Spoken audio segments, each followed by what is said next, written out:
to live. One minute to live.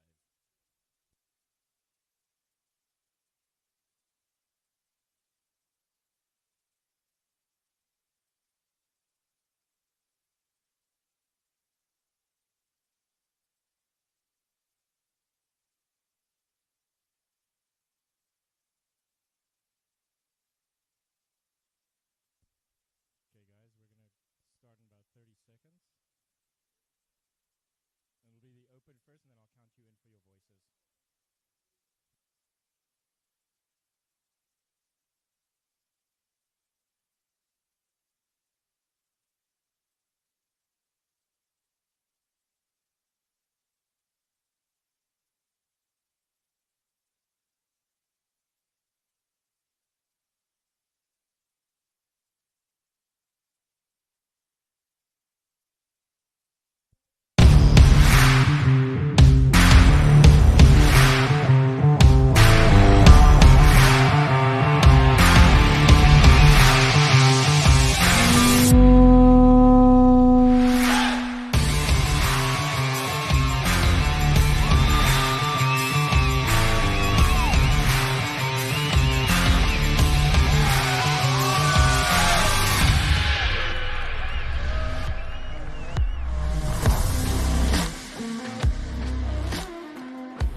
Aloha Kahiaka with a double shaka and a big Minoaka.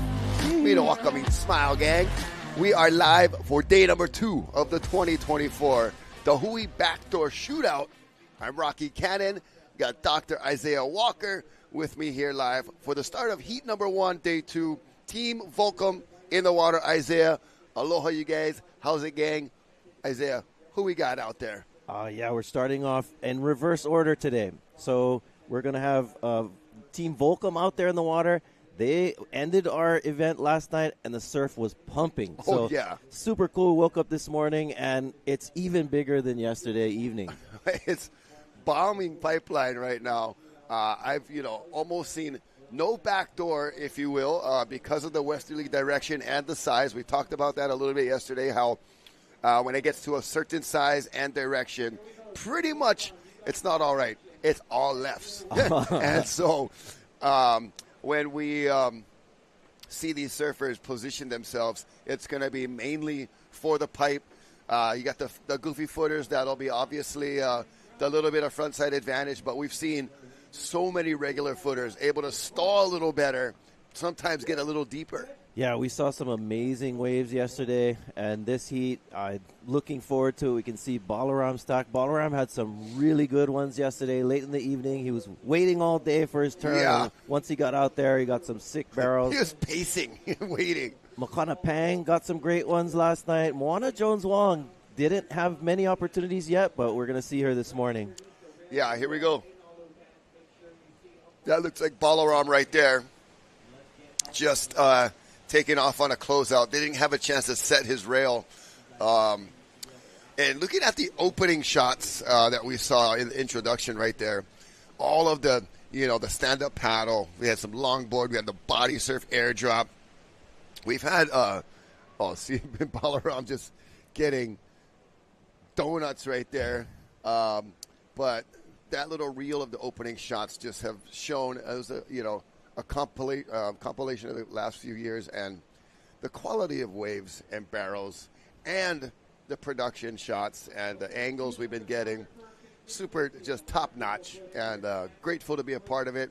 And those of you that have been watching and chiming in, it is going to be another great day. Right. And You know, just full disclosure, Isaiah has to jam over to BYU Hawaii for a little bit. I got to jam down to Mokuleia. Just to be full disclosure, it's a casting call for a show that's coming out here, and I'm considered to be one of the doubles for the actors, so we'll see. But I got to step away for a little bit. Isaiah does, but we've got Uluboy Napiahi from Big Island and DaHui member and surfer. And then Cliff Botello's here again, Ezra Rodriguez.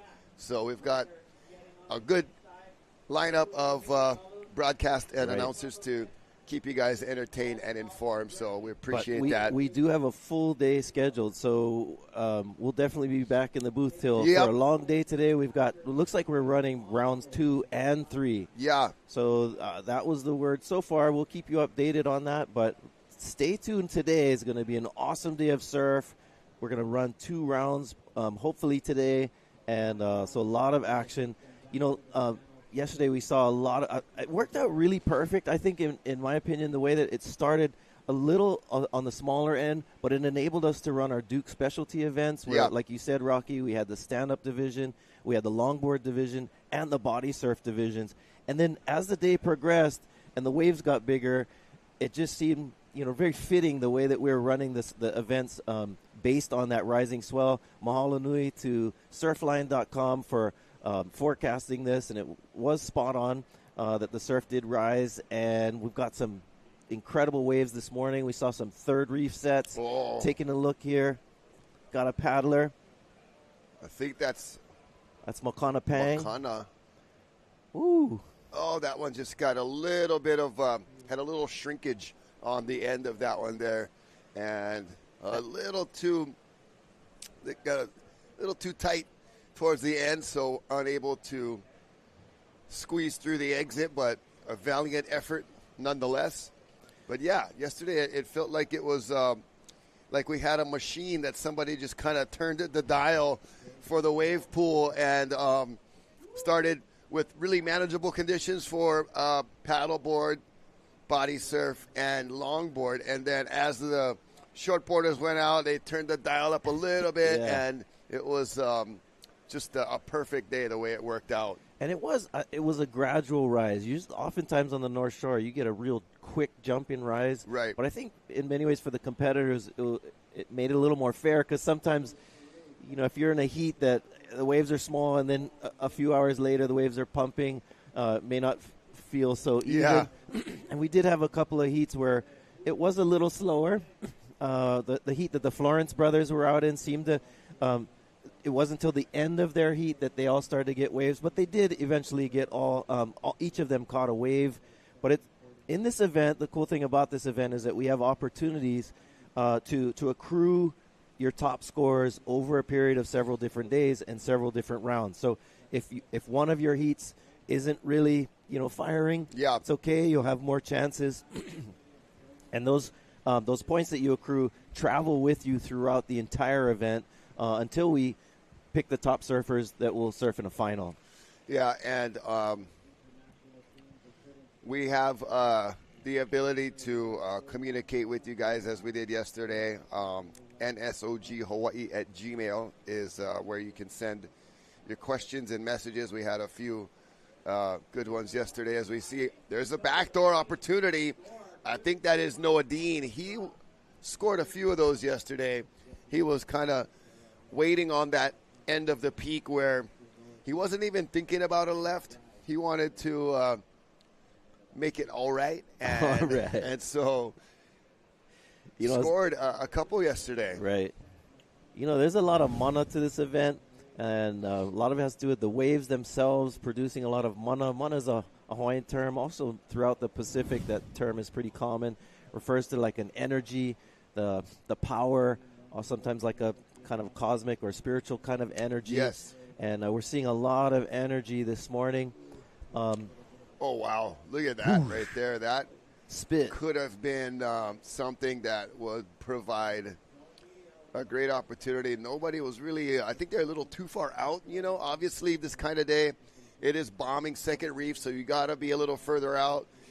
That might require you to have to forego some of those ones on the inside that could have that opening, though. Right. You know, the bigger ones might not be as open, but you got to sit out there so you don't get super donuts. Ooh. And then you end up being a little too far out. The tide also is a little high right now, so you see that backwash effect too, right. which adds to the difficulty and the danger of what this place can do to you if you're in the wrong spot. So Hawaiian Water Patrol vigilantly on duty today, watching every moment, and we're hoping and praying that everybody stays safe today. Yeah, we're watching here from the drone shot. Surfers paddling for ball this. stack. Trying to slow it down, going a little too much speed from that massive drop that he had to take. It looks like you're saying, Rocky, this morning, kind of a bit more west in the direction Yeah, today. definitely westerly. Here's Maikai. Maikai Burdine. That was a keeper. Nice job. Oh, see that backwash just unload on the inside. But Maikai Burdine, he gets one that will improve his team scoring for sure. No, that's great. Yeah, if you guys got questions, Dr. Isaiah Walker is here, history professor at BYU Hawaii, specializing in Hawaiian and Polynesian history. We've had a lot of good questions come in over the first day that we were online here yesterday, and we enjoy the different questions about surfing, about pipeline itself, about historical references, and obviously we're pretty casual and comical. We don't mind some of the silly ones, but we'll try to keep it focused on stuff that's a little more directly relative to what we're doing here. Got some yesterday, like who would win between a fight between like a tiger shark and a monk seal? Just like, come on, we gotta keep it relevant. All right, look out the back here. You can see those lines coming in. One thing about pipeline, I was talking to Rocky this morning. When it's this size, there isn't much of a safe zone, like a channel. Right. But this really is testament to the courage of our athletes, that you have to resist the urge to paddle out to safety when the big waves are coming, because in this competition you want to get those ones that are barreling right on this reef, and we're seeing right here a paddler doing precisely that. Oh my gosh. Oh, that was Makana Pang, I think, getting hung up right there. He just got a little bit of, the wave wasn't letting him down the face, and he popped right up, thankfully, and he's right back out there. But what a valiant effort. You saw that backwash, too. Right. That was part of that little extra effect today that you got to take into consideration. Everything is difficult when it's perfect. Yeah. And then you add maybe a little wind blowing up the face or some backwash, and that just like sprinkles in a little extra degree of difficulty. Right. We got a question coming in from Rob Carr, joining from Arizona. Cliff Botello is related to Emily Botello. That's his sister, and I believe Star Botello is daughter? Cliff's mom. What's that? Is there sorry, go ahead. I interrupted you. It's Star Botello. And Uncle Rob, he coached them in soccer. That's cool, man. So we got some relation to our announcer, Cliff Botello. He's a Hawaiian Water Patrol, Honolulu Fire Department. He's got incredible first responder experience, and a great guy to have on board. He's also a clever Hawaiian that we love having part of our team. No, I enjoyed when we had him in the booth with us yesterday, able to really ask questions about, the Hawaiian Water Patrol and what it's like being there in the lineup. As we're seeing here, the camera in the lineup, Noah Dean, late drop, drags his leg, slows down, gets out of that barrel. Yeah, he was able to control the speed. That's like you almost have, here we go. We're going to watch Maikai Burdine. And Maikai Oh, standing tall in the backwash. Slaps him down on the end, but he got the bulk of that scoring right in the zone. Another rider going backdoor. This looks like... Was that maybe Moana? we have somebody surfing for Moana. Okay. We'll try to get an ID. We've got a roster, but, this event is known for being loose around the edges and a little flexible to the team's advantage. And the surfers have so much control over their own destiny, if you will.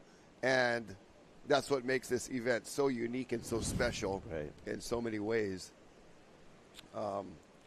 But Mai Kai gets a good one. Noah Dean. It's almost like you've got like if you're driving a boat and you've got that little throttle control that's very sensitive, a little touch here, and kind of using his knee and everything as a way to like slow down. Then he lifts it out when he wants to get more speed. Right. So great, and almost like a jet ski with a finger grip throttle control. So good job of Noah Dean having the direct controls there for the speed control that enabled him to kind of maximize his tube time, but make sure he could make it out too. Yeah, beautiful drone shots here. We're looking at this, toward the beach, and this is one of my favorite things about these drone shots. It gives you a vantage where you feel like you're in the surf and part of the experience. And of course, our water shots as well in the water, beautiful. You can see a little bit of ehukai. In fact, ehukai is a term. Not only is it the name of the beach, but it comes from that misty, reddish color in the air on the North Shore. Very known for this because of when we get the big waves and it puts that mist in the air and the sun shining through. Right, it's kind of a reddish hue. Yeah, there you see Noah Dean with the throttle control and turned a little bit of a not much into something, and then standing tall, and then the backwash up ends there, and then I think that might be Jake Maki. Yeah, that is a good observation there, Isaiah. We've got Jeff Hall chiming in. How did the kahuna alert the other folks on the island that the surf was pumping? My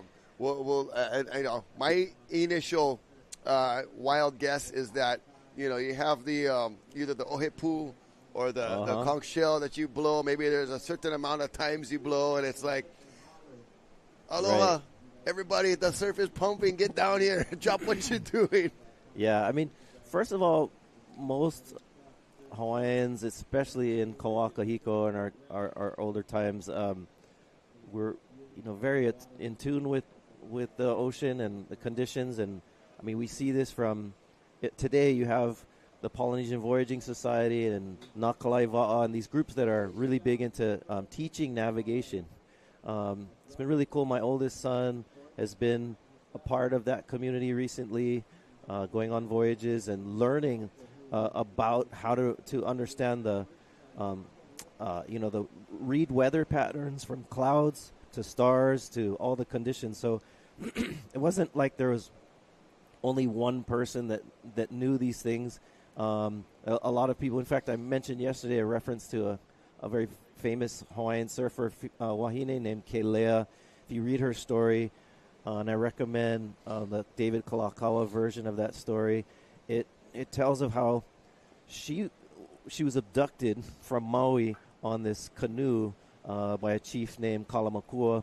And along the way, he was trying to trick her, like, oh, there's a storm coming, so we have to go out to sea. And then it got dark, and he's like, oh, we're just going to wait here.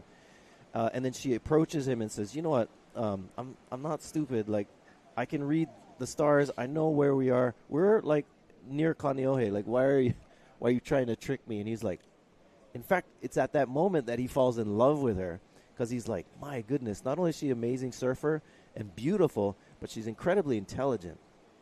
I think that's something that really stands out to me, too, in these mo'olelo, especially of women.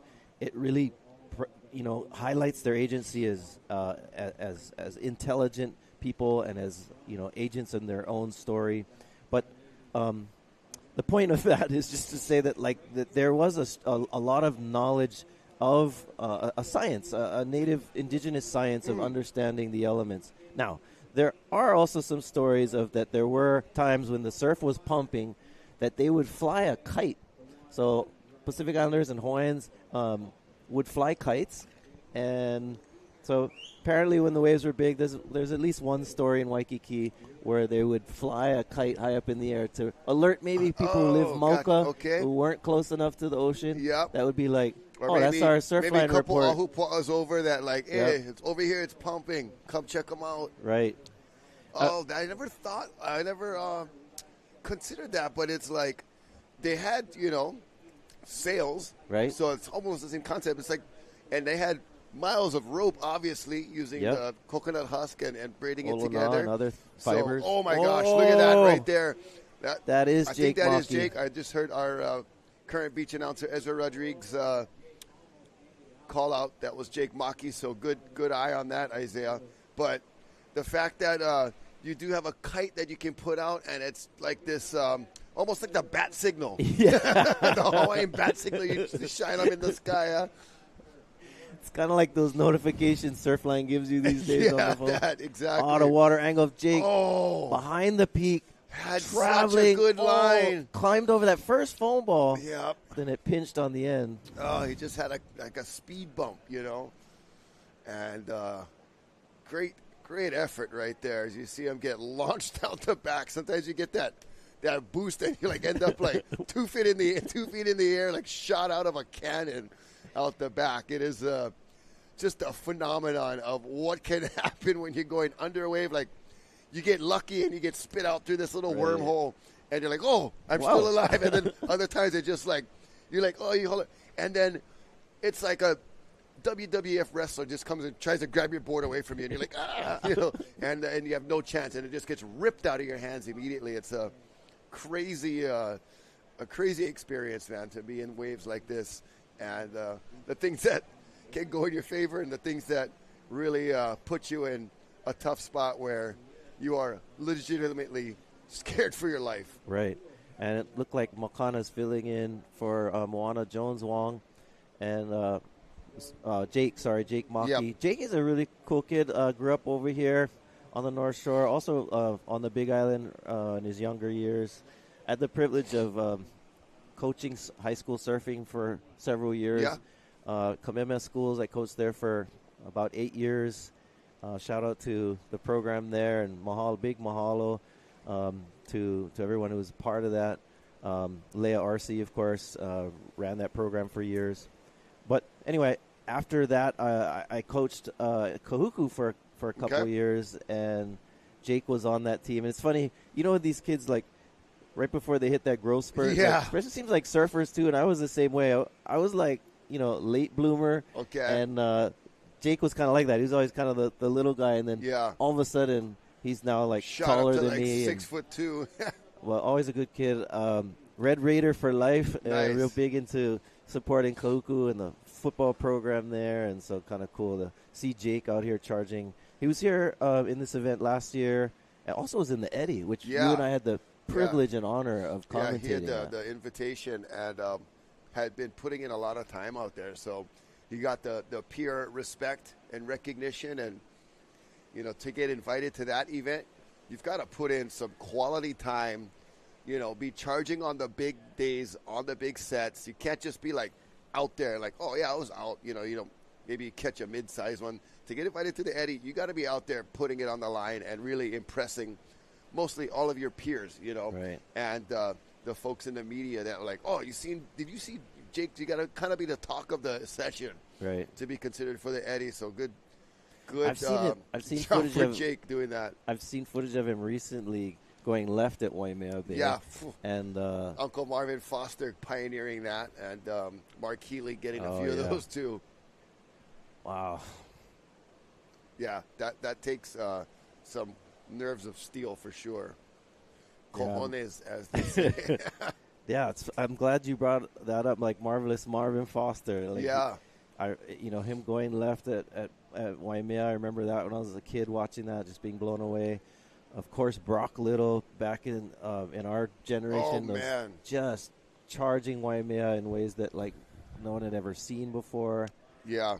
So that's what's cool about surfing history, especially here in Hawaii, is you can talk about the Keleas and the surfers of ancient times, but then there's all these cool like stories of modern era that are just as relevant. And I mentioned yesterday a story of Clyde Aikau and listening to the Turtles to where he won the event, and it's just like modern day Mo'olelo. Yeah. And it's cool that we're making those stories here at the Backdoor Shootout with surfers like this charging this wave. It looks like perhaps Makana Pang.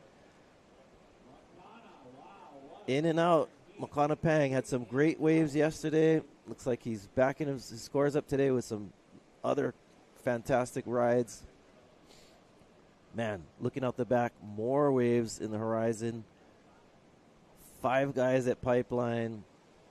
This is a Pipeline surfer's dream. Look at this water angle. See how late that is. Jake Maki pumping, getting that extra speed. Oh, that was really well done, brah. Oh.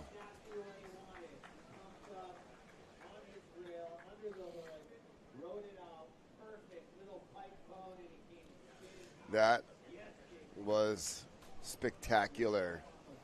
Oh, you see him really pumped up with that paddle stroke and feeling good. Yeah, super humble young man, loads of talent. Here we go. Check out the replay. Just drawing the perfect line, pumped it at the perfect time.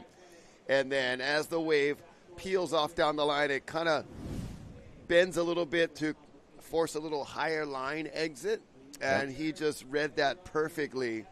Also teaches surfing for the Jamie O'Brien Surf Experience at Turtle Bay Resort. So I get to watch him in action, work with guests, and, is one of the best guys to go out with beginners, too. He's so humble. He's got so much knowledge and experience about safety.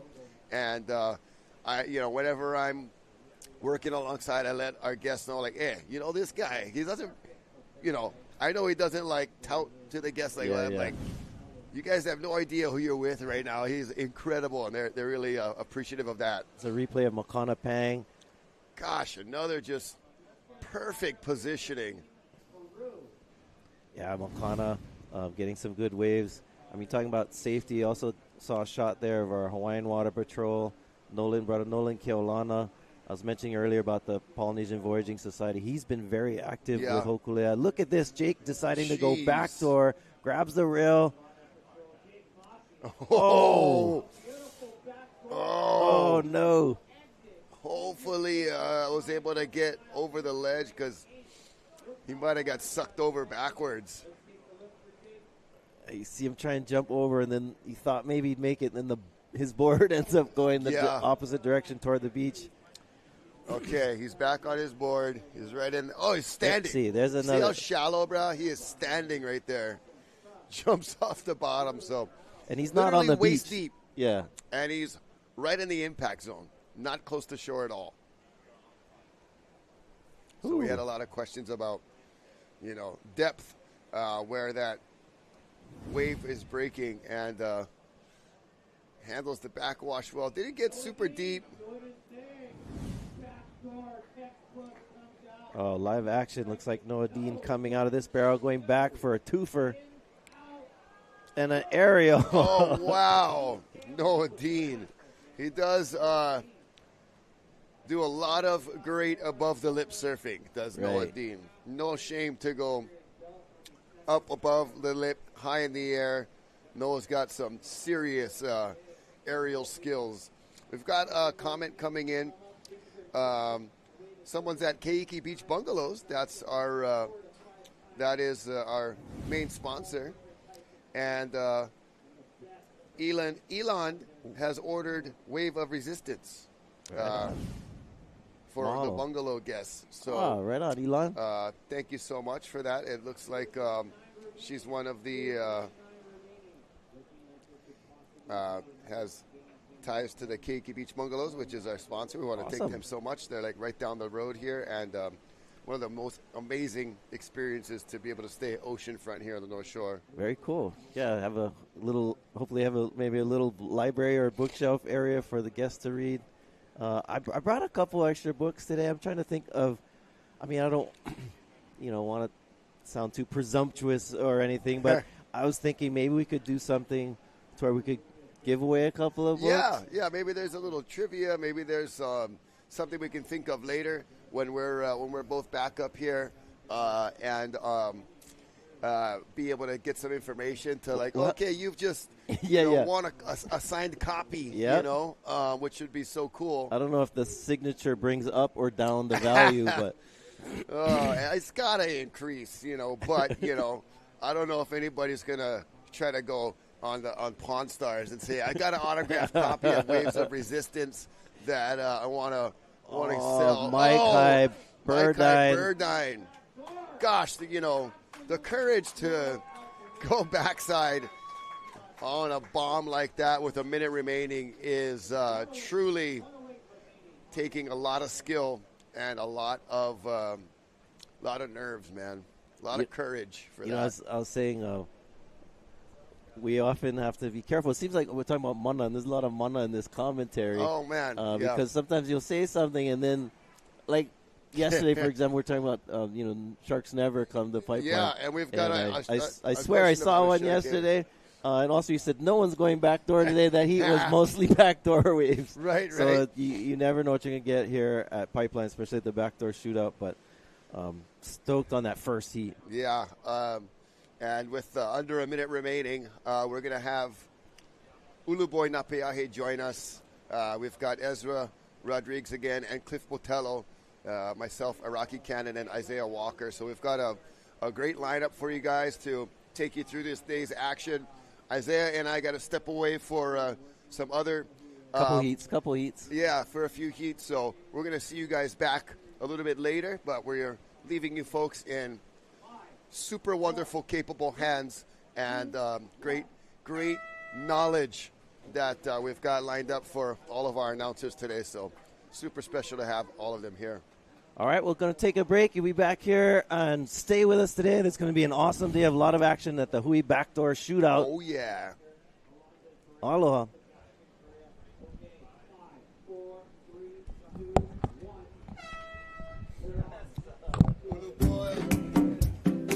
Thanks so much, bro.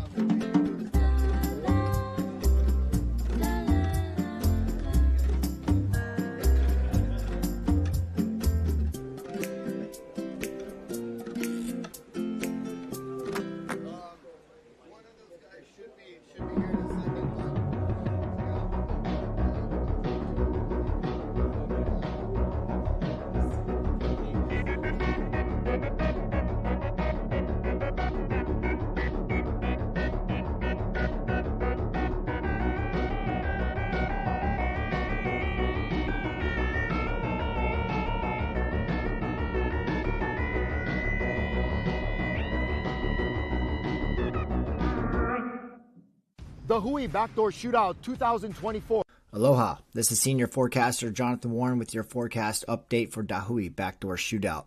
The new northwest swell filled in yesterday and topped out last night, which will hold solid energy for this Friday morning.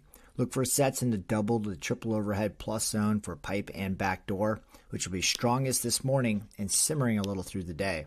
Surf will ease further into Saturday, but still plenty of sizable surf to be had. And for the icing on the cake, we'll continue to see great wind conditions with offshore winds.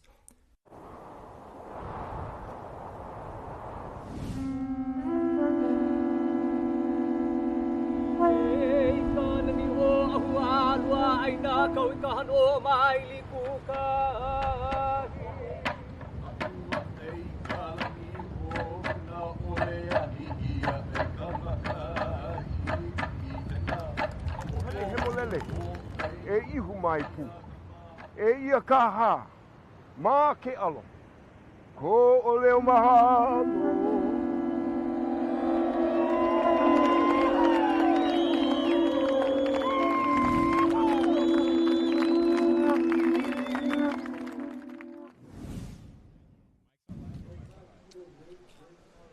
Hey, good morning, gang. What's up? I'm here with the legendary surfer and pipe surfer, Ulu Boy. My name is Ezra Rodriguez, and we are in to the next heat. Day 2. Welcome, everybody, to Pipeline. And we got a lot of waves on hold for today. And I'm super excited to be here. It's an amazing show. And the DaHui Backdoor Shootout, you can't say anything less of this event. Mm-hmm. Just after that last heat, I was really tripping. Oh, man. We got some good waves. You got Team Peru out there, Tubos. Oh, wow. You got Mr. Billy Kemper out in the lineup. So, wow, you got No Alonso. stranger to Pipeline. Oh, yeah, That's these for guys, sure. Alonso Correa, Sebastian Correa, Gabriel Villarin, Crystal Ball Decal, and Mr. Billy Kemper. I'll be completely honest. I'm going to need that list of names Yep, because the you only got guy it. I know is Billy. You But got I'm it. pretty sure I know all of them. Yeah. So what you been up to? What's the latest with you lately? I just been working on the back at home on the Big Island, lifeguarding, surfing stuff. a little, and just trying to live the dream. Yeah, That's man. pretty much The it. surfing lifestyle, But- Surfers Union, baby. Being back here just yesterday and today, and seeing the camaraderie of all the surfers and all the friends get together from throughout the state of Hawaii. This is a very special place, and I think Pipeline definitely brings that group of humans together that really put it on the line. And Big time. I feel like all these guys are a little special in their own Oh, way. yeah. It's like an honor. Like DaHui Backdoor Shootout honors those surfers that put in their time day in and For day sure. out. Not just local Kama'aina, these other guys that came and showed us aloha for so many years. You Yeah. know what I mean? You know the drill. It's a very prestigious event, and you're invited. You got the teams, separate teams, and if you look at the list of these names, I mean, you can go on and on about all these guys. They've all put in their time, dedication, sacrifice, everything to this specific wave, and it shows. It really does, because on any given day, you can paddle out to Pipeline, and within these heats and these names in these heats, they're the guys catching waves for sure. Big time. Yeah. And look at this, Ulu. Out the back, more waves. And, ever since Team Tubos Peru has been involved, we always joke around, even Makua Kai Rothman, it's Team Japan and Team Tubos. Every time they touch the water, Pipeline's backdoor starts acting up. I mean, there's all kinds of action. Look at out there on our beautiful drone footage. I'll always say it, Pipeline picks you. I mean, it to me, it really does. And, they definitely bring that energy, and you see it throughout the years, right, of this event running. You're like, how come those guys get the best heat? I've seen you get picked as well, Yeah, just in a I've free gotten surf lucky, session, for you know what I sure. mean? Well put. Hey, what's up, gang? Good What's up, morning. guys? Good morning. Ezra Rodriguez and Ulu Boy Napaahe.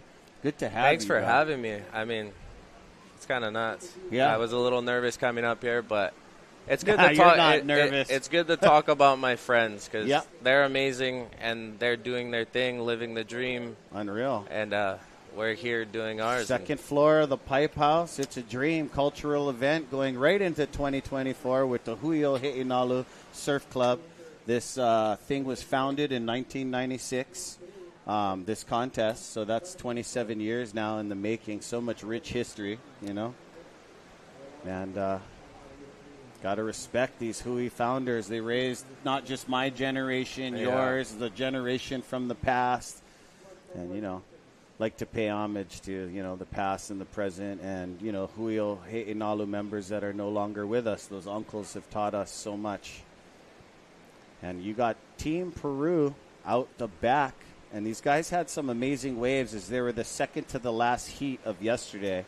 And Crystal Ball definitely has some on the highlight reel along with Billy Kemper. You seen that backdoor I did. one? Oh, what's for your sure. What's your take on that wave? It's just amazing how they can position themselves. I mean, obviously, yesterday was a bit more west, and the north direction started kind of lingering in towards the end of the day. And, to position yourself on the reef for that backdoor wave or that pipe wave, it's like cat and mouse. You're constantly chasing it. So the level and skill that these guys have, and to ride the waves that they are riding, it takes a lot of skill and a lot of effort. And, these guys are amazing. Crystal Ball and Billy, those were 2 amazing rides. And we're going to see a big mix-up in scores today because I'm sure there's going to be some really high-scored waves out there today. Oh, we might have some action. Maybe. Yep, we're still waiting to see these guys. Usually it's really uncharacteristic of watching Team Tubos Peru wait this long. But you know what? Like you said, pipeline picks you. I've heard that saying a few times from all of you. And amazing stuff. I'm excited to see what the next heat has to offer. Because normally it's like one heat will go slow, not many rides. And then if you're the next heat, you're stoked because it probably will fire. But everything seems to come together. I mean, every year there's always great waves for this event, and it's a blessing. And I'm so happy for all of these guys who are in the event. All of them are doing so good. You could be in the event and win it too. That's why we have you up here. I'm just happy to be here. Boy, pipe surfer. You've got some amazing waves out here in your career. As we just had to tell some of some of the amazing photographers that weren't hired by Huio Heinalu, we had to tell the ones that did get permission. Everybody, you know, there's also, with the surfers, there's also a photography pecking order. Oh, and for that's sure. why I just like to say, like, you know, growing up around Larry Haynes, I've watched him snap, and I love it. You know what I mean? It's just like, you guys are coming into my office, getting your helmets and stuff in the way. I get it, man. Human cattle. It's how it goes, you know, like. So they were told, identify danger and know your limit, because that's very important. You don't want to be that guy that Nolan Kelana or some of the Hawaiian Water Patrol got to go scoot away from what they're watching. But like I said yesterday on the live mic, the Hawaiian Water Patrol, all our cowboy friends on those skis, they're not just watching the surfers, the photographers, they're watching your kid running down by Ehukai Tower. The Hawaiian Kanaka peripheral vision of a waterman is ridiculous. Hands down. There he is. There he is. Nolan Keolana and Foster Bloomfield. Legacy, 2 massive legacies, one from Haleiwa and one from Makaha. I mean, they are the best in the world. Yep.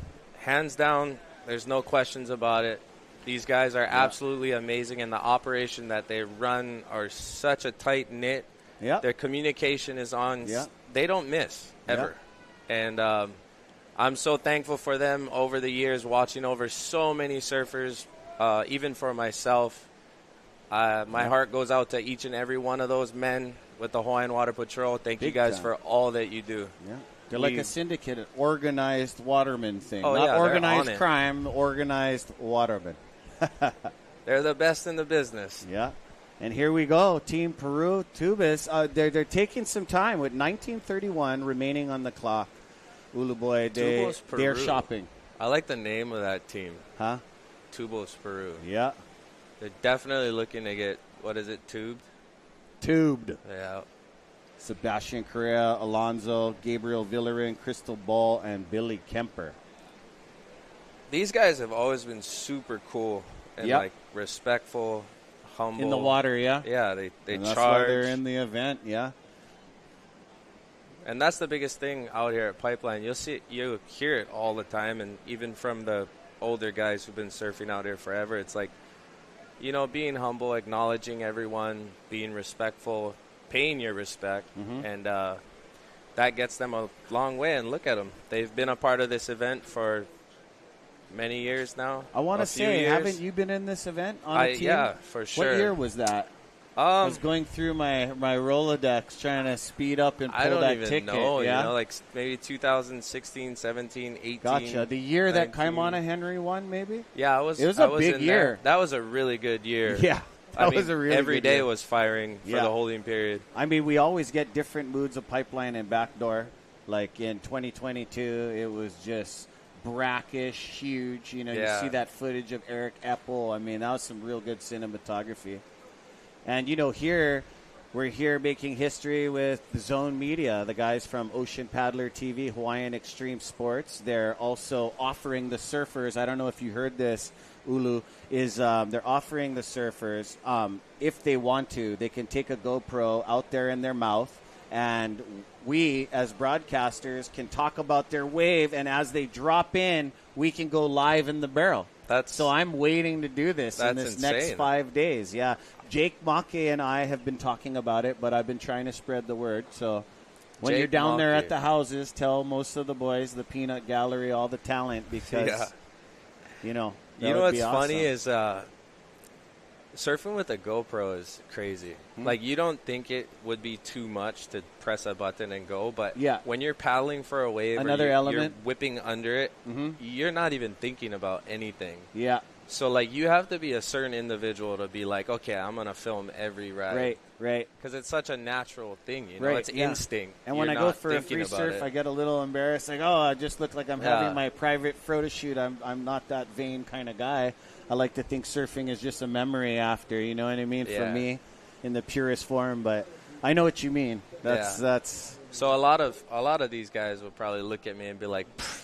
So but it would be super cool, and I would love to see that. But for you, as being a pipe backdoor surfer, you feel it would hinder your performance. This is all good, adequate news. Yeah, I think it's just a natural reaction, and having that little extra thing to do is so that extra thing to do. And you know, a lot of guys that are really, really good at it, you know, lick the thing, then press the button. I would just say, have the thing running the whole heat. You know what I mean? Would be the best, so there is no press and stuff.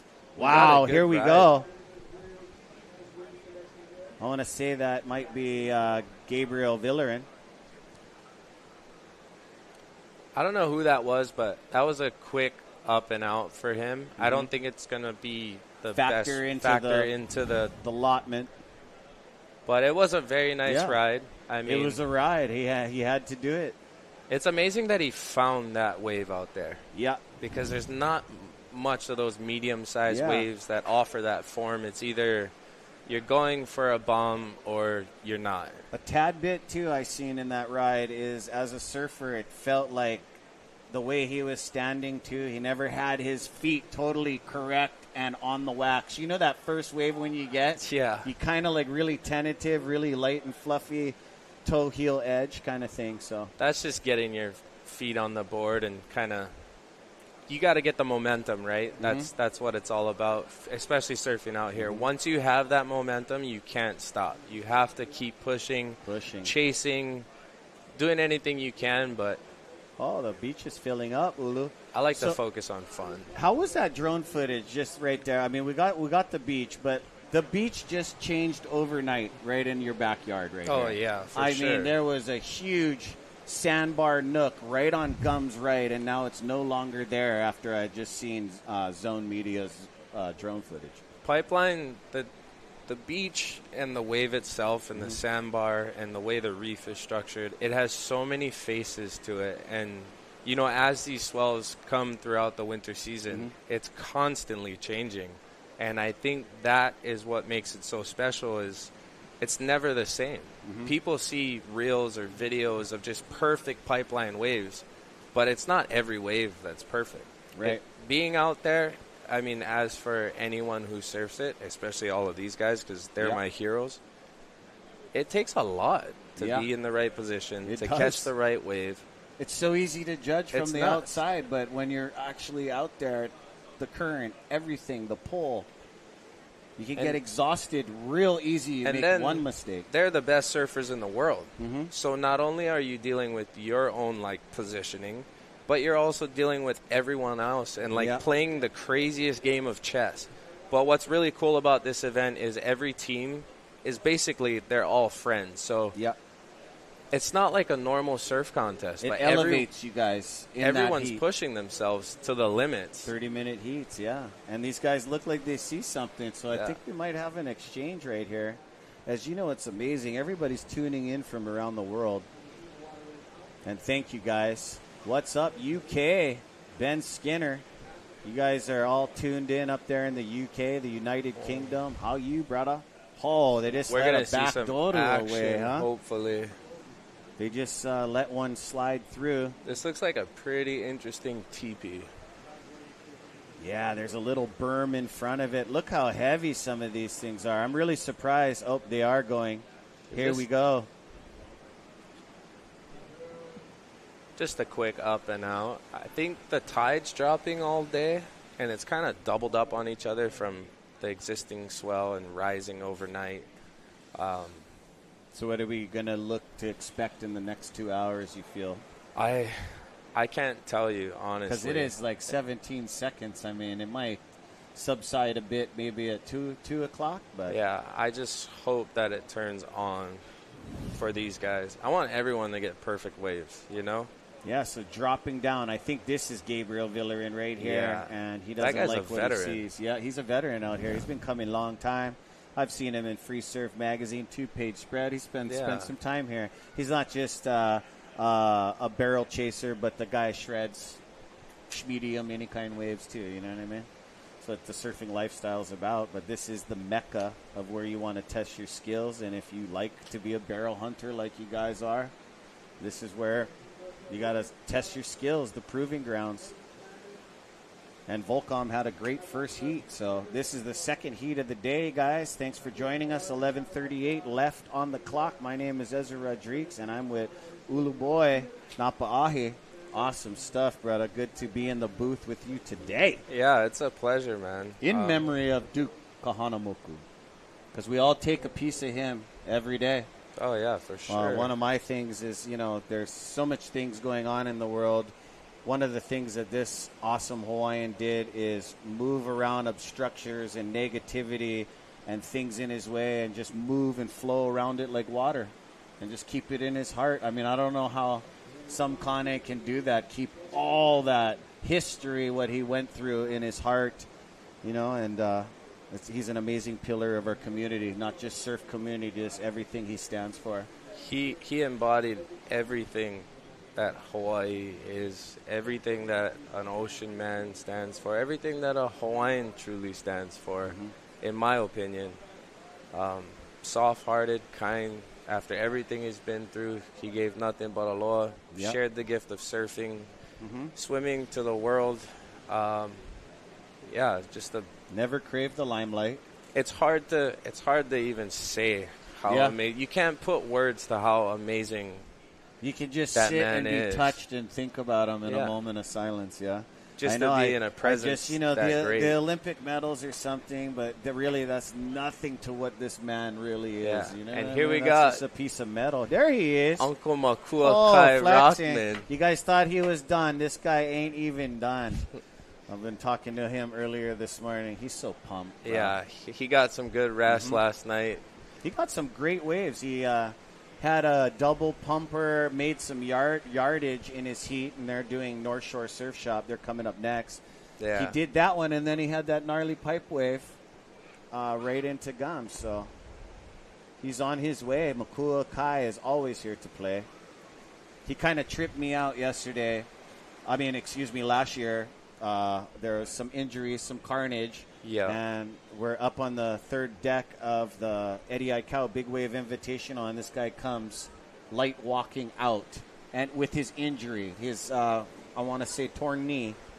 Guy surfed Waimea that day. That is some stuff, bro. There's one thing that I know about Makua Kai Rothman is he's super tough, man. And he's a kind-hearted man who just loves to charge, and he gives his life for this sport of surfing as he has given. But here we got a surfer up and riding.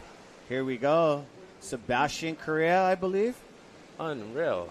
Totally upping the pace from his last wave. Yep. Oh, and then maybe shouldn't have dropped down into that belly. I would have just kicked out because now we got to work here. Jake Maki got caught in there earlier. I was on the live mic. I don't know what you guys were seeing up here, but he had some work to do, and he was standing on hard rock. For me personally, I would have done what he did because I'd rather get blown in by the whitewash than get one straight on the head. Oh, you mean if he kicked out right there, he might have got that back one on the head. Yeah, nobody likes that. That'll nice, easy drop. Your legs. I mean, beautiful slow-mo. He got splattered all over. Here he goes.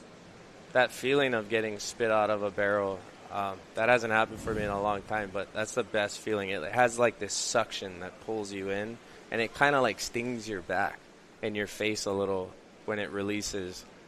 And it's a very beautiful thing. Here we go. Looks like they're really favoring over onto the back door. This could be a degree of swell direction. Just a little bit more north swell in it, I believe.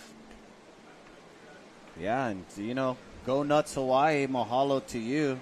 Go Nuts Hawaii and Keiki Beach Bungalows. Good morning, Elon and crew. How you guys doing? Look at these guys. Yeah, here we go. Another frothing team. Legend Chandler, yeah. Kala Grace, Ayala Stewart. Big time. That's the North Shore Surf Shop.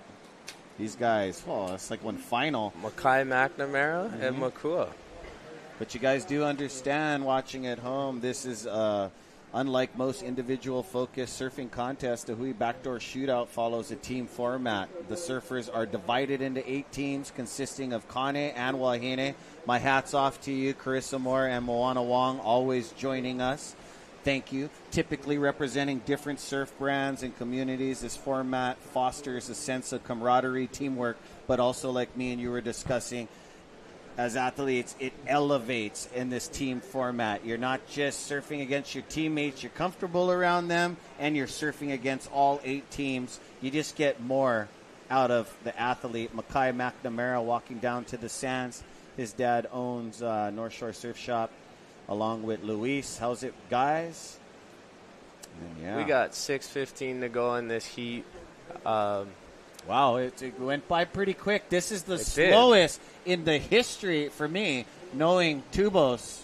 I mean, I can already feel Billy Kemper just, the guy is intense. He wants action. He's hungry, and he's hungry. amazing. He trains really hard. His dedication to the sport, to his family, to his work and everything that he does. After a slow heat, you train that hard, family man, and you come in without getting barreled. That's the reality of it. It is the reality. You're working with Mother Nature, Exactly, and when you're a champion like that, you just got to suck it up, man. And I think he does a good job on controlling what he can as far as his physical health. And exactly, he's been through some stuff. His ability to compete in small waves, big waves. He's one of the best big wave surfers in the world. He is. And if the ocean doesn't provide, it is what it is. You got it. Yeah. Here we go. They're getting a certain angle, and you guys, all day, we're fueled by Monster Energy drinks. Mahalo to Keala, Iwohi, and Loa Chandler. Mahalo, you guys. Go Nuts Hawaii, Keiki Bungalows, Athletic Brewing Company, Odom Hawaii, Aaron Kim and the gang. Mahalo, Waiakea Water, Haliva Juice, Two Thumbs Tattoos, and Aloha Salads. Look at that paddle out. Wow, what? They mistimed it, Ulu? It's just turbulent. Oh, someone got a broken leash, I reckon. Let's see what happens here.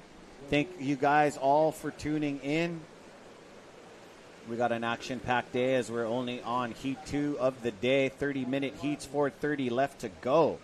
How's that? You get beat up before you even get to the point where you need to catch a wave. I know. And, at an event at this caliber, Julio, Nalu, all the spectators and stuff, when you get exhausted right in there. I mean, of course, you got Hawaiian Water Patrol, but you reach so deep and keep pushing. You got to know when to say when.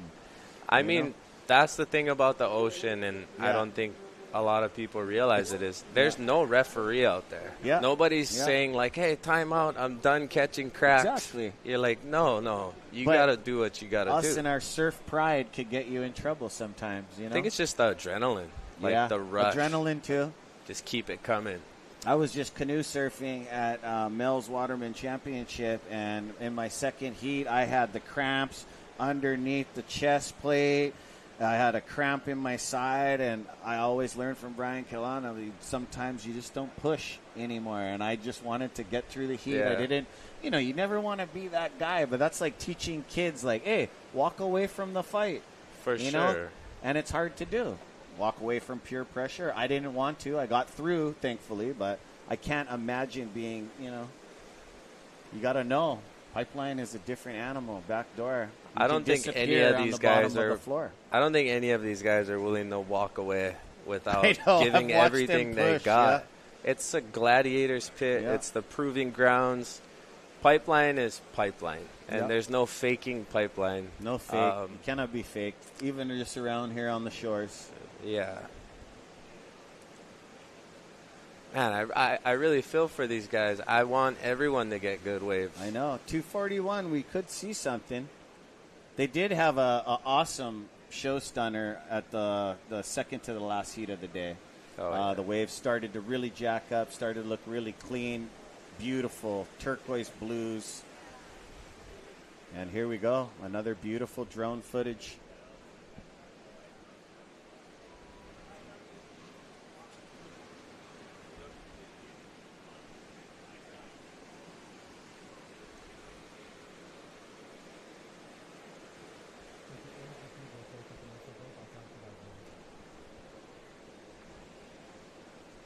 Wow, a lot of sand. Everything just moved around.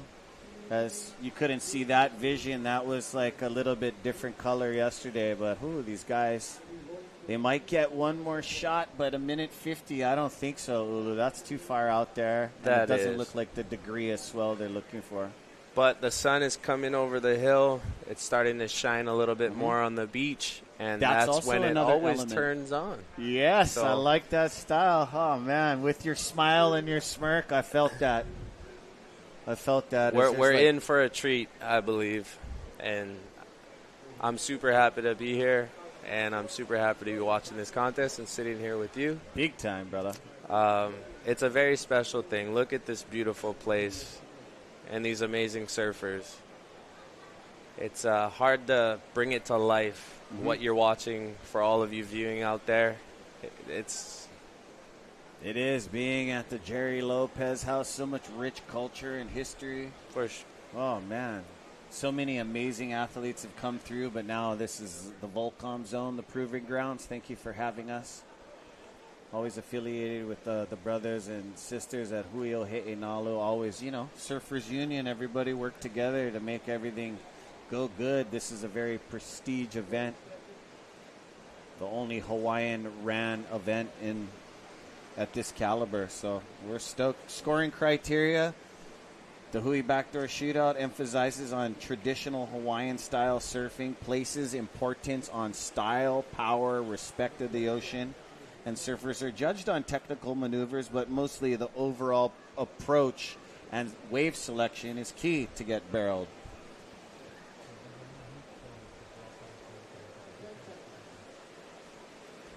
And yeah, man. Like you said, I feel bad for Peru Tubos, but they got so much more heats to surf. And hey, that's the end of the heat. This is Ezra Rodriguez and Uluboy. Go grab a snack and come back and join us because we got another amazing team for you. It's the North Shore Surf Shop. Aloha, gang. Aloha, you guys.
targets while heading towards the Hawaiian Islands this weekend. 40 to 60-foot faces and exposed spots.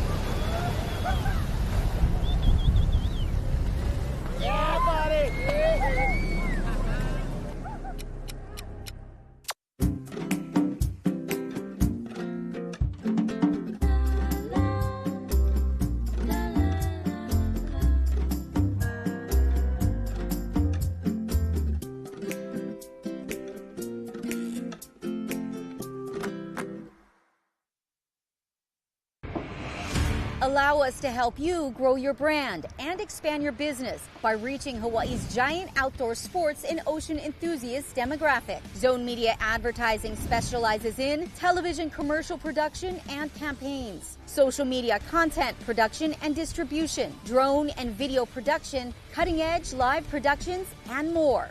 With over 25 years leading Hawaii's action sports market, give us a call to find out how we can help you grow your business.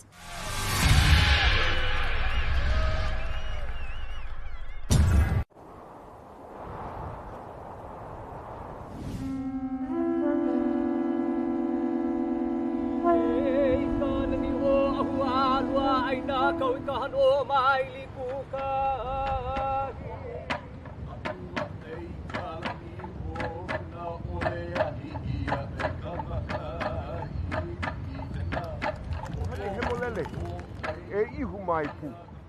E ia kaha. Ma ke alo. Ko o leo mahalo.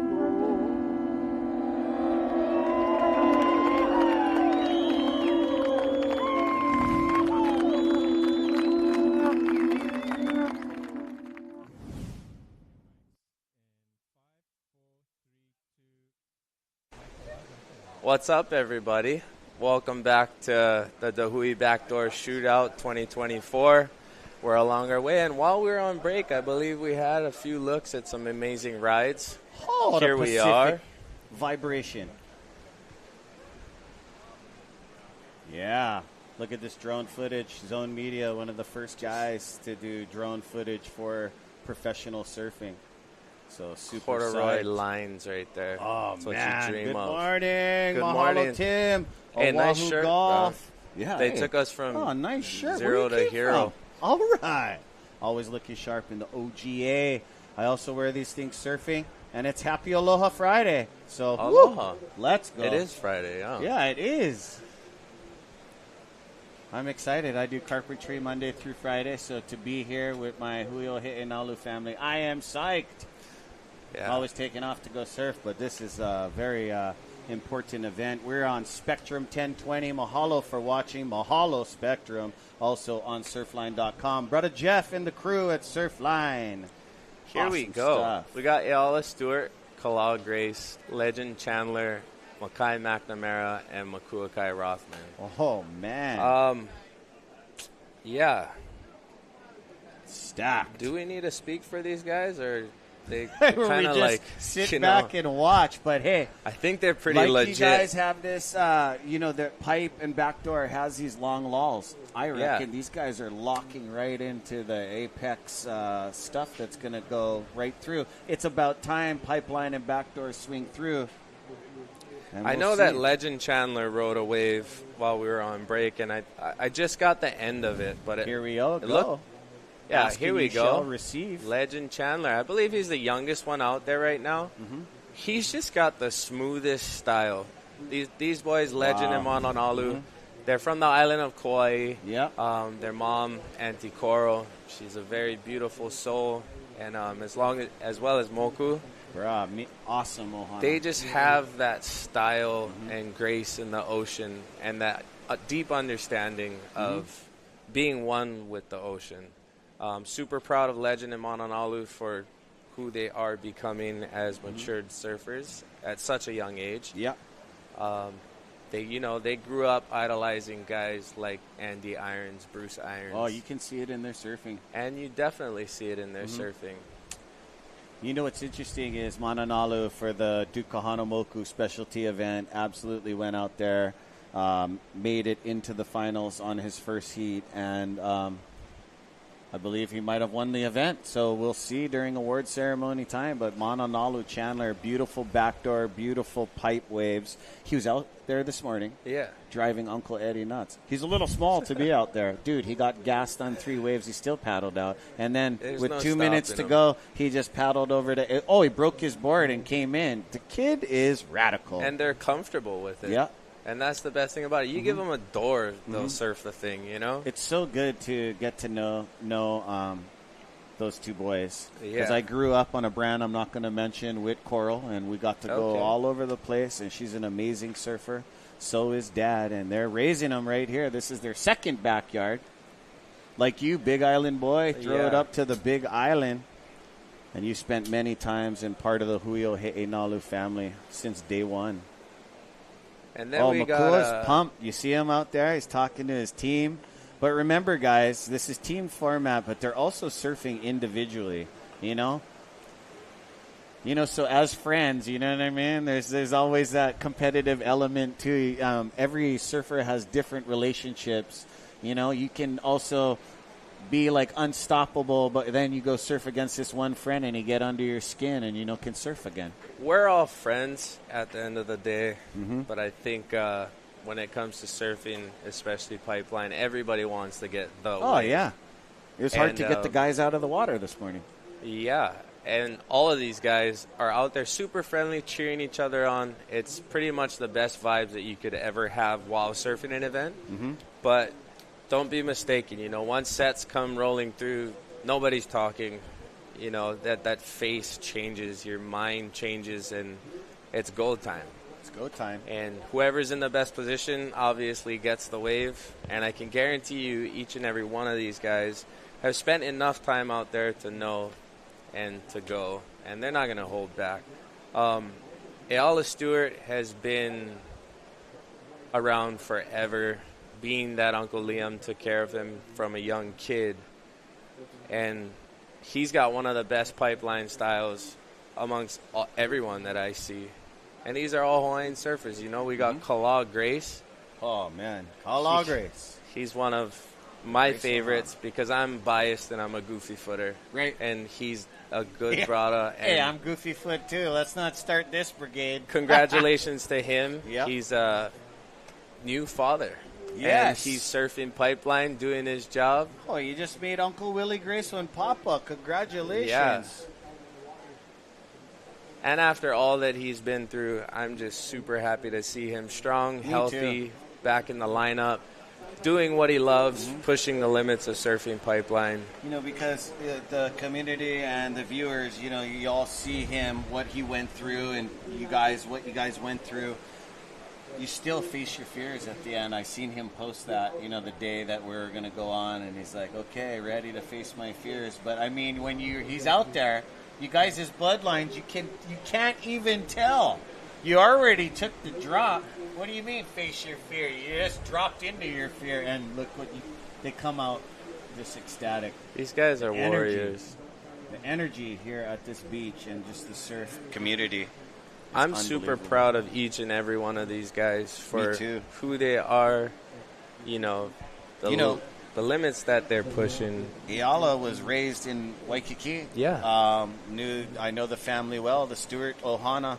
I watched the dad push Ayala out at Baby Queens, and he wanted the best for his son. And I said on the live mic yesterday, hey, man, you made Papa Earl proud. Look at Makua's family sitting there watching. You got Hikiana, Leah, Kaleo, Ali'i. Beautiful. And all the other nieces and nephews. They're and getting Alani. big. Oh, yeah. They know Dad is absolutely pumped. He's been marching around frothing. I watched him prepare yesterday an hour before his heat. He watched Team Japan get in the water a little bit late, so he went and waxed his JS, put it right there in front of the Volcom house, and just he was pacing. They know Dad's out there to do business, and he's an amazing father. Amazing. All of these and guys music are my entertainer. really good friends. Also got a new album coming out. Makua Kai Rothman. This guy he doesn't, everything he does 100%. And he's kind of got his hands everywhere. And he does a really good job of, finding the time for everything in his life. Oh, busy man. And, just knowing Makuakai, growing up with him, he's got priority right now, even though there's no priority in the heat. The way he's apex, sitting up, he's waiting. It don't matter. Yeah, but these guys, that's why the team format, these guys are just going to elevate, and we're only on heat 3 of We might 8 have a heats. good look here. Waves coming out of the west. It's got a weird little double up on it. That's why I think no one opted to go. Plus, there's all those ribs up the face of the wave. It just makes it really hard with that current pulling off the shoreline and ripping straight through the channel. As you can see, the photographers in the right-hand corner are actually getting pushed out of position. Yeah, you can even see because all of the ringlets. But it does look a little bit more groomed out there. We're gonna see some amazing rides today, and because there are a I couple can't wait. waves with warbles and heavy ruts, but these guys are so good. They just got to re-navigate, and it's a sensitive toe-to-heel edge on rail, contorting your body in the tube. You put all your trust in your equipment and your physical fitness and ability to be out there, but trusting your equipment is hands down the most important thing. And I believe these are guys with Team Snap 5. We got Parker Coffin. Parker. My apologies. And Brother Josh. Brother Josh Moniz. So, yesterday, I guess Josh Moniz and Seth Moniz are switching out. We had it on our paperwork as Josh Moniz. Yeah. But it was Seth, and Seth got 2 amazing waves. So sorry about that, Seth. You and your brother, you guys are like twins, but you guys do surf the very different. And there's the man himself, Mason Hall. Yeah. 2022 Backdoor Shootout winner, I believe, and Snap 5 has been always getting up in there. Arguably the most entertaining surfer to watch. He makes surfing look so fun on any given day. His stance, his whole vibe. Benji Brand is like a guru. Yeah. He's just always in the right place at the right time, and he absolutely charges. And he's been on fire now for seasons after season. So, I was talking how he charges. He charges like he's his own thing, but there's this CJ Hobgood-esque of just Hellman in him. The way he contorts in the tubes, he gets huge pipe cones, and he's been surfing the backdoor sandbar. Amazing. He keeps himself so composed, and I don't know. It's amazing to see. He's real humble and calculated. I watched him walk by this morning. Like a young kid, he's just telling his friends about his board. There he is. They say pipeline picks you, and that is very true. But I think Benji actually creates his luck, and he just has a really good understanding of this wave. Yeah, and he's been playing with it for a long time. The movie's very entertaining. Go check out Snapped. Gets everybody pumped to surf. And I believe yesterday they had Clay Marzal in there. He didn't, so this format, all these guys, in this format, they get to surf a few times. So if they had a slow heat, they get to make up for it, even though they just want to go for the gusto in every heat. But what a great design. Yesterday was 35 minutes. They got 30-minute heats today. And we just watched the conditions. Those guys are pulling it apart behind us over here at the scaffold.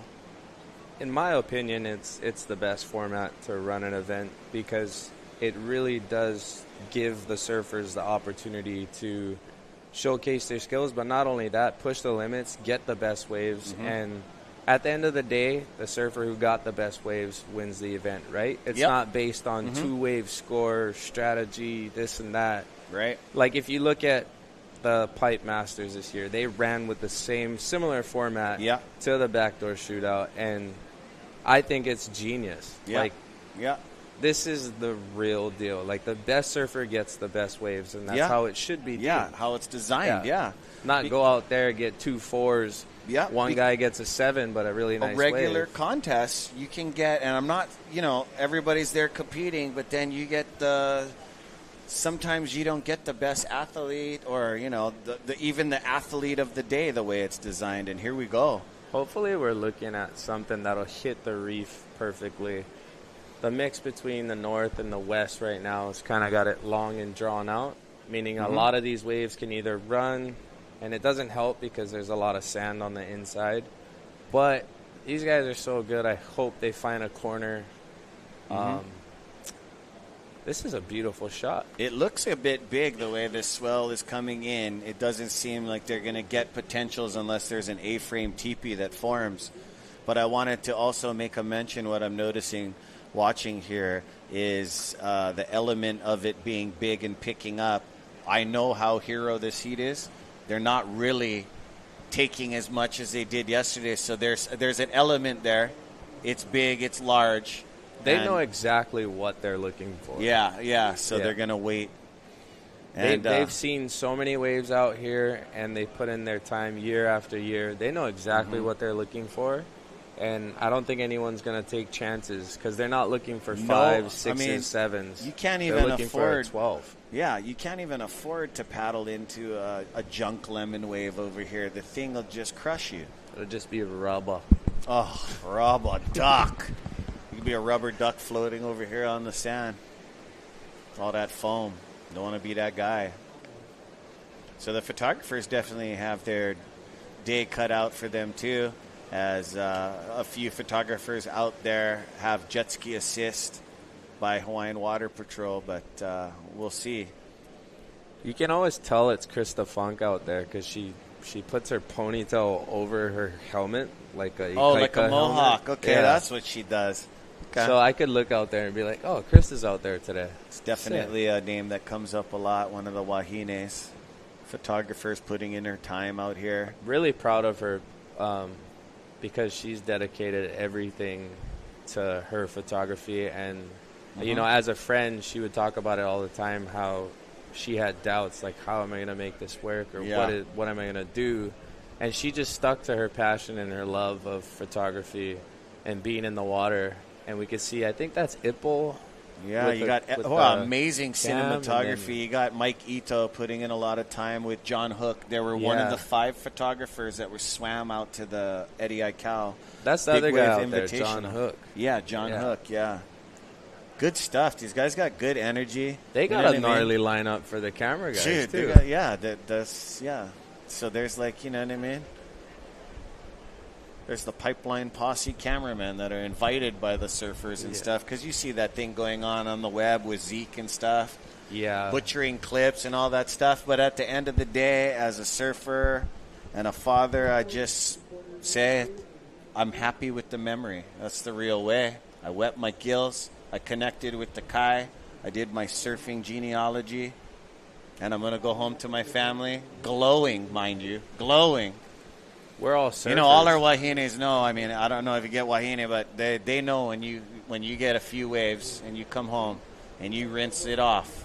Everyone's happy at the end of the day. I mean, there's no bad time in the ocean as long as you get in and you get home safely. And as broken whitewater, see all these whitewater clouds creates these salt ions, and it flies all around. As you can see, all that Ehukai mist, it goes up into grumpy, like evil Karen's noses, and it makes them super happy. They start running and down the bike path with a different kind of energy. I'm no doctor, but it's like a natural saline treatment. It is. Well, it could be negative saline. There could be too much saline when you get flogged out there. But I know what you mean. You get hit pretty hard out here at Pipeline. That's you guys always hear me say this, but you could totally get flogged and donuts and then be injured. Too injured to go to work, but enough you could go surfing again. That's how awesome surfing is. Now, babe, I can't make it to work today. My ankle's sore, but I'm going to catch one session down the road. Just make my ankle more sore. Yeah. And shoot. These guys are sitting. Another heat where we're getting stuck in a little lull. They paddled over some, but like you said, they're specialists. They're looking for this certain... Makua's way out there. He's going to drift into the Wakita Bowl, the Randall Paulson Bowl. The days of brings me back when I Talk talk about about those that. guys, Yeah, yeah. Pipeline Posse days. Braden Diaz, if you're watching, what's up? Brado. Hawaii in the house, man. You'll never forget those amazing days. Wolfpack, Pipeline Posse, it's all sons of the Huio He'inalu. Yeah. What a wild bunch everybody was. We were just crazy times. We all Speaking got of the- kids. We all grown up. Oh, here we go. We got a look. Makai McNamara taking off. Beautiful And, form. Beautiful hand drag. Hasn't used the knee. Dad whistling. Backside down carve. For me, it's really hard to talk about how perfect that was and what a great job he did navigating that wave because it's Makai McNamara. Yeah. He does that on a daily basis any day at Pipe. Yeah. Like, you could see the boil. He's taking off 15 feet behind the boil, got in early, grabbing his rail, picked Kid's the intense. perfect line. Perfect line. And, you know, it takes a lot for a surfer out there to do that, but he does it with such ease. Yeah. Like, that was Makai's always on really good waves.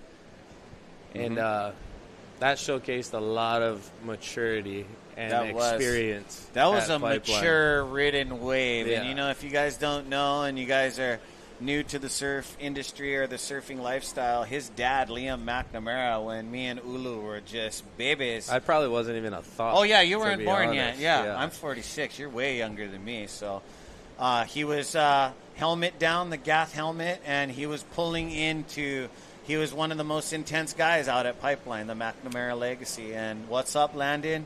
I'm sure you're watching your brother. Brother Another Lando. amazing surfer and music entertainer. Talking about music entertainer, Mr. Makua Kai Rothman. Amazing. Yeah. Making Jack music. of all trades, making music, running for council, doing great things for his community. Not just that, always got all of our backs.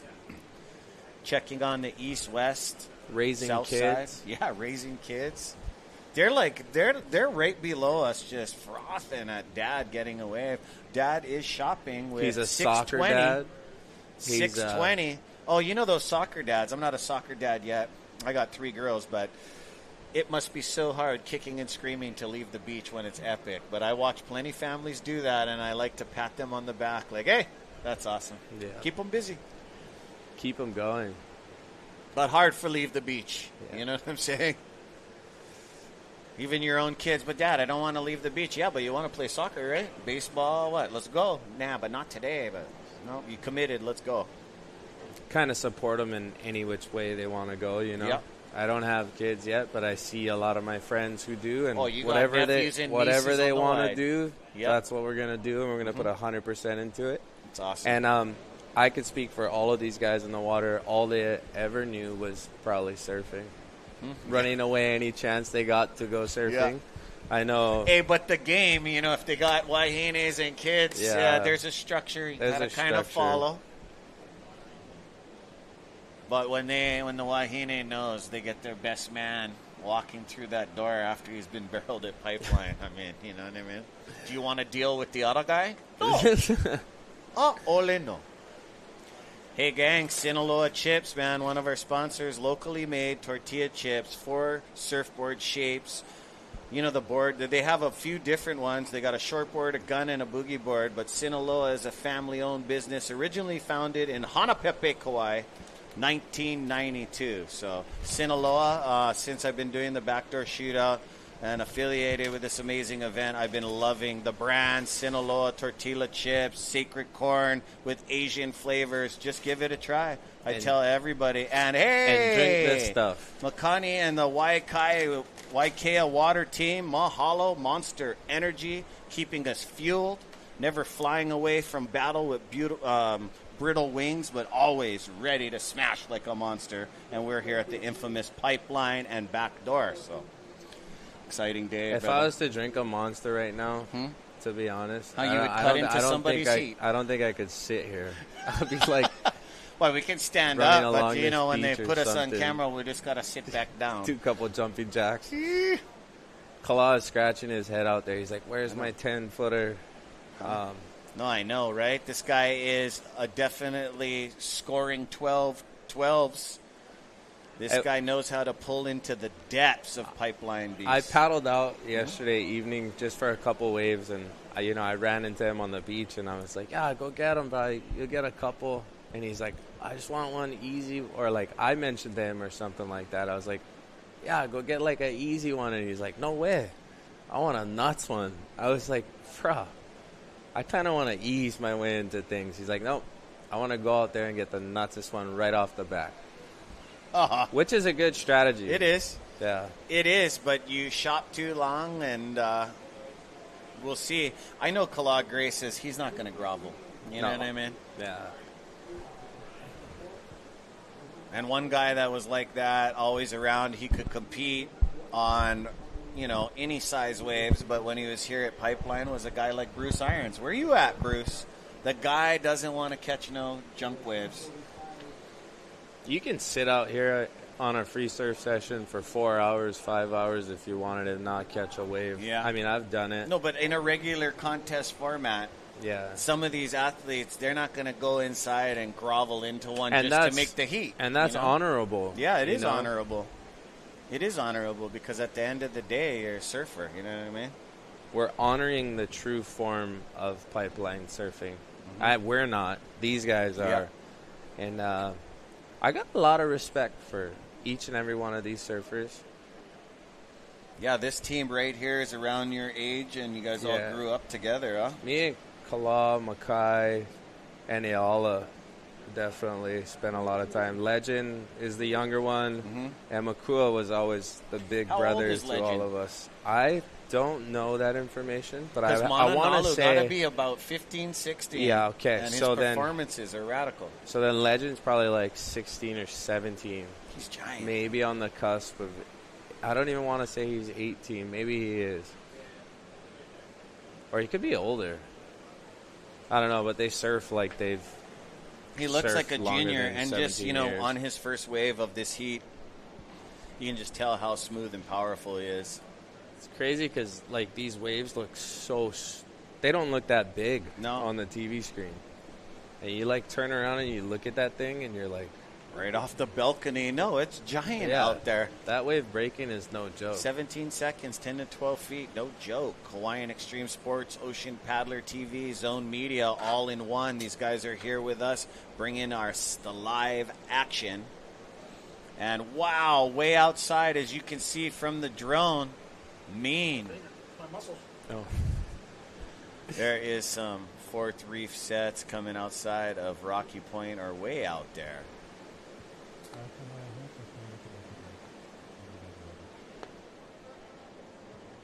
Yeah, so the heat should be coming to an end shortly. Not much action out there, but 21 seconds remaining. We got a long day ahead of us. Oh, yeah. Yala Stewart, Kala Grace, Legend Chandler, Makai McNamara, and Makua Kai Rothman. All Hamas. All Hamas. But in 3 seconds it ends, but McNamara got the best out of that heat. So he is now on a scorecard with that wave. And these guys are going to surf again. So thank you guys for joining us. We're going to move on into the next heat. So make sure you guys come right back. Commercial breaks are about 2 minutes. So Ulu, good to have you in the booth with us, brother. And here we go on the replay. Makai McNamara, just like you said, unreal. So, hey, you guys will be right back. Ezra Rodriguez and Ula Boy. We'll talk to you guys soon. Aloha. Aloha.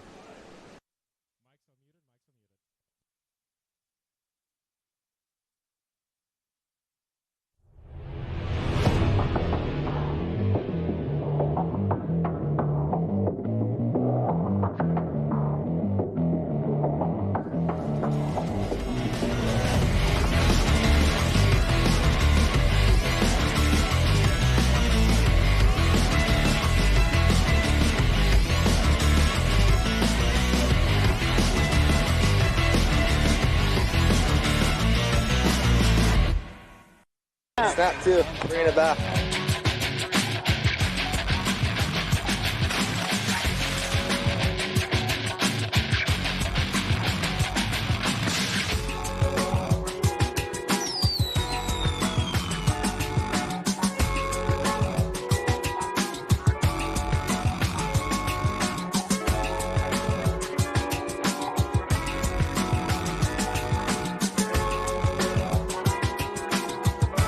DaHui Backdoor Shootout 2024 is presented by Go Nuts Hawaii and Keiki Beach Bungalows. Special mahalos to the members of the Hui o He'enalu, Monster Energy, Athletic Brewing, Sinaloa Tortillas, Odom Water, Waiakea Water, Saltwater Society, Haleiwa Juice. This live presentation is produced by Zone Media, creators of Ocean Paddler TV, Hawaiian Extreme Sports TV, and In the Zone.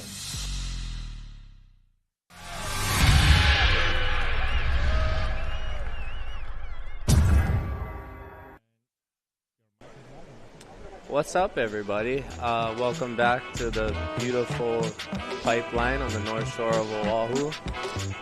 And we are here at the DaHui Backdoor Shootout. I am Ulu Napiahi, and alongside me is the good brother Ezra. What's up, guys?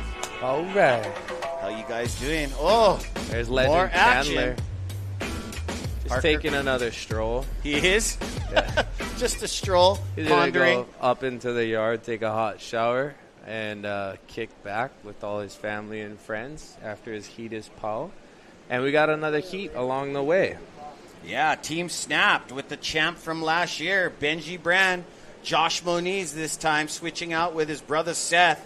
Seth has some amazing scores on the board. Then you got Mason Ho, Parker Coffin. Oh, and Seth's in here. Wow. 2 Moniz. You Oh, got- I like their style. Josh and Seth. Oh, good stuff. Wow, the Snap Family Surf.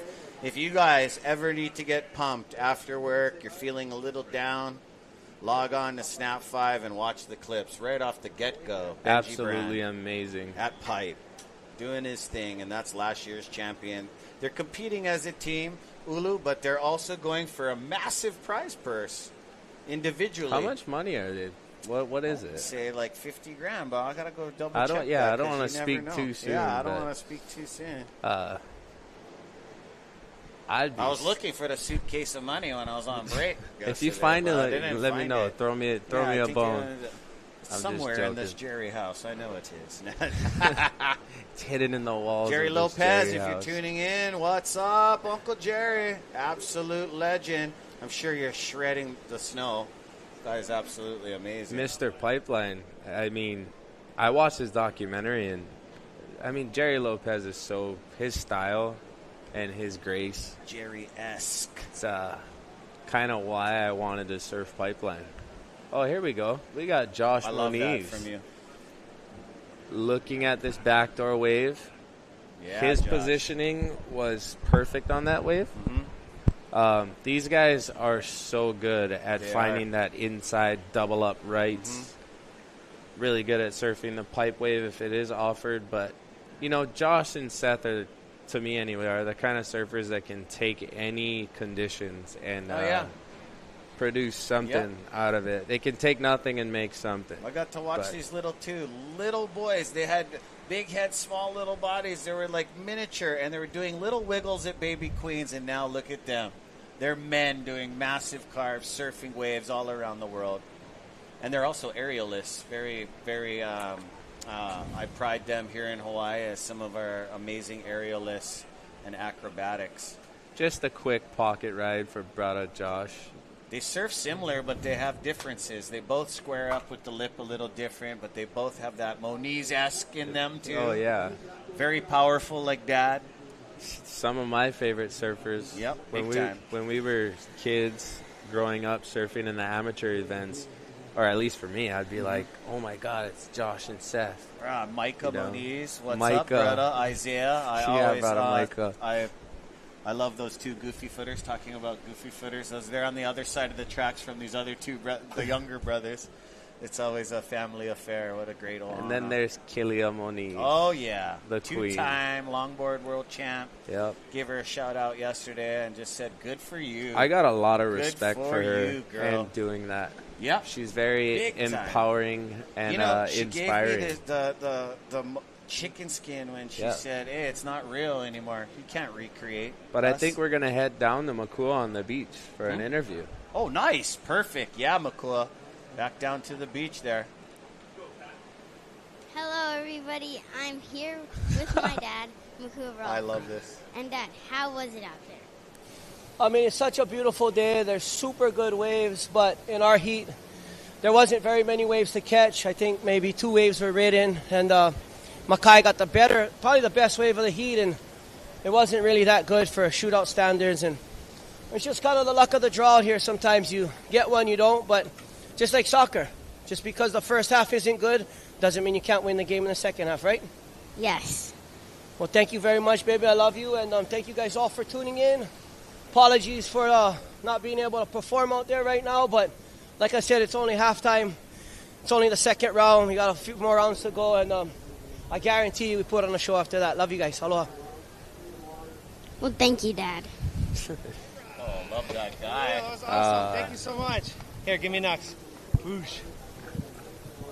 Real good. This guy always has words of wisdom, man. Yeah. And look at his beautiful daughter. Right on, Mokokai Rothman. Your performance was excellent yesterday. And like how this format is designed, you know, also we go off Mother Nature. Sometimes, you know, to get fed the waves. Like if you think about a standard surf contest, you rip from the first round all the way to the semifinal. Think about it. Once you get in the final, you're going to get the short end of the stick because you've already got into that balance. Mother Ocean ain't going to. So the way this is designed, you get to surf a few times. Some people might get the short end of the stick and others will rise above. And every heat is different. So Team Snap out in the lineup as they got waves approaching.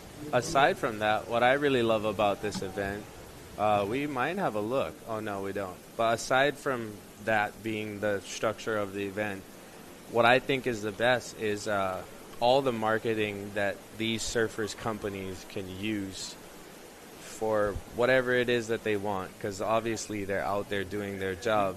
But they can take... Oh, what was that, a ghost ride? Seth almost got sucked over. He was looking at it and then pulled back and almost pulled him over the falls. Wow. Positioning. I know, positioning is key over here. Seth's probably sitting there like, yeah, I could have guaranteed I could have made that. That's exactly somehow.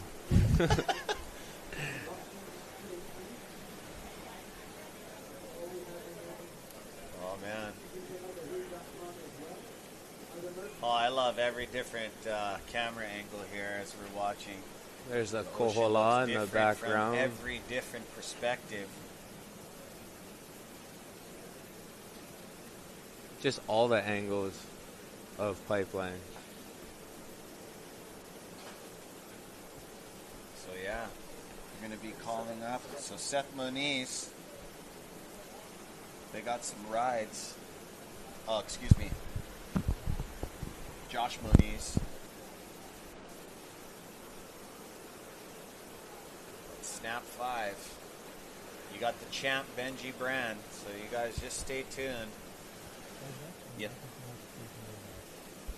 From 20 minutes left in this heat, there is a wave approaching. What do you think, Ulu? It's not going to materialize, or are you going to see a taker here?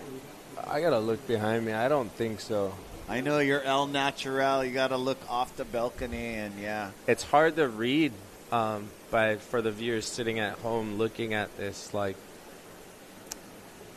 you know, it's nothing like seeing the raw elements, the currents, the direction.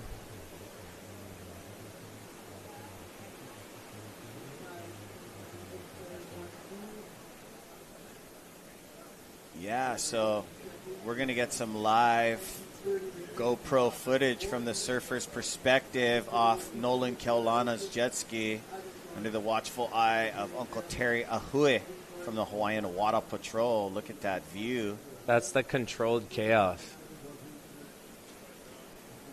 And what we're letting you guys know right now is some surfers are going to take the GoPro and pull into some barrels. So when me and Ulu are talking about the situation and they're pulling in, we can go into the barrel with them first time in history. We'll have a virtual reality. Yep, virtual reality. It's like how Nate Florence, he's coming up in later heats, how he took us around the world with his GoPro. Oh, yeah. Amazing. I mean, I've never And I would never paddle out to some of those spots this animal went out to. But thank you for getting me barreled with you, brother. The technology nowadays is amazing. Can be a negative thing or a real positive thing like this. It's amazing what the Hawaiian Water Patrol can do with these jet skis. That is one of the beasts, the Keaulana legacy. Very talented, brother. That guy jumped off his rig to save Kala Grace, and he had to make a split decision. These guys innovate and create and just try to make water safety, water rescue just boom, they're right on you, taking care of you. I've watched this guy save a few lives, and him and his brother Brandon, Keone, they don't give up. All these guys. And, you know, one of my favorites, and he put on an outstanding show yesterday, is Pomai Ho'opili. They're very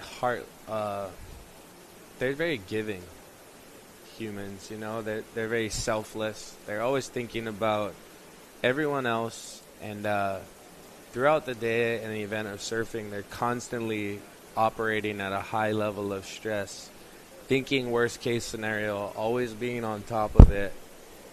Yeah. And that's a hard thing to do for 8 hours a day.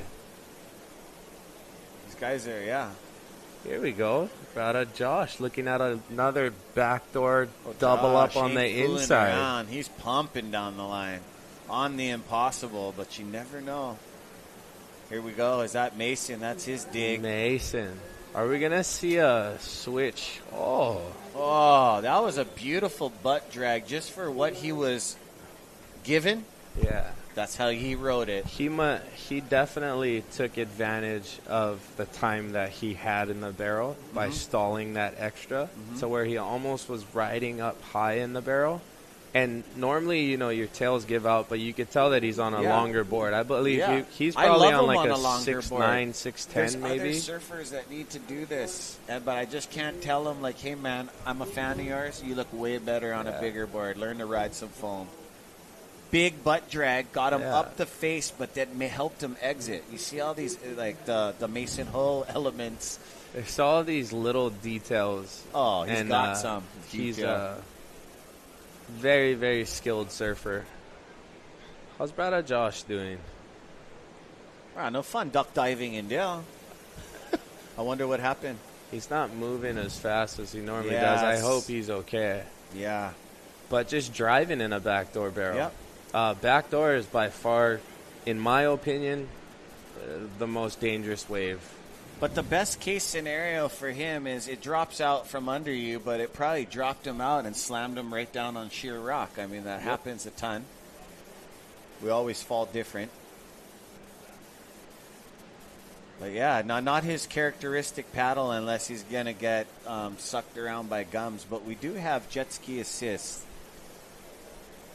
If the surfer is stuck on the inside, Uncle Eddie and DaHui wants these surfers to get more save their energy and more performance. So that's awesome too when you can take that off of your plate. We want the viewers to see an exciting show, you know? Because that's what we want to see. Oh, yeah. Big time. And watching guys like Mason Ho do what he does, that's exciting. Yep. And that's stuff that I want to watch. We got 14 minutes and 40 seconds remaining. And plenty time. As Josh is still making his way back out there, and we got all kinds of currents, and they're dealing with so much out there, and they're making it happen. Yep. I can see Ivan, Eli, and John getting ready to paddle out for their heat. Josh is still making his way out. Wow. Huh. I wonder what's going on with the assist. Oh, but the 96712, like Ulu said, they stay walking down the beach as Josh is still fighting the whitewater here on the inside. That's relentless. He probably got dragged about 150 yards from where he started. And then that whitewater that didn't look like much pulled him back 10 yards. Yeah. some days the current's so bad, like along the shoreline at Pipe, you got to like walk down the, like just before off the wall or the end of back door, jump in, and within the matter of seconds, like 10 seconds, you're already getting pushed. And hopefully you can time it right to where you get like a little keyhole through the channel, and then when you get into that blue water, you're like, oh, I finally made it. Yeah, but if you don't get there, you're going to get sucked down the Rockies. I mean, the fight is not fun. When it lets you up, it lets you up. But. And you never want to do the walk of shame, right? Get out on Eukai in front of lifeguard tower, walk back. Yeah. Everyone's on the But porch if you keep yelling. fighting the current, our fellow lifeguards, and there's legends in that tower, will come down with the bullhorn and go, Azra, don't fight the current. Just let it take you. And then come in over here. Okay, will do. Team Snap 5. Excellent film, excellent athletes, the best of the best. These guys are on there. Some heavy entertainers out there in the lineup. And we got a paddler, Ulu. Looks like Benji Brand. Here we go. That is Benji Brand. Just kind of feeling his way through things. I didn't see much in that wave.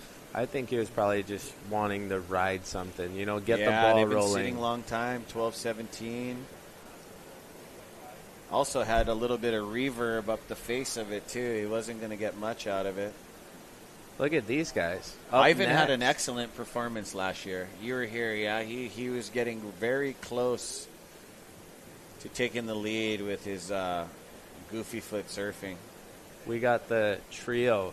We got John, Ivan, and Nate. Yeah. Ivan being the youngest. And I believe Jose Angel might be in this one. Yep, Jose Angel and Eli Olsen. Their brother, That's, Eli Olsen. True North Shore crew right there. Big time. Watched all these guys. Here we grow go. up. Parker Coffin taking off that pipeline. Classic style, standing tall. Gets blown out and a little flyaway. Oh, man, Parker from Monster. Amazing athlete, man, this kid. Definitely all world-class surfers, but Parker Coffin is a very smooth surfer, as you can see. Put on an amazing performance. Double hand drag, stand tall, fights through the chandelier, and just gets blown out. Kid charges. I mean, none of these athletes out there want medium waves, but sometimes they got to take it and put some scores on the board. Yeah. I would be so stoked with that wave. Kidding me? Oh, we got Water Patrol going in the lineup. And here we go. Another beautiful drone shot here. Here we go. As Zone Media is showing us we got a little angles, bit shape to this wave right here. They're going to A-frame. Yeah, somebody's going to get it. Looks like Seth, if I'm wrong. But that is Seth. Here we go. From this beautiful drone footage gets spit out. Thank you, Seth. Oh, Seth Moniz, you on fire. What a way you. to open up this heat at 10:09 remaining. Thank you, Seth, for that beautiful display of amazing pipeline surfing. We got to watch it from the sky with Zone Media and then turn our heads off the balcony and watch them get spit out. This is amazing. You could see how that thing was forming into the teepee with the corner. We're going to take a look at it right now. Just a very beautiful pipeline wave. Classic pipeline wave. Late drop, pulls in, heavy spit. And he's happy with that. Yeah. He's just like, I'm going to do a couple turns. Yeah, nice little bonus snap. Got himself right all the way over to the sandbar. That was Coffin kicking out. He's doing some hunting because you never know what you're going to get, yeah? Hunting season. Yeah, hunting. Sometimes you just got to go to see. It also sets you up and puts you in position for the next one sometimes. And like Ulu said, pipeline picks you. You never know where you'll be loitering in the lineup, paddling out like, oh, bro, you got to be ready. Always got to be ready. Yeah. You got guys like Bruno Santos, Ian Gouveia, Kona, Oliveira from Nave. They'll be coming up along with Team Japan.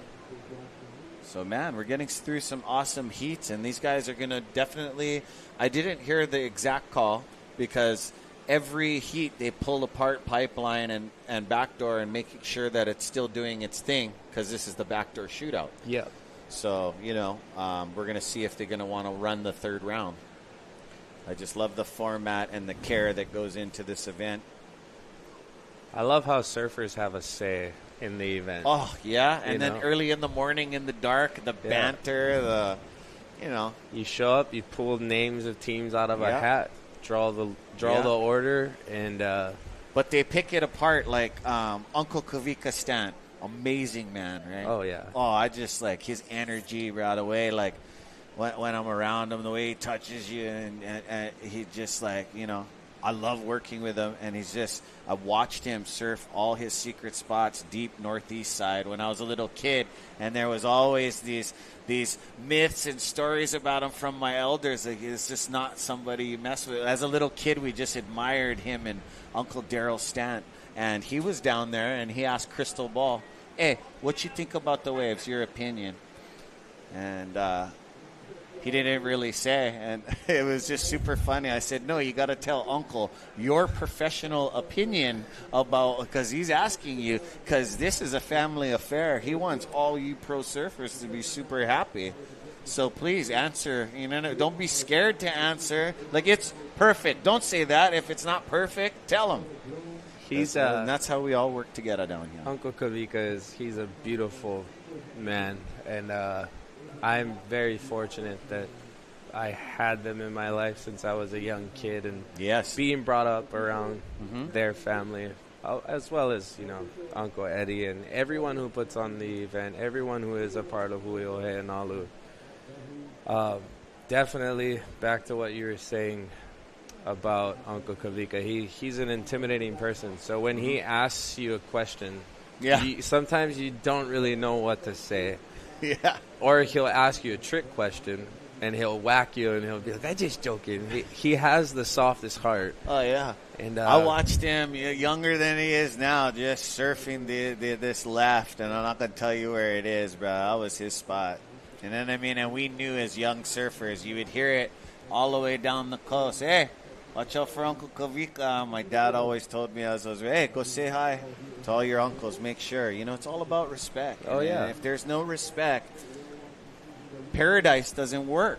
You got to give respect to get respect. And I, as a local boy, got to wake up and remind myself and hit myself in my meridian and tell me, "Brah, I'm this." Wake up in paradise. Super thankful, grateful to be a part of this and have all these amazing, I can't even express on this headset mic how awesome these individuals are that we're surrounded by in your life and my life. To have the gratitude, right, for everything that we have, and being in this beautiful place surrounded by amazing people and the community that it comes with. The surf community, it's not just North Shore.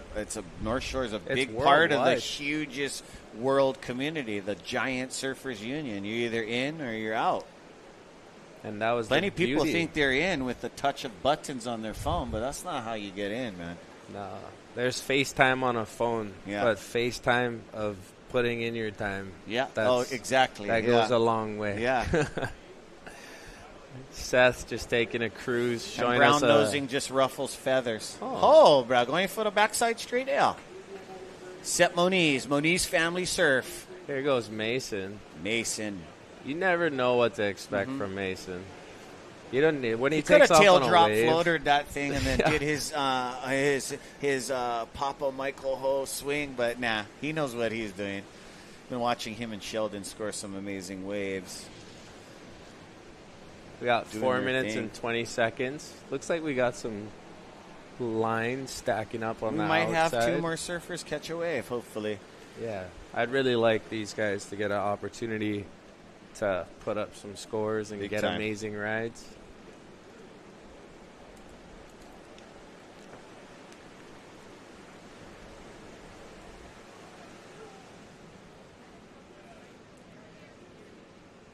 Oh, that's Mason's got to be on like a 7.2. Just guessing by the way he's paddling.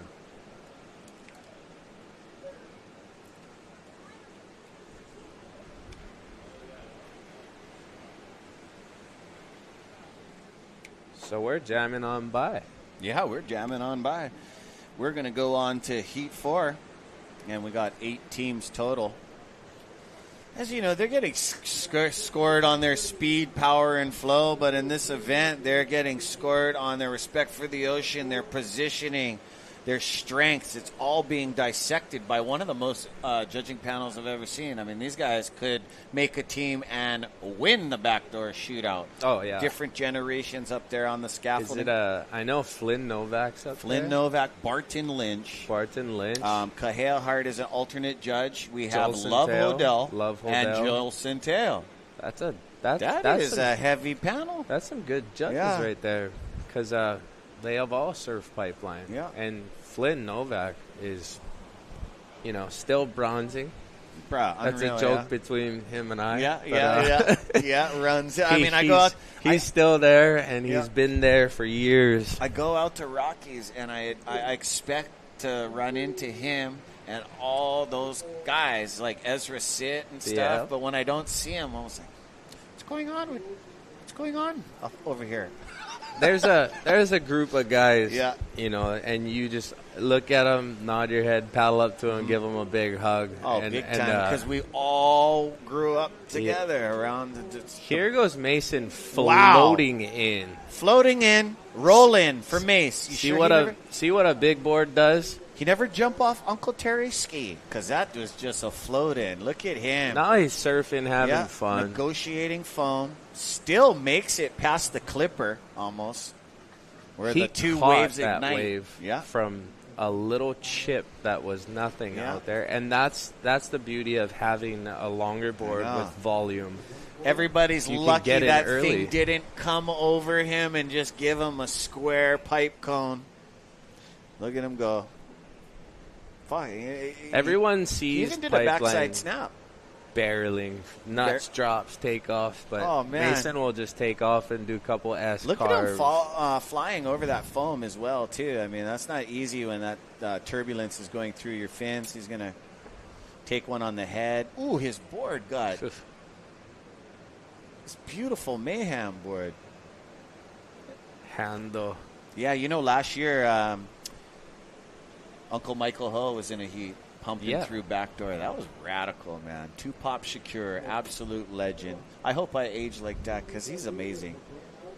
Guy does it all.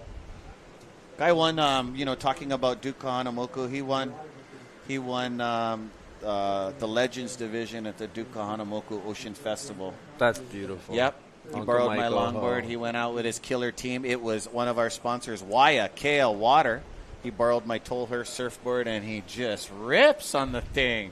The guy's got that. That's why I call him Tubos Secure, man. He's unreal. Legacy. Who also, talking about Duke Kahanamoku in the specialty event, Derek Ho, Legacy, his son, McCall Ho, made it into the longboard finals yesterday and did a hell of a good job. My heart goes out to that family. Uncle Derek was a very special person in all of our lives, as well as Pipeline. But we're going to hit a short break, and we'll be back with more action from the DaHui Backdoor Shootout. Yeah, thank you, Ulu, for being here with us. Mahalo, gang. See you soon. Mahalo.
DaHui Backdoor Shootout 2024 is presented by Go Nuts Hawaii and Keiki Beach Bungalows.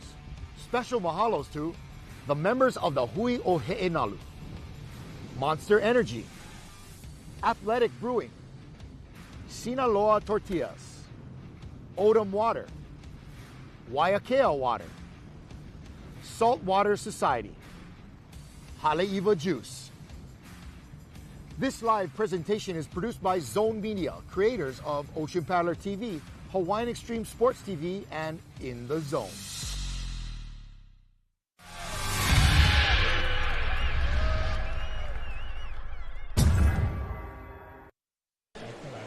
Aloha guys, welcome back to the beautiful North Shore of Hawaii here at Pipeline.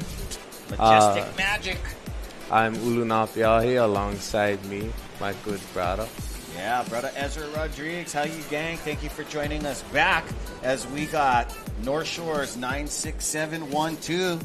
Eli Olsen, Ivan Florence, Jose Angel, Nate Florence, and replacing Koa Rothman is world champion John Florence. How nice. How nice, yeah? Koa's got a stunt double. Yep. That's Koa's stunt double if you guys never knew. John Florence. He's not John anymore. He's just John Florence. John. Amazing. John, I mean, the guy Florence. This heat speaks for itself. They are the pack from the 96712 North Shore of Oahu. Eli Olsen, stuntman, black belt in jiu-jitsu, amazing MMA fighter, surfer, super disciplined. On him. He's frothy. Funny, super funny guy. Yeah, charges. Ivan Florence is Mr. Cool. Oh, yeah. How's those handlebars? Kinda... He's one of my favorites. It's goofy. I love the way he surfs all kinds of waves, but he surfs pipeline. Amazing. And backdoor. Ivan's been getting a little nuts, though, with the competitive surfing. I heard in the other contests, him and his brothers had a thing for the Pipe Masters, and he put his head down, and he's like, you guys better watch out for me. Oh, man, he's coming. Ivan's turning a page with that beard he's got. I mean, I've been watching him turn on over the years. I mean, he's always talented, but, like, he's getting really noticed now. Like, he's a definite threat, but that's funny when you come out of the gate and just tell your brothers to get out of your way. That's classic. Then we got John Florence, world champion, one of my favorite surfers, probably the best surfers, if not the best surfer in the entire world. I agree. You can't say more about the guy. Yeah. But he's doing some really cool stuff aside from surfing. Yeah. Running his company, traveling the world in the way that he wants to. Seeing him designing some killer shoes that are just look like next level kind of stuff. And they're all so close, so they're supporting each other through what they got going on, and they got a good team. And I'm sure Koa's on the beach. Yeah. Watching his friends surf. Yeah, because, there's also in that North Shore Surf Shop boys, that's like part of their pack too, you know what I mean? So they had to split the talent up, and that's what you have. They should be calling Team Nave pretty soon. We got Bruno, Santos, the Gouveia legacy, the Oliveira, Silveira, and Johann Peter. They'll be coming up next. These are 30-minute heats. This is the second surf for 96712. Yesterday, they got pretty good waves, but I think John got the best out of the team exchange. There's like about 3 minutes left. Ulu, and he got that, like how you were talking about Makai's. I would compare it to Makai's. That traditional drop in, butt slide, shove the knee, adjust, and then just come spitting out, just perfection. I thought that was really well written. The judges definitely have their work cut out too, because all of these guys pull in so good with all kinds of technical style, contorting their body, doing what they feel comfortable with, but then they also have to judge upon the context, and the shape of the wave is important. You know what I mean? For so that's sure. going to make a huge difference in the scoring potential of having a champion this year. Every wave is different. Every wave hits the reef differently, and what stands out, obviously, is the height, your positioning, how critical the drop is,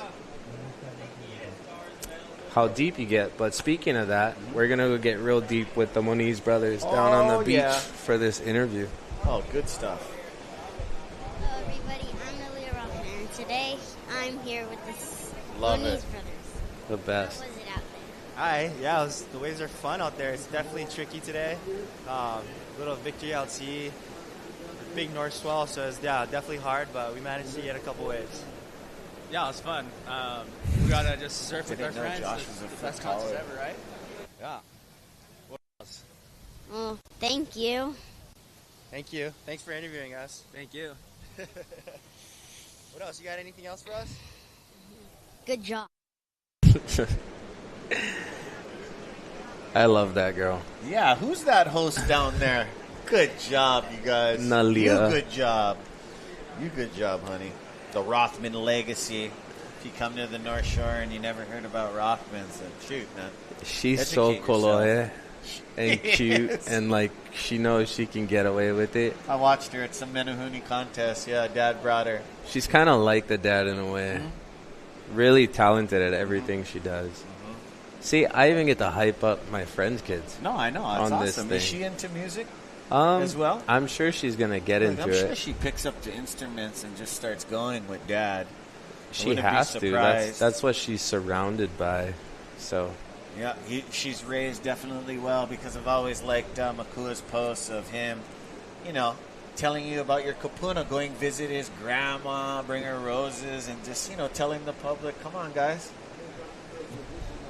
Mad respect for that, Ohana, as these guys have been pushed out by the current you were talking about earlier, and now they're making their way back in as they were too far out. 96712, Ellie Olsen, Ivan Florence, John Florence, Jose Angel, and Nate Florence, Surfer of the Year, Surfer Paul. Stoked.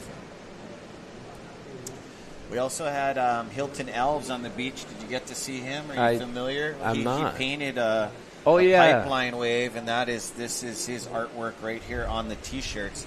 Don't forget, did see him. If they're tell the public, hey, if you guys are at home and you can't make and join us on the beach, and you're watching us live on channel 1020, or you guys are on Surfline, Brother Jeff guys from Surfline, aloha. What you guys can do is go on DaHui.com. And we have all the merch over there, okay? We also have T-shirt sales down the beach. They're $25, $5 posters. You guys are going to want to get this iconic event. Yeah. To the most exciting and entertaining person, we got Mason Ho down on the beach. Oh, nice. Hello, I'm Nalia Rothman, and I'm here with Mason Ho. Today, how was it out there, Uncle Mason? The waves were big and scary, Nalia. I used to love to watch it when it was like when I was your age. Yeah, it looked really big. How'd you feel when you got really wiped out? I got wiped out. I was just trying to stay calm, and I kept looking at Hawaiian Water Patrol. Right when the wave would almost crash on me, I'd look at the Hawaiian Water Patrol, and I'd be like, don't panic, Mason. Everything's okay. They're right there. And then I'd come up, and there'd be another one. And then I was like, everything's not okay, Mason. But it was, because when I came up, they were right there. And they always keep us safe out there. Well, thank you, Uncle Mason. You're welcome, Nalia. Thank you.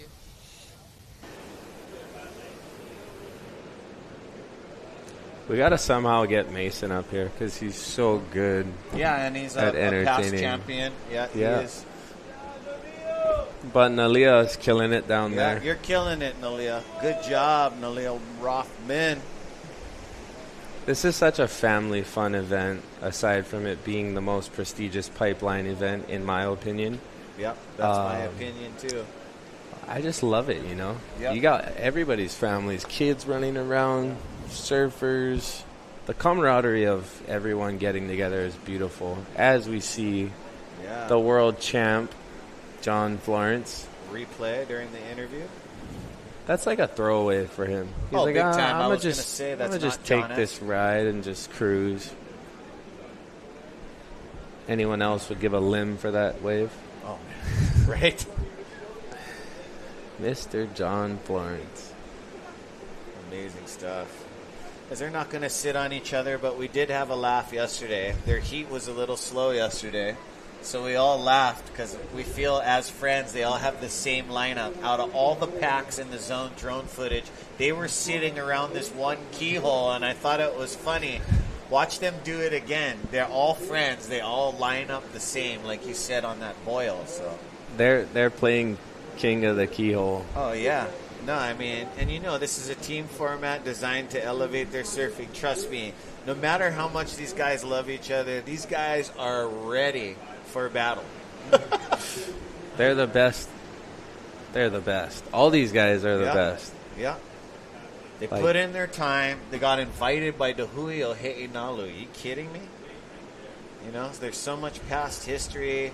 And, you know, that's why we honor not only why, but Duke Kahanamoku. It happened to him, you know, and then his contest after Duke was no longer with us. The Hawaiians couldn't even surf in his events. Like, that's massive. And that's why Uncle Eddie and his team designed this. It's like, tired of our local boys getting the short end of the stick. And it's not just for our Kama'aina. It's for people that surf pipe that are a part of this ohana right here down on the sand. On any given day, you know, like if Pipeline's firing and they got like a really important event going on, if you were to throw any of these guys in the mix from any of these heats, they probably would have made a lot of upsets over the years Big of time. professional surfing here on the North Shore. Yep. Big time. Because a lot of them never had the opportunity to be a part of, even have a chance to be at a part of the event in their backyard. How will you ever know? You know what I mean? And, you know, Uncle Eddie's given generations of surfers the opportunity to showcase their talent and give them the opportunity to showcase their skills. And, you know, this gives them a name. And all these guys have been in that position. And that's the beauty of this event. Yep. I love to see all these brothers doing their thing. And now they're all, you know, I love you joining us in the comment well booth, established. too, but I also want to see you in a team. I would love to, you know, like you said, you honor the guys putting in their time. I've been away for 3 years now, and I haven't put in my time. So respectfully, I need to sit aside and watch, you know. But a part of me is like, wish I was out there with my friends. I've surfed a heat with Mason, Kalau, Grace, Ayala Stewart, myself, and I forget who else, but Makua. And some of the best times of my life. And what's up, guys? Yeah, gang. I always say it, I forget sessions. I forget waves. But I always remember who I surf with. It's the craziest thing. It is crazy. As we got some waves approaching here. Gang, thanks for joining us. As you can see behind me in Ulu, the waves are going off 10 to 12 feet at 17 seconds. Thank you to Surfline, keeping us updated. Thank you to Zone Media. Thank you to Sinaloa, Monster Energy Drinks, Waiakea, Two Thumbs Tattoo, Aloha Salads. Thank you, Elon and the gang, our headline sponsors, Go Nuts Hawaii, and also Keiki Beach Bungalows. Just a couple clicks down the beach over here. Beautiful stay at that amazing resort. Keiki Beach. Hard to stay over there. It's so beautiful that the place is absolutely booked. So if you guys, Aina and visitors, you guys are watching, and you guys are planning to come to the 7 Mile Miracle, that is an amazing place to stay, Keiki Beach Bungalows. And that was not too bad wave. That was not going to win the backdoor shootout, but that's how good everybody is. I think where he was at the TP, like where it was hitting the reef, he was directly in the middle of it. And it's the backdoor shootout because you can either backdoor pipeline or you can backdoor the backdoor. Well said. But it's always good to position yourself deeper in order to get that good line to drive through the barrel. Instead of take off at the very top, you'll have to airdrop. And it's really hard to like disengage your board and then get back down on the water and make that bottom turn. So Eli probably knew that he was just in the middle of it. Yeah. And it went under him. I've is seen what him they go call on it. some stuff. Don't! But he goes. Yeah. Oh, shout out to the Coast Guard. What's up, gang? We also had a Wahine in the body surfing final yesterday. She was water rescue Coast Guard. Delori. So shout out to you. Thank you for body surfing with the men. Tom Sales was out there doing his thing. You know, one of the purest forms of catching a wave is with your body. You know what I mean? Whether you wear surf trunks, it's just you, your fins, or your Speedo. You know what I mean? And you are also familiar with Alaya. You Alaya a lot too. Yeah, that's another pure form of wave sliding. I think growing up in Hawaii, you just kind of ride whatever there is. Yep. Whatever you can get your hands on. And I'm your sure Big Island roots from where you come from down there. I've visited Pohiki a few times, Kaikakalama and all of them. I love that whole vibe down there. I'm not going to talk about the waves I love, but there is some amazing culture, surf culture down there. It's different. The energy. It's neat, the energy. Of It's that very island. raw and rural. Yeah. And, Lava rock. I've been to spots that are no longer there, but I can honestly tell you what an amazing place it is. But, some of the best waves I've ever surfed. seen. Yeah, I know. I know. I watched you as a little kid. I actually visited the Pohiki area, and I was watching you surf trees. And I watched you totally get barreled, and you were little, man. Yeah, there was. And I was like, oh, who's that? And then I started seeing you come over here, and I started seeing you put in your time with all your friends. I remember when I first showed up here, and I was like, whoa, look at all this sand. Yeah. Like, that's crazy. And then you watch the wave break, and you're like, if I catch that wave, I'm actually going to go to sand.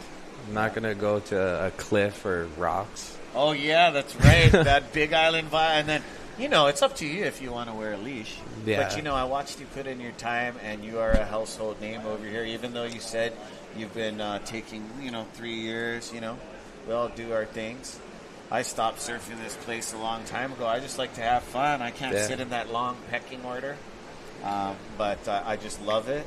I know about it. I love waves and discussing surfing. Just being here. Like to have fun, yeah. Being here and seeing all my friends and being with you guys and putting in the time. This is like family for me, like big time. And I don't care if I go out there and surf. I'm happy that these guys are doing their thing and killing it. I just like to see my friends. And we discuss and exuberate what's going into this and you amazing cheer event. everyone on and just be happy for these guys who are out here risking their lives. They put their lives on the line every day, and this is only the first half. This is North Shore Boy, the 96712. This is their second surf, and this is a very dangerous team. And Koa Rothman, if you're watching, what's up, brother? I know you're just living and cruising and just take care of that injury, but we definitely miss you. That's one of the guys that come to mind all the time. I'm super thankful that he's doing okay after the injury that he took. Talked to him yesterday, and I think he's making the right decision to kind of just step back, allow himself to heal. Because, brain injuries are one of those things, like you get a concussion and you don't properly heal it. You get a concussion again, and that's where it causes more damage to your brain. And it's a very serious thing. That's why a lot of these surfers wear helmets nowadays. And I think safety is a big thing about it. Yeah. To check on himself. But how does Makua get injured and Dad lets him go surf the Eddie? I always trip out on that. But yeah, Koa, Godspeed on healing up super fast. We miss you over here, brother. It's funny because Uncle Eddie used to make them wear helmets when they were kids. Yeah. They're trying to be as cool as they possibly could. I remember that. Well, for Koa, and he would never wear them, but I think he's considering it McCullough because of the never level that wanted he's to as taking kids. it. Yeah. But we grew up around Jamie O'Brien on the same surf brand, and I watched Dad put McCullough in a helmet on certain occasions. Yeah.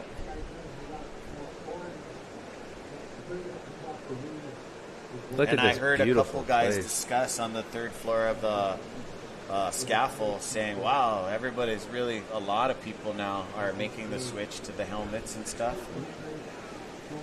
I mean, it's a smart decision. That the level of surfing out here at Pipeline is so high on any given day. It's like they're pushing the limits so far that it's inevitable. Yeah. Like injuries are gonna happen. Yeah. They're pushing the sport. They're pushing the level at Pipeline, and this isn't like your everyday walk in a park, you go surfing, have fun kind of wave. It's not. You literally put everything you got on the line, and it's amazing to see these guys do what they do year after year. Mm-hmm. This is their backyard. They feel super comfortable, and I'm at awe of their surfing and their ability and everything that they're doing in the water as well as outside of the water. Yep. In the kai, on the land. These guys are gentlemen. They're making a move for something, yeah. I just got to look behind me. And, talking about those helmets with you, Ulu, and stuff, it is funny how every surfer prepares. Some of us go, should I wear a leash? Should I not wear a leash? And then you got that helmet thing. Should I wear a helmet? Should I not wear a helmet? And then it comes down to what board are you going to ride? There's so much things in surfing that we can joke and laugh about because we do become a chore inside the mind sometimes. Oh, sure.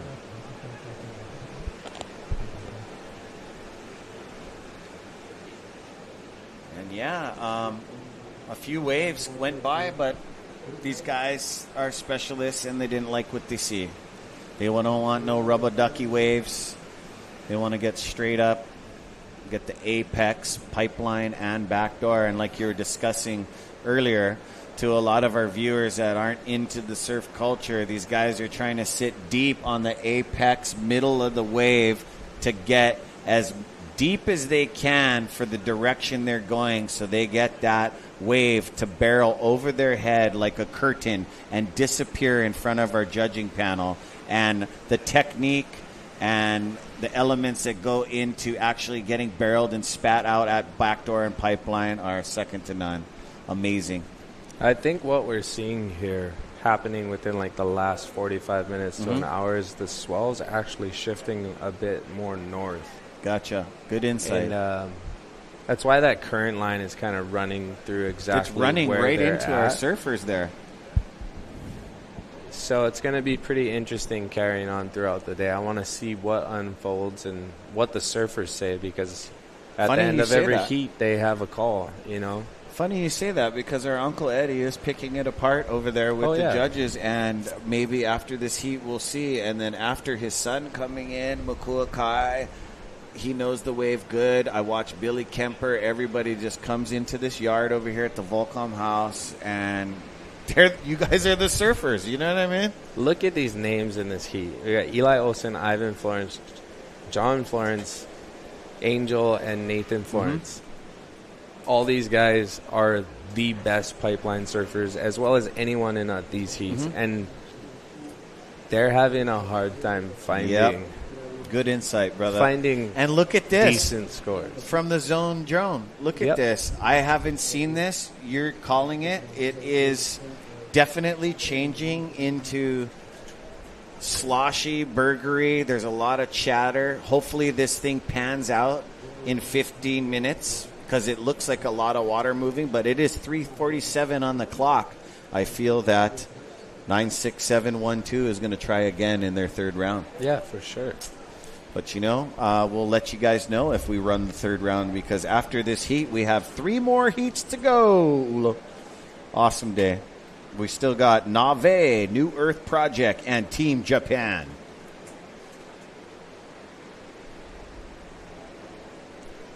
We got some action ahead of us. These guys just dealing with this current. Oh, man, they're just paddling in, yeah? Ivan's like, I can let this one go. I got a couple of good waves under my belt from the other day. He did get a couple, but the guy got a 12 one year too. So yeah.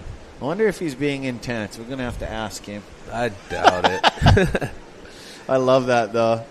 That inside, because he's definitely stepped it up as the youngest brother, right? Yeah. Ivan's always been his own person. Yeah.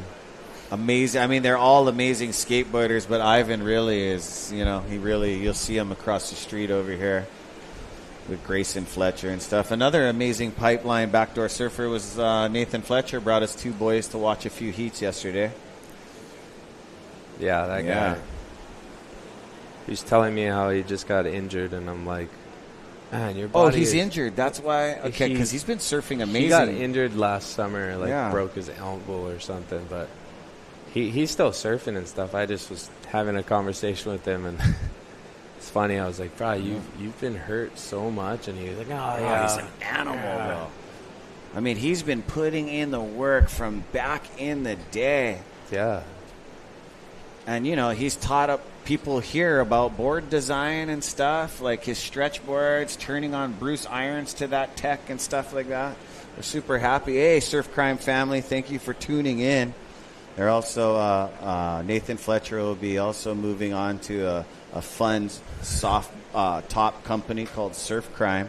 Check this out. The camera guys are getting pushed to where the surfers are. Oh, right into them. That's how nuts the current is. We're going to hear the open mic, hey, get away from the surfers. And, they've all been warned, the people that have the privilege to go out with the pipe photographers that are hired. They just need to know their limit and identify danger. It's a massive thing. To not be that guy that Uncle Terry and his water patrol need to go and take a look at you, even though they're there for everyone. They're trying to watch the professional athletes out the back. Oh, they're getting pushed far out the back. That was a quick heat, wasn't it? Yeah. And who are we going on a minute cliffhanger? It looks like Ivan's got a good look. I don't think any of them do, actually. See that? That backwash is crazy. Imagine taking off on like an 8-foot wave and then you got a 4-foot backwash coming at you. Oh, man. And some of the times those 4-foot backwash, that ain't no joke, man. That's some heavy water headed towards you. I've watched these guys ride over ruts bigger than cars, but then just boom, right into it. Amazing. 8s and 10s, some 9s, and this is the only contest they get scored from a 1 being a way below average score, 5 being an average score, and they can go all the way past the 10 to a 12. But we absolutely dissect it.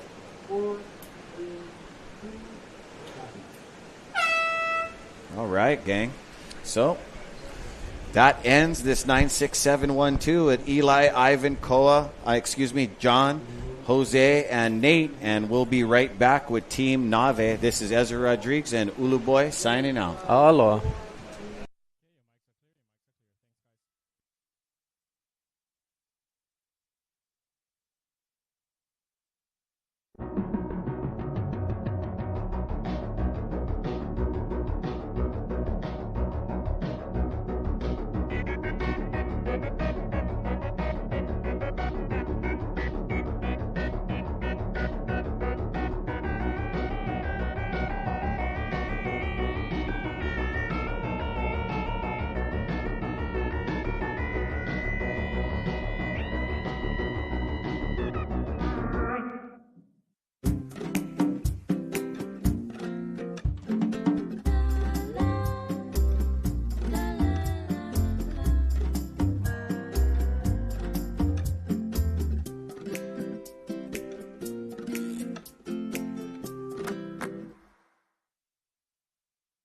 DaHui Backdoor Shootout 2024 is presented by Go Nuts Hawaii and Keiki Beach Bungalows.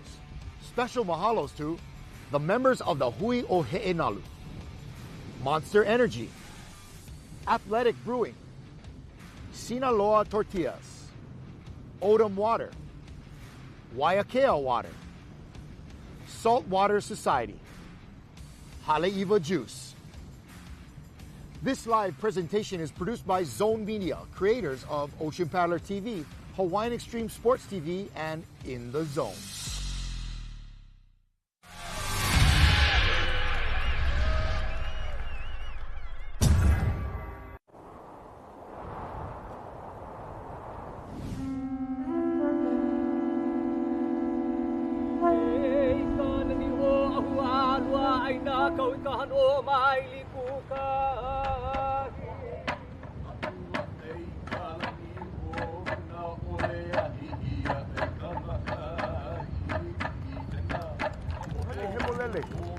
E ihu mai pu. E ia kaha. Ma ke alo. Ko o leo mahalo.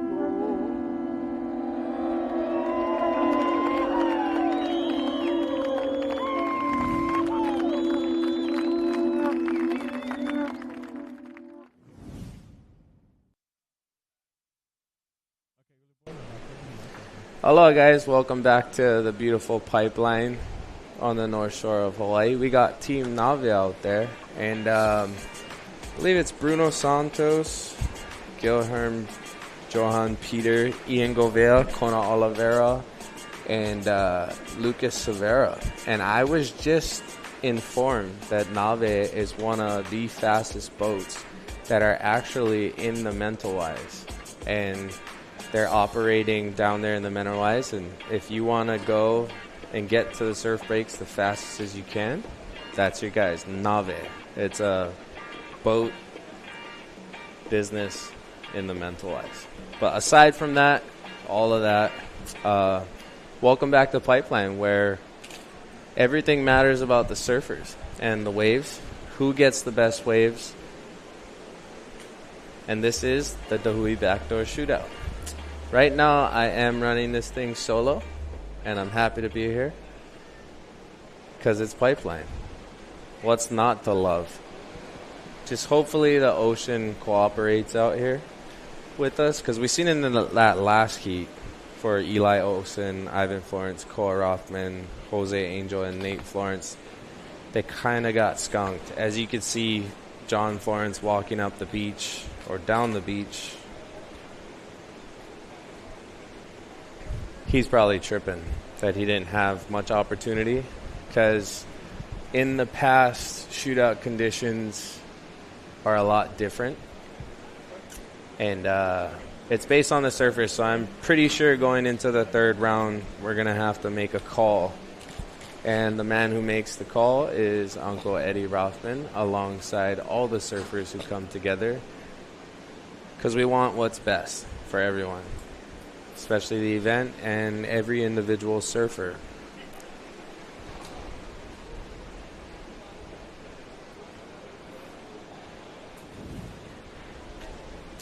A little replay. Is that? I believe that's Ian Gouveia. And he's no stranger to barrels at Pipeline. That was just a nice little casual ride while we were on our break. And joining me here is the man himself, Rocky Cannon. Yeah. Good boy. What's up, my man? Nice to see you, brother. It's so good to see you. It's been a while since I sat next to you. Yeah, bro. It's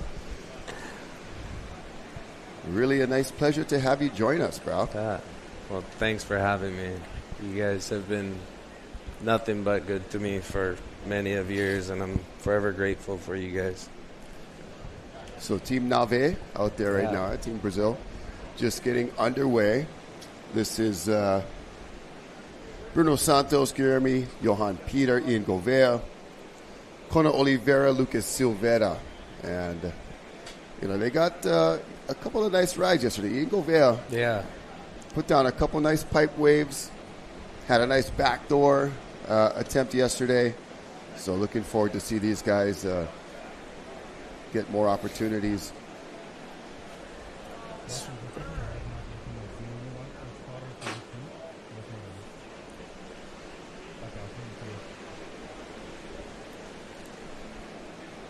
Thanks for coming in and saying their names, because I would have butchered them. For sure.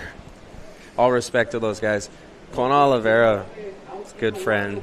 Yeah. New father. Grew up on the North Shore. That really baffles me and lets me know how old I am. Because I, remember him as a Grom. Yeah. And then when these Groms start growing up and having their own Groms, that definitely puts it all in perspective, as we'll say. And look, beautiful drone shot. As I was coming back to the site, there were tons of vehicles both sides of the road. It was definitely evident that pipe is on and the backdoor shootout in full effect. How's it been? I had to step away. It's been I got, a little bit of other pots on the stove, if you will. Got things cooking. And went down to audition for a double part for a new show that's coming out here. I didn't get it. I didn't look enough like the guy. Looked just enough, but there's another guy who matched it better. So it was just a quick camera test. Yeah. Coming back and looking at the scene here, it has been just a great show. I mean, no matter what, it's an amazing show. It's the DaHui Backdoor Shootout. There hasn't been much opportunity for the surfers out there. It kind of went through this north current pulling through the lineup. Got it. Shindig, but the surfers are doing the best that they can do. They're navigating, some average scores, nothing in the excellent range that we're used to seeing, but we still have a long way to go, and things could spice up for these guys. I hope it does. Yeah, and we're, in heat number 6, so we got 2 more heats to complete round 2, and then we'll see, how the conditions develop over the next couple of heats. I know the surfers have a lot of say, a lot of control in what happens in the event and what we're going to progress through, so we'll see if it's going to be continuing in round 2 into round 3, or we have the ability to say, all right, we want the best conditions, and that's so we'll see. Cool. I love that about this event. Yeah, and you competed out here before. Yeah, it's like as real as it gets. What kind of vibe? I think we could take a wild guess, but it's so cool to hear from someone who has been in an actual heat that on a team that's been out there. And you compete regularly. Yeah. You have in conventional elimination style events. But what has been some of the cool features of this event? It definitely takes off the pressure of performing, and I think that allows a surfer to actually showcase his true ability and skill, and not being so pressured. You're surfing with your friends, you're having a good time, it's really relaxed, and you're just out there to surf. But then again, it is an event, and that's always on the back of your mind. But it's not so much pressure because you're going to surf again. You're going to get another opportunity. And I think that's the difference, is because when you're surfing a regular conventional event, you're just going out there for 20 minutes, 25 minutes, and you're looking for your 2 best scores. And having that stress going into the water kind of like takes the fun out of it in a way. I still feel like here at the DaHui Backdoor Shootout, every heat that you surf, it's kind of like you're free surfing. We see this ride from Surfer. Just a quick in and out. I think he's kind of just trying to feel it out. Yeah, and that is pretty common here when you just kind of check into one, see what the conditions are like, and feel it out.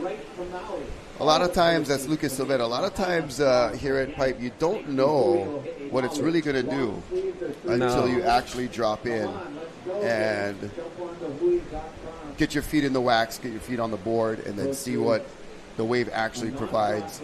There are times you can spot it as you're paddling, and know whether to go or not go. But there are times when you do need to drop in and really take a swing at it. That's what I like to say. You never know until you go. That's a good one right there too. So tucks in, but you see all of that movement in the wave as it.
Well, Rocky, welcome yes, back. Sir.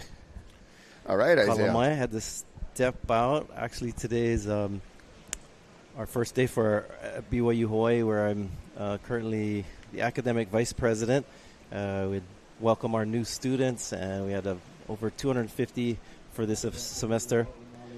Kind of cool. Got to say aloha and share a little bit of, give like a little speech for 20, 30 minutes. Right, it's kind of cool. One of the things I talked about in that speech, I thought I'd kind of bring up today too. You were talking about that concept of kuleana, we talked about before. Yes. The sense of stewardship and what do you put into, how do you contribute to your community? And but really cool. One of the ways I told that story was through mo'onui, or giant lizards. Look at this one. Oh wow! What a great effort there. You can see the little sea breeze that is affecting, the hollowness just a tad. Pipe and backdoor, pretty resilient in being able to handle some of that little sea breeze and still be productive. But you could see that one right there, just a little chandelier that came down, and a difficult exit there. Right. Still looks good though. I mean, it's pumping out there. Yeah, size and energy. David for Stan sure. was saying, so these are the professionals. Yeah. Some big conditions here out at Pipeline, and that's why we have the best out here in the water and the heaviest conditions. Yeah, so in Hawaiian folklore and mythology, before humans dominated the islands, they were ruled by these giant mo'onui. They're kind of like dragons. Okay. It's kind of cool and mountainous, like really large, like Godzilla. By the way, there was a new Godzilla movie that came out recently, and it's from Japan. And, you think, how many Godzilla movies can you make? Right. But this one was really good. I don't know if you have a chance to I see have it. not seen that one yet. Yeah, but anyway, Hawaii has the same sort of, stories of these giant, massive mo'o, call them mo'onui. And in where I teach at BYU Hawaii is in La'i, and La'i has a legend of a mountainous dragon named Laniloa. And Laniloa was initially was a good, it's one of the street names dragon. over there too, it right? It is too, yep.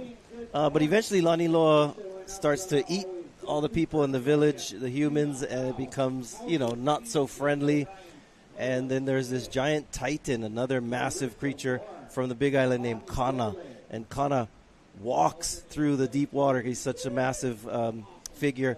Walks to Laie and ends up having this epic battle. Oh, wow. With Laniloa, between Kona and Laniloa. That's Hollywood movie material right there, bro. I'm telling you, our Hawaiian stories are like ripe for like movie productions. But and after this battle, Kona ends up defeating Laniloa, chopping the mo'o into 5 different pieces, and throws the body parts into the ocean. And so, if you go to Laie, it's kind of unique actually. There's 5 little islands out in the bay, and each of those islands signifies a different body part of the giant lizard Laniloa. Wow. And I think, what kind of messages can we take from this? Here we go. We have Dragon Slayers of today. This is a Dragon Slayers of modern time. Jamie O'Brien out here battling these monstrous beasts of waves. Make it look so easy. He's got his primary board and backup board. Carissa Moore right there getting set to join the New Earth Project. And there's the lineup for that team. Koa Smith, Shayden Pacarro, Matahi Drollet rounding out our next heat there. And checking in with Uncle Manny DeSoto, our beach marshal down on the sand. Props to Carissa. There are not any other wahine or women who've surfed today. My understanding, this is some, like you see out there, outer reef waves breaking out there. This is not your typical friendly day at Backdoor or small pipeline. This is, look at those waves, challenging stuff, and really breaking far out. Carissa out there, props to her for sure. That's some mana wahine right there. So we do have a few cool questions coming in at NSOG Hawaii at Gmail, as Lucas Silveira really sticking to that backdoor section, being regular foot, almost able to thread through that one. Super late drop. Good job of just getting in there, but quite turbulent once he was inside and unable to find the exit. We'll see how he does on the paddle back out. Always really dicey on that section there. On the replay, takes off late. He actually traveled through. That's something cool about these bright colored helmets. You can see through the, through the barrel of the wave. Their distance traveling through the barrel. So you can see way out there these waves coming in from way out on the outer reef. Now making their way to our competitors. We'll see if any of these have the right direction so it doesn't just shut down and close out. Woo! Now, most surfers, this is like your nightmare, right? You paddle over one wave, you look out the back, and it's already breaking. Yeah, your heart starts racing, the butterflies start fluttering in your stomach, and you know that imminent destruction is on the way. And our photographers trying to get that in the barrel shot, sit in a very precarious place where the waves detonate, and so when these big ones come in, boy, they often have to take the brunt of that wave right on the head. Hopefully they're all doing okay. But we have, of course, the Hawaiian Water Patrol always here with us at the Backdoor Shootout, making sure our competitors and our photographers are safe. I know we did have some questions coming in about the opening ceremony. We did see quite a few clips of how that was conducted here on the beach, and maybe tell us a little bit of the reasoning for that, and the content of what's involved there. So yeah, it's very customary to open a significant event with some sort of ceremony, and that's, of course, pretty universal. We see that in a lot of different cultures worldwide. You have some sort of protocol to opening an event of significance. And so at the Backdoor Shootout, they've do an excellent job of utilizing Hawaiian protocols. In Hawaiian, there's a word called pule. Pule is kind of a prayer, and you also have oli or chants, and a combination of all these. And then hula is usually mixed in with it as well. So hula is of course a dance, but it's also a way of celebrating story. So most hula are accompanied by an oli or mele that tells a story, and the hula dancers express that story through their gestures and so forth. So protocol to opening usually is a combination of those things: oli, pule, and hula. And so we have seen, the Backdoor Shootout opening ceremonies evolve a bit over the years, and I think a lot of it has to do with just within the Hawaiian community. We have seen, the proliferation of more protocols being done, and a lot of that I think we can attribute to the Mauna Kea movement. So a few years back, there were some protests to protect Mauna Kea, which is the world's tallest mountain. If you account the fact that the mountain starts at the sea floor, yes, it's the tallest mountain in the world. From sea level, it's a little under 14,000 feet. But recently there were some proposals to develop a very large structure on the Mauna, and the Hawaiian community, many of them in the Hawaiian community, were not too happy about it, and so they for months there was thousands of people that gathered at Mauna Kea at the access road to voice their kapu aloha. Kapu aloha is a term that means it's kind of I think could be compared to Satyagraha, which was Mohandas Gandhi's strategy for, it's called nonviolent resistance, right? So this taking a stand, but in a way that's pono. So kapu aloha is to stand for something, but with aloha. And with that, those months that there was all that activity of the Hawaiian community kind of galvanizing, there was a lot of protocol that would take place on the Mauna. And because there were so many thousands of people going there, that it really, I think, upped the standard for Hawaiian protocol, and also as an educational tool where a lot more people were able to learn some of these protocols. So Antipua case and others that were part of the Mauna Kea protocols have come to the Backdoor Shootout in several of the recent years to also perpetuate that component of Hawaiian culture. So yeah, at the Backdoor Shootout, you'll see a combination of these types of ceremony that involve, again, pule, which is prayer, hula, and also oli, a chants. What really cool is that surfing is so integral to Hawaiian society currently, but also, of course, in ancient times, Kawaka Hiko. So it's really cool that that we do have specific protocols in our Hawaiian history and culture dedicated to surfing. For example, there's one oli that involves a pohuehue vine, which is one of the vines that grows along the shorelines in Hawaii and on the North Shore. And there's a whole story of how you take the pohuehue, whip the water, and chant this kumai oli. Kumai. Kumai kanalu nui mai kahiki mai kumai alopoi pu. It's basically calling the waves to rise.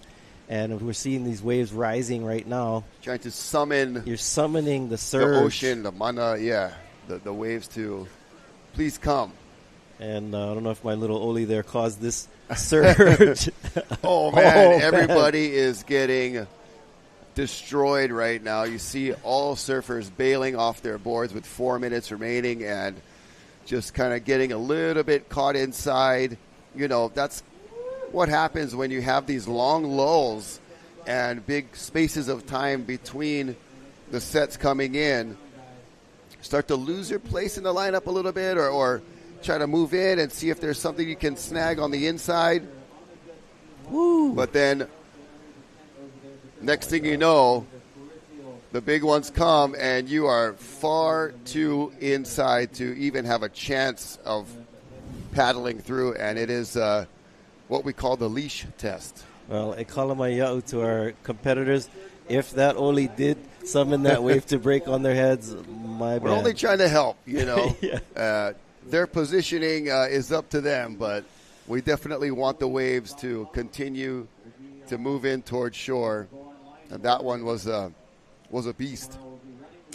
Yeah, so there's a story of this chant that I just shared with you in Pele's sister Hiaka. So Pele is the goddess of fire, is the volcano, and there's all these epic stories of her and her sisters, and so she sends one of her sisters, Hiaka, to go and find this attractive Hawaiian man that Pele had interest in, named Lohiao.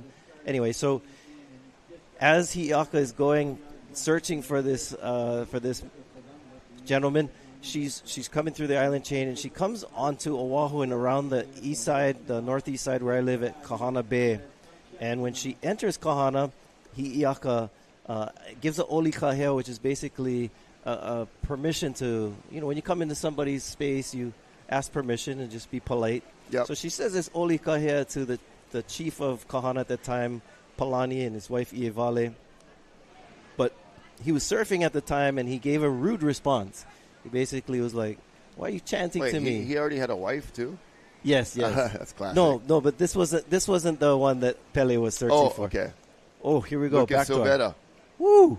Clean. Nice attempt there. It is going to stretch out down the line, not give him a chance to come out, but quite the valiant effort. And another one that just not able to find that exit point. It is a lot of entries, but the key to the big scores is being able to make it out the other side. I believe the swell is slowly tapering down today, so maybe that's the forecast. Is to mellow out a little bit. We'll see what the wind does. We see a slight onshore sea breeze just starting to feather ever so slightly on the tops of the waves, but like we said, pipe and backdoor pretty resilient as being able to still provide barrels even with a slightly unfavorable wind. But Water Patrol going to check on this surfer there that was at Pipeline for Team Brazil, Team Nave. So I have 50 seconds before this heat ends, so I hope to quickly finish this story. But so Hiaka enters this Kahana Bay, gives a chant or oli. The response is negative. She's offended because she's a goddess of sorts, and so she responds by doing this oli where she summons these massive waves. These waves that come in after she does the oli are so big that they are like tidal wave sized and swamp both Palani and Ievale in the surf, drowning them essentially. And so this kind of mana of the ocean and these chants, definitely a part of Hawaiian tradition and culture. And so for sure, it's really cool. That's one of my favorite things about our histories in Hawaii is that they integrate surfing into their lived experience, just like this surfer's experience right now, trying to stay alive in that massive wave of whitewash.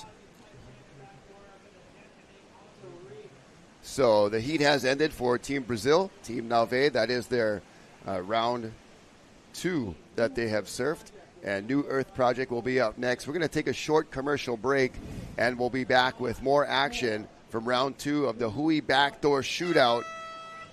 We'll be right back.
Allow us to help you grow your brand and expand your business by reaching Hawaii's giant outdoor sports and ocean enthusiast demographic. Zone Media Advertising specializes in television commercial production and campaigns, social media content production and distribution, drone and video production, cutting-edge live productions, and more. With over 25 years leading Hawaii's action sports market, give us a call to find out how we can help you grow your business.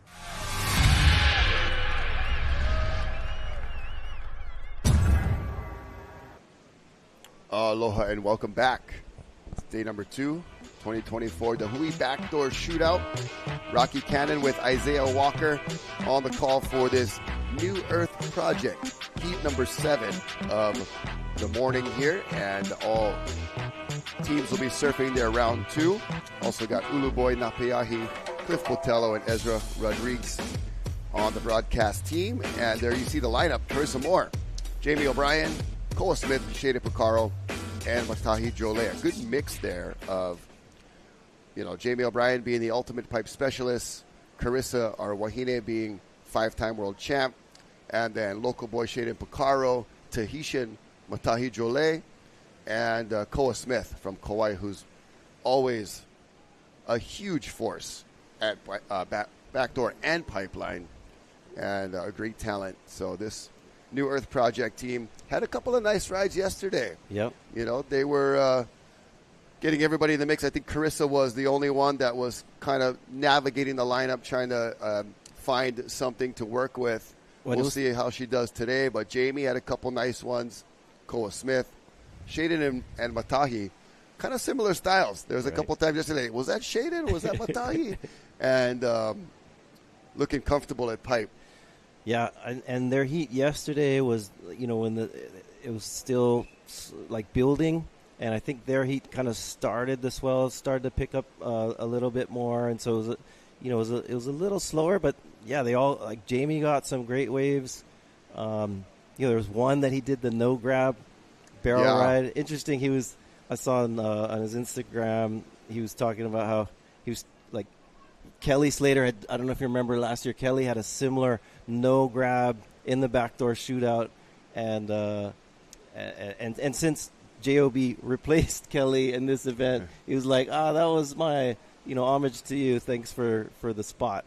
But yeah, so Jamie had some good ones, and I am excited to see Matahi and out here because Matahi spends most of his time, and we got a lot of amazing clips of him in Tahiti at Chopo, where he's from, and that's a heavy wave also, and so big pipeline. He should feel pretty comfortable, and it'll be exciting to watch when these mountainous waves come our way.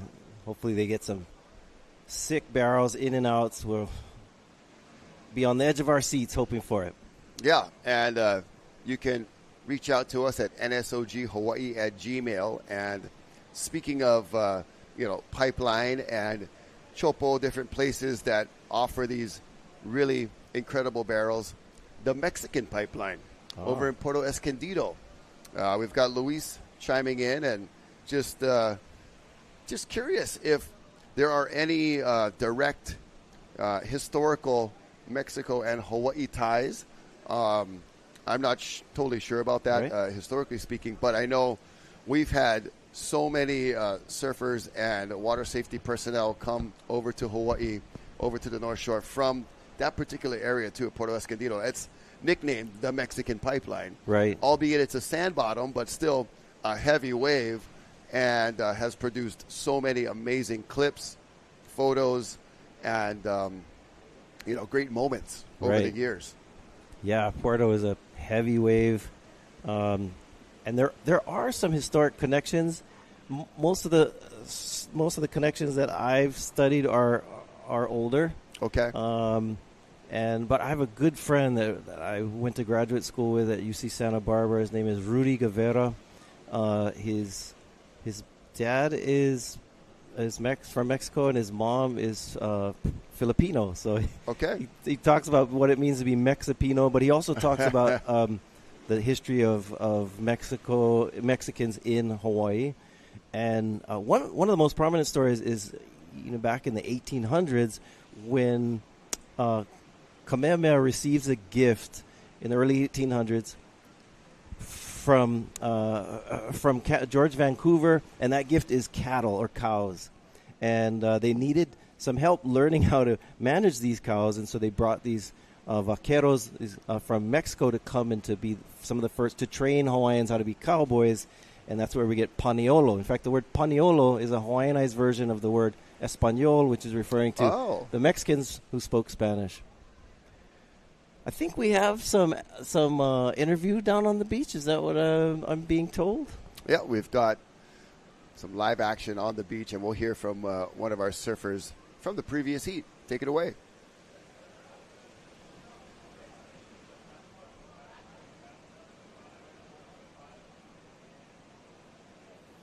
All right, we're here with Kona Oliveira, who is an MMA fighter, owns his own gym, and is a pro athlete and surfer. So how are you feeling after those waves today? Conditions were tricky, but I mean, anytime you get the surf pipe with 5 guys out, it's a blessing, you know. So we're stoked. The whole team got a couple waves. Like I said, it was a little tricky, the conditions, but all in all, blessed to be out there and getting to surf with 5 guys out at pipe. Yeah. So as an MMA fighter, how is the training to leading up to such crazy waves like this today?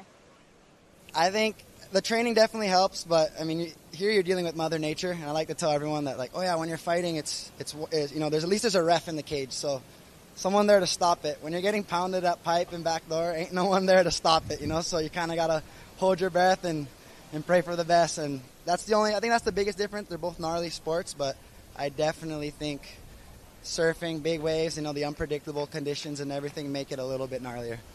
Yeah, especially today with it being a little messy out there. Absolutely. Like I said, the conditions not being the greatest, but still offering a lot of potential for high scores and a couple waves. I think as the afternoon comes in, the swell is going to line up a little better, and I think we're going to see a lot of good waves, and a lot of scores are going to be swapped. I think there's going to be a big mix-up in scores very soon as these waves get going and get a little better. Awesome. Thank you. Awesome. Thank you, guys. All right, thank you very much, Casey. And Kona just nailed it right there with his description of, how MMA and surfing big pipeline are both gnarly things to do. But in MMA, you do have a ref to step in and stop the pounding. At pipeline, when it's pounding you, there's nobody to step in and tell the waves to back off. So a spot-on description. I've never heard it described like that. And Kona, that was priceless and awesome job. And I think, also he's right about, the conditions as it tapers off a little bit could line up a little better. We'll just kind of have to wait and see. But right now we're seeing just monster lines of waves kind of stretching out all the way across, not offering those nice angles for the proper barrels. But it's interesting, as I was talking earlier about how when watching this event, when the waves are big like this at Pipeline, there's not a lot of safe zones. And right. Carissa, during that interview, if you saw, she paddled way out over to what you would think would be the shoulder, while her competitors were staying in the spot to catch the waves. And that set came in and broke right on her head, even though she was way out there in a place that you would assume would be the safe zone. So she just made her way back to these guys who didn't get caught by that set and is joining them now. So it is a very volatile lineup. The lineup out here at Pipeline, it can swing to the to the west, to the north, and a whitewash can come from every which way and direction. So, man, these surfers are definitely brave and going out there and surfing these beautiful but challenging and big conditions. For sure. I want to say thank you to Auntie Mar, Auntie Beth, tuning in, sending us a message on nsoghawaii@gmail, and liking the history that we are delivering, and you in particular, Isaiah. And, back a moment to the telescope project and Mauna Kea, and that was such a testy moment for so many in our community, especially our Hawaiian community. And just so everybody is aware, there are currently already telescopes and things up there. There have been for decades, and I appreciate the science and the discoveries that are available and attainable through some of those pieces of equipment. But I do know that there are some up there that are decommissioned, not working. Right. And my basic premise with this whole thing is, hey, pick up your old rubbish first. Pick up your old before bottle. You add something else, you know. And like, hey, and so I'm hoping, you know, there's some kind of balance we can find, because I could also the sense of, you know, hey, enough already. You're not going to do this. Here we go. Koa Smith, nice bottom turn, and then the wave really folds over together in that last section. He kind of did the best he could, checking in, checking out, seeing what it was going to provide. A lot of skill there, but the wave just a little bit uncooperative on that end section. There was something that Koa did on that last wave that just really solidifies or is testament to his comfortability out here in dangerous surf at Pipeline. He had the wherewithal to take the GoPro out of his mouth and hold it and then jump off to make sure that he didn't lose his camera. Bottom turns, pulls up under the barrel. You can see him switch the hand, go, and save the camera. Out, Very multitasking ability by Koa Smith in a situation that requires split-second decisions. Right. Just to wrap up on that Mauna Kea issue, I'm hoping there's a way that things can be worked out, and because, you know, being appreciative of, like I said, you know, the education, the science, but also the respect of the culture, and that balance is, I think, what we're all trying to navigate. We've got a question coming in from Brother Kyle, and has a question about boards, you know, and out here, you know, you definitely want something with in Hawaii in general, I feel like there's so much more water moving. The juice and the movement of the currents always helps to have a little more foam for your paddling. Yep. You won't be riding the same kind of volume. I know they have been measuring with liters now. Right. And I'm not really up to date on how those get measured. I just I'm the more traditional, like, hey, how wide, how thick. And when you're out here moving around the lineup, it does help to have a little more foam. Right. So that would be my first kind of bit of advice for anyone coming out to the North Shore to surf. And I've had so many friends travel from the mainland, you know, doing competitions around different parts. You meet folks, and obviously it's nice to have them come out and experience our way of surfing. And I tell you, 9 times out of 10, the board size they would select to paddle out on, and they'd look at mine like, whoa, you know why? I'm like, you're going to see. and we get so used to riding bigger boards around here that we can still maneuver them. They're all, you know, concerned about how am I going to turn this and that. But it's like, how are you going to turn when you're not even catching waves? Yeah. So the volume, I think, is something you can kick it up a notch when you come to the North Shore, just to be able to catch more waves and move around the lineup a little bit more efficiently. Yeah, plus the waves in Hawaii have a lot more energy to them. And a lot of it has to do with the fact that it's, you know, we're out in what's geologists call the Hawaiian hotspot, where there's a crack basically in the crust of the earth that's created these island chains that we call Hawaii. There's a new one. Right. Lo'ihi off the currently, Big Island. and of course Kilauea is still producing. Right. And so, but essentially what that means is we are surrounded by miles and miles of ocean and deep ocean. And we're located in a really special spot when it comes to the northern Pacific, where we get these storms that come across. You've seen Surfline tracking them for us. They generally come off the Aleutian Islands in Alaska and move towards, you know, the west coast of the United States. Yep. And those are the ones that generate these massive storms. You can see these swells. Those swells that you see here on the camera right now are coming to us from a storm that's hundreds, if not thousands of miles away. It's so unbelievable how those waves can travel that far and still contain and retain that amount of energy, right? And from so where they've started. And as they traverse the vast Moana Nui, or the ocean as it's coming to us, it organizes. These swells organize. They start to have space between them. Right. So that's how we know the size of the waves is how many seconds are measured between each of these swells that are coming in. And so when the waves in Hawaii are stronger and faster than a lot of other breaks around the world, because of our unique location in the middle of this Moana Nui. And also, so with board selection, that makes a difference too, because it's not just catching the wave, but it's also like if the wave has more mana or more energy and a lot more speed, then you need a board that can handle that. While we're talking about boards, you can see our Team Japan paddling out. You can see their boards. Most of them were riding pintail, so the shape of the board, the narrowness, the tail.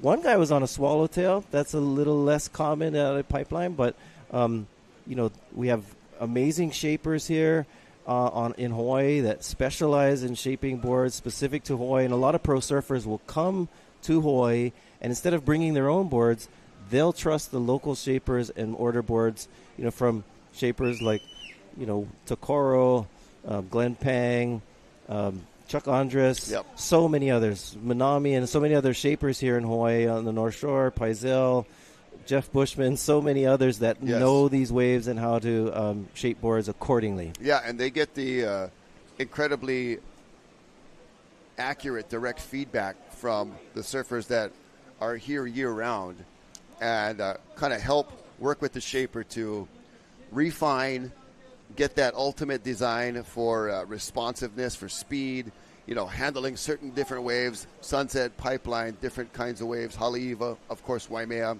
You're going huge, big gun for that. And Kyle, thanks for your questions, and also about other Polynesians. You'll have to watch the replay of day one, because we did discuss the different regions. Kyle did have an intriguing question, like how did they sail to Hawaii and survive? Like, how did they eat? Yeah. Like, how do you eat when you're sailing for, weeks and thousands of miles? And look at this wave! Oh, that was lawnmower action. Nice mowing by pipeline right there.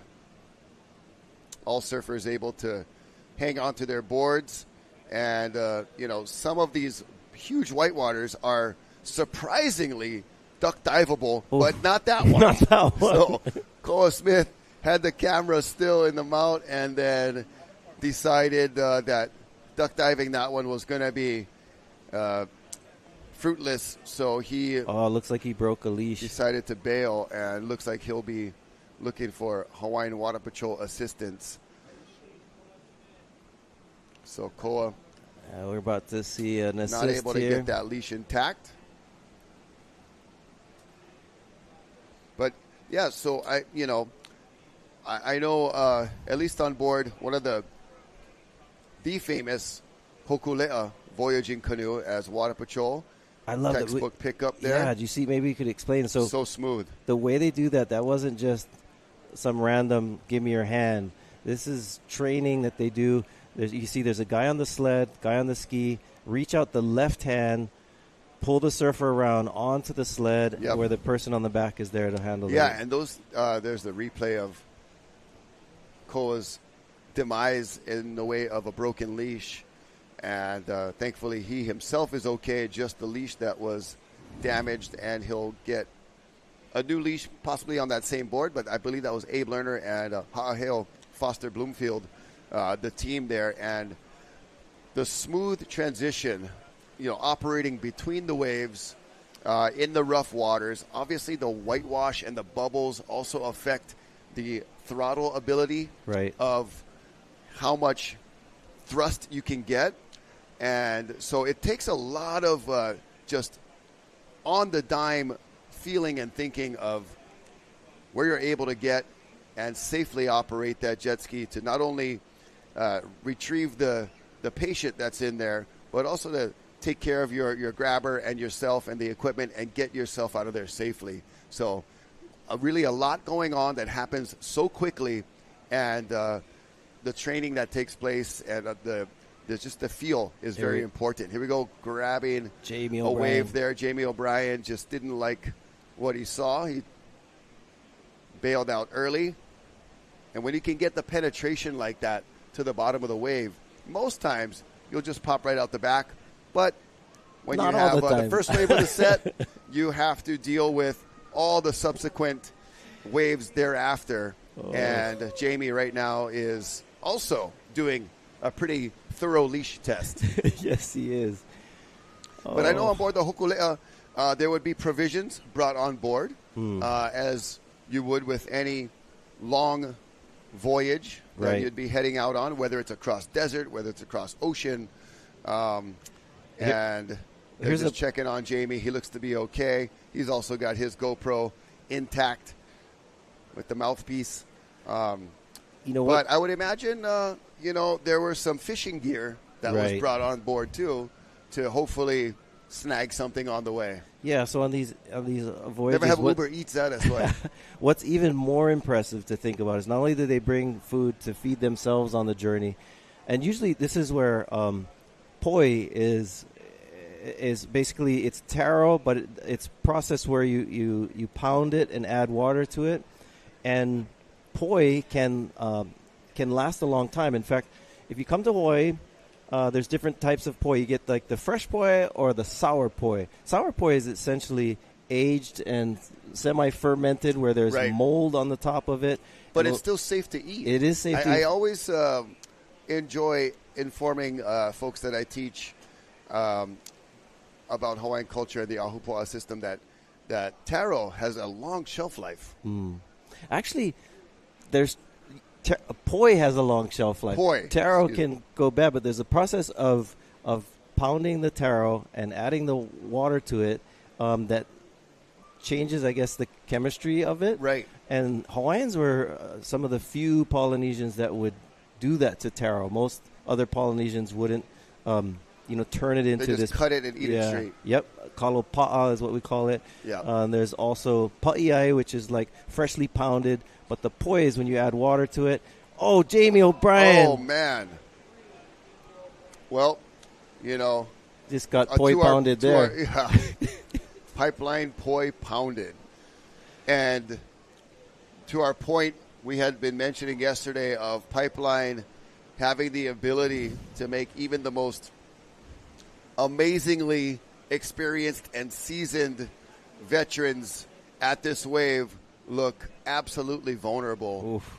And we all have those moments. It's not a matter of if when you're surfing here. It's totally about when.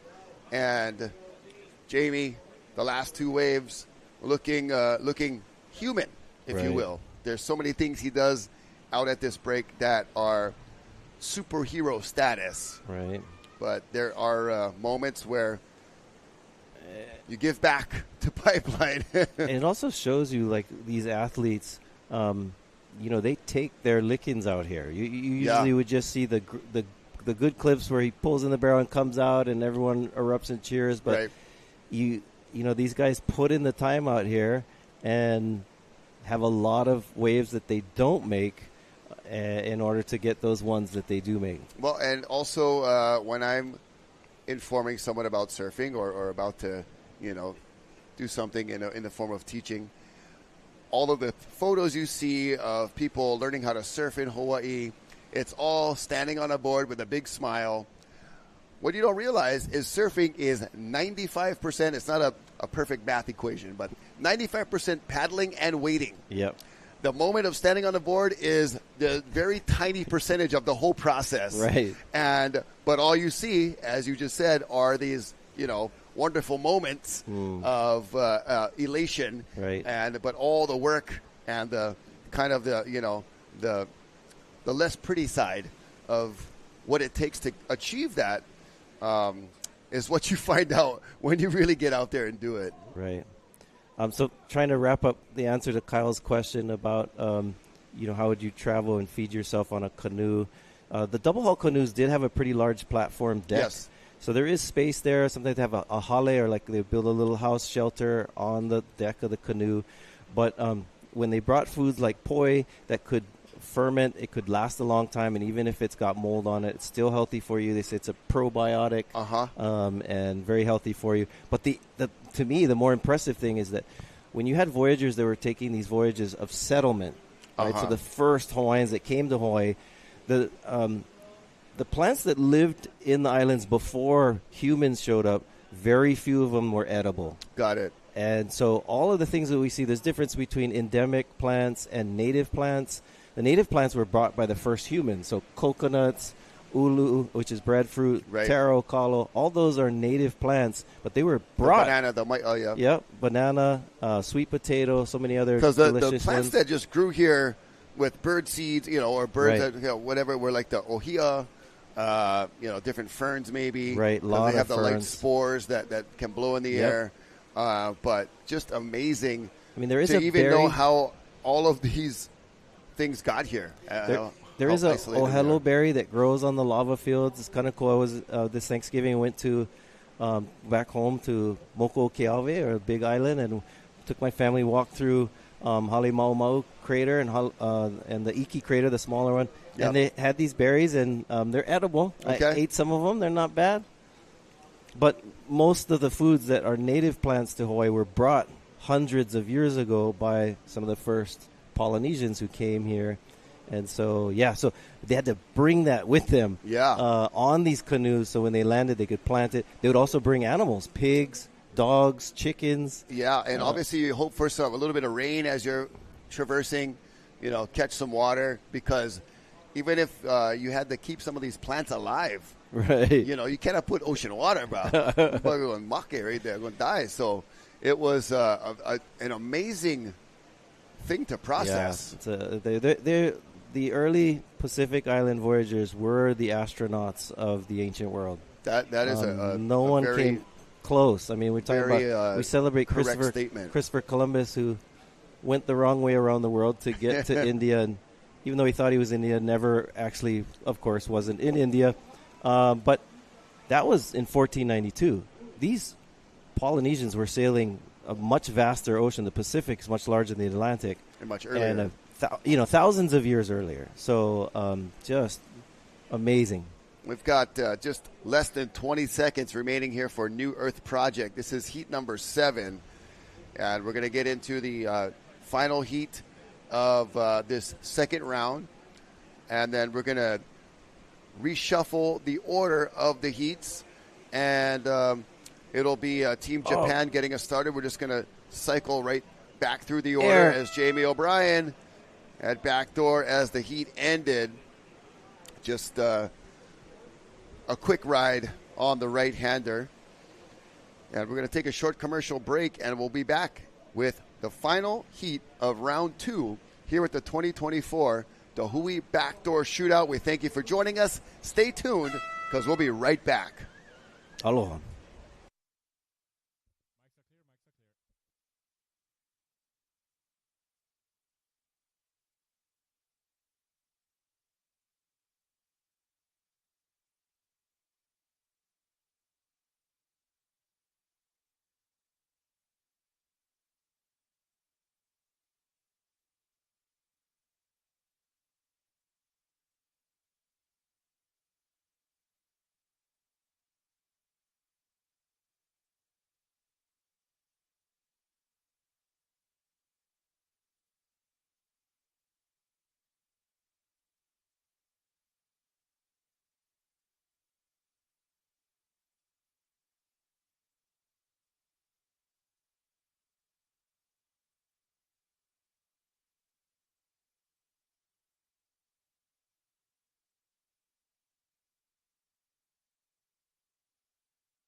Got a large, long period swell heading towards the Hawaiian Islands this weekend. 40 to 60-foot faces and exposed spots.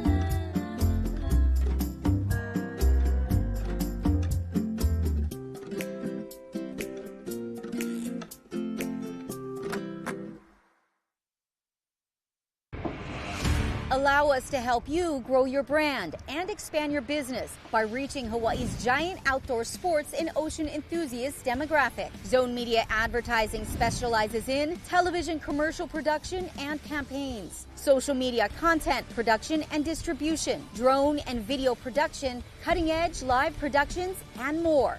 With over 25 years leading Hawaii's action sports market, give us a call to find out how we can help you grow your business.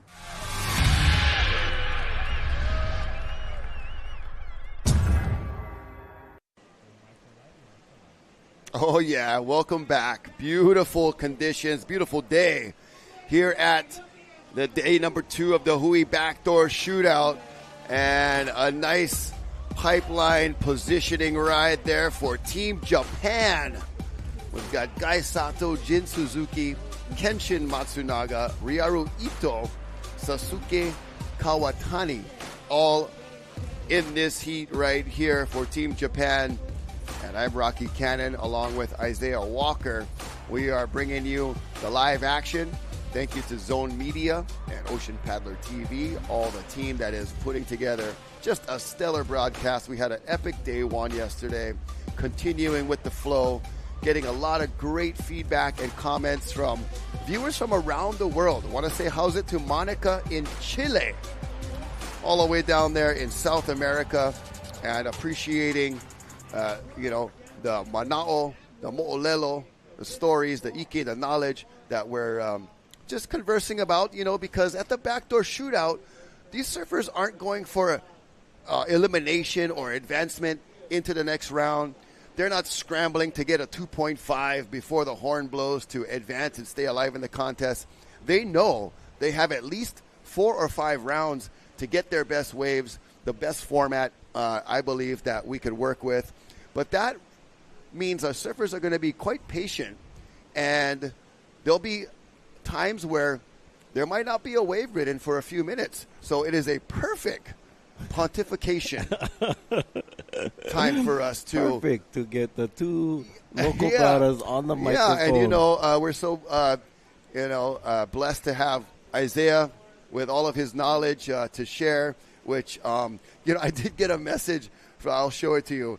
And this guy was wanting to get his certificate.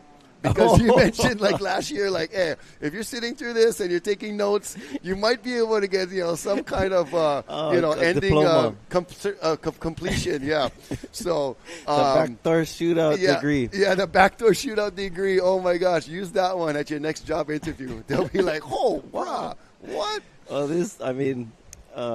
In my role at the university right now, I do confer diplomas on students, so that is my job and authority there. But Shinpei, on this last one, trying to slow down on that inside, looks back to the barrel. Unfortunately, couldn't slow down enough. I think on the paddle back out there, he got exploded on the sandbar. I think he was just happy to make it to the end of that wave. There was my first event announcing, professionally way back when in 2009. Shinpei got a double barrel at sunset. Oh, wow. And my comment was, holy Shinpei, Horiguchi. And Bertie Baker said he almost flew out of his chair because he thought I was going to say what follows holy. And that was a great break-in. We've got an interview down on the beach. Carissa Moore is standing by. So let's hear from the 5-time world champ down there. All right, everybody knows Carissa Moore. She is an Olympian. She's a 5-time world champ. And she is the only female surfer that was out there that heat. How are you feeling after charging those really scary waves? I don't know if I was charging today, but I was surviving. My goal was just to make it out. And so I paddled out and, it's pretty scary. I'm not going to lie. But just to be out there with all the guys and feel the energy and stuff, I think it's good for me to kind of push myself outside my comfort zone. And the women these days out here, especially with Moana, who's also surfing the event, is really pushing the limits of what's possible. And so I'm really inspired and want to keep trying. Yeah. And how do you kind of hype yourself up out there when your body's saying, no, I don't want to go out there? How do you push through that? I think just making realistic goals and expectations for myself. I knew I maybe wasn't going to get like the biggest wave out there, but I was like, okay, if I can like find a little way to feel successful out there, then I'll take it. And also just having a good team that is really supportive. And I think someone just got a sick one. They didn't make it out, but it was an insane drop and pull in. But yeah, no, having a really great team with a New Earth project. They're all really supportive, and Jamie was trying to give me some pointers out there and just trying to say, hey, calm down, breathe, you're good. Awesome. And the best feeling is after, right? You get to go and relax now and kind of reward yourself after doing that. I don't know about relaxing. I think we have another heat today. So maybe when it gets dark, I can finally relax. Yes. Well, thank you. Thanks so much. Wow. All right. Well, Carissa, always fun to catch up with. You know, a great talent, but such a humble individual, Right. and very easygoing, which kind of lends to, I think, the island Hawaiian style culture that she comes from. And Yeah, she's a beast, but man, she's so sweet. She's such a great ambassador for Hawaii and for the sport. And we're looking at this replay. Yeah, we saw this surfer swimming after this. That was just a amazingly valiant effort. And, you know, being inside that, there's so much turbulence, so much damage that can be done. And even as Kona Oliveira was saying earlier, you know, because he's an avid MMA fighter as well and a pro surfer, so he's kind of living this dual lifestyle of these intense sports, especially at Pipeline. But when you're either on the ground or, you know, even in like I compare it to like football and athletes, you're getting jostled around, but you're not having to hold your breath. You can breathe. You're in dry area. Oxygen is available. Right. When you're getting pounded at Pipeline under there, you are also having to hold your breath, which is the whole nother dynamic. Because you know your natural instinct is to to breathe for air. Right. But when you have to hold your breath, you have to remain calm. Right. Because your body, once it goes into panic mode, first thing it wants is more oxygen. Look at this one. Oh, beautiful positioning. Go. Oh, man. It is dishing out some punishment right now on both ends, backdoor and pipe. We've seen a few waves that were makeable and that were, able to allow the surfers to get at least out, on the outskirts of the other side. But right. And that damage right there, that's going to be, putting some equipment through the test. Right. And to our, your point earlier about like holding your breath, these guys have to hold their breath, and while their bodies are still, exerting a lot of energy trying to pull into this, and it's scary, and yet that's the time when you're supposed to remain calm so you can preserve, your breath. And I think that's every surfer's challenge and goal and dilemma is to try and figure out how to manage that balance of how do you stay calm in the midst of chaos. So, there's so much about surfing that is physical and a lot of sports. But what a lot of, coaches and mentors and folks that really get into the psychology of how you deal with it, man, between the ears, mentally, it's preparing yourself. The training that you do. I mean, these guys do a lot of cross training. It's a lot of swimming, a lot of breath holding exercises, under duress type of things. And, you physically, you can be the ultimate specimen. But like you said, man, if you panic or if you are somehow not able to keep it together in your head, you can totally take yourself out of it and then set yourself up in a situation where it's going to be very dangerous if your mind and your mental strength can't be executed to the right degree. And so, Carissa, props to her. She, paddling out into some very treacherous surf today. And, I noticed one thing. First of all, Carissa's, as I mentioned earlier, she's an amazing ambassador. You go down to downtown Honolulu, there's a huge mural of her with Kahanamoku, which I think is very fitting, very appropriate, that Carissa's become sort of the ambassador of the wahine of surfing in our modern time as an Olympian, as a gold medalist. Yes. And really cool. I mean, we revere and celebrate her accolades in Hawaii and throughout the world. And, what makes it even greater is just her demeanor is so professional and kind and humble, and she really reflects and emulates what we call the spirit of aloha. So I appreciate that from her. One thing I did think of a historical kind of artifact was she raised her arm to the shotgun. You could see a bunch of Hawaiian heirloom bracelets on her wrist. Bruh. And I did where did that? I mean, that's how much millimeters is hautika? It's like it's a kind of status symbol. Yeah, some of the Hawaiianized versions look like Wonder Woman size. Yeah, bracelets, bro, the She-Ra Wonder Woman, like full on ready for battle.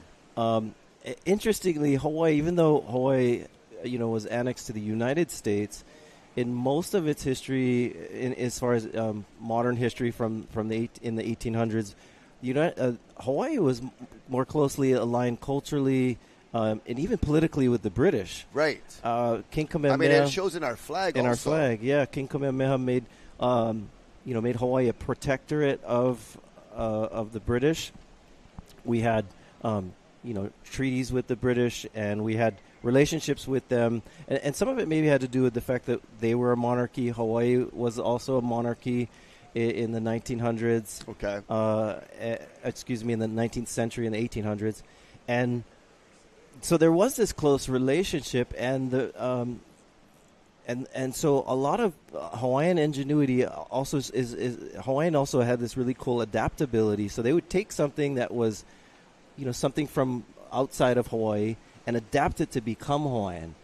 And, most notably things like instruments. The ukulele, for example, right, was, everyone knows it as a Hawaiian instrument, but it developed. It's a ukulele, please. Not a uke. Not a ukulele. Yeah. Just, or ukulele. Yeah. Please. Just a little PSA there. Right. But, yeah, it's a Portuguese instrument. Originally it was Portuguese, but as the Hawaiians adapted it to their own flavor. Likewise, the guitar, Hawaiians have kiloahu, which is a slack key. So they essentially changed the slack in the tuning of and created a whole different sound and a whole different music. So it's really cool, that kind of ingenuity that what comes with adapting to something. So the Hawaiian heirloom bracelet is a similar thing. In fact, David Kalakawa's wife Kapiolani and Kalakawa's sister, who later becomes the last queen of Hawaii, Liliuokalani, were invited to go to Queen Victoria's Royal Jubilee, which is big celebration of the Queen of England, and they were invited. And they show up, and if you go to the Iolani Palace, I highly recommend taking a tour of Iolani Palace. When you go downstairs in the basement, they have all this displays of the jewelry that the Hawaiians created and made that had a lot of influence from the British. And when they went and traveled around the world and went to places like Buckingham Palace as invited guests, as recognized as royals in Buckingham Palace, they brought with them a Hawaiian version of things that were seen as Western. And so jewelry, also the Hawaiian coat of arms. It's a very European tradition of creating these coat of arms. The Hawaiian kingdom created their own coat of arms. So there's so many types of things that Hawaiians adapted to their culture, and the Hawaiian heirloom bracelet is one of those that is borrowing from a very British style of jewelry, but adapting it to Hawaii by placing, if you look at most of the Hawaiian heirloom jewelry, they have Hawaiian flowers or plants or mailele that make it they're etched unique. And carved in there, right? Yeah. And you see, like, why it's so fun to sit down with Isaiah, because, like, a little thing like that, we just saw a little bracelet or, something that Carissa was wearing, and there is a amazing expansion.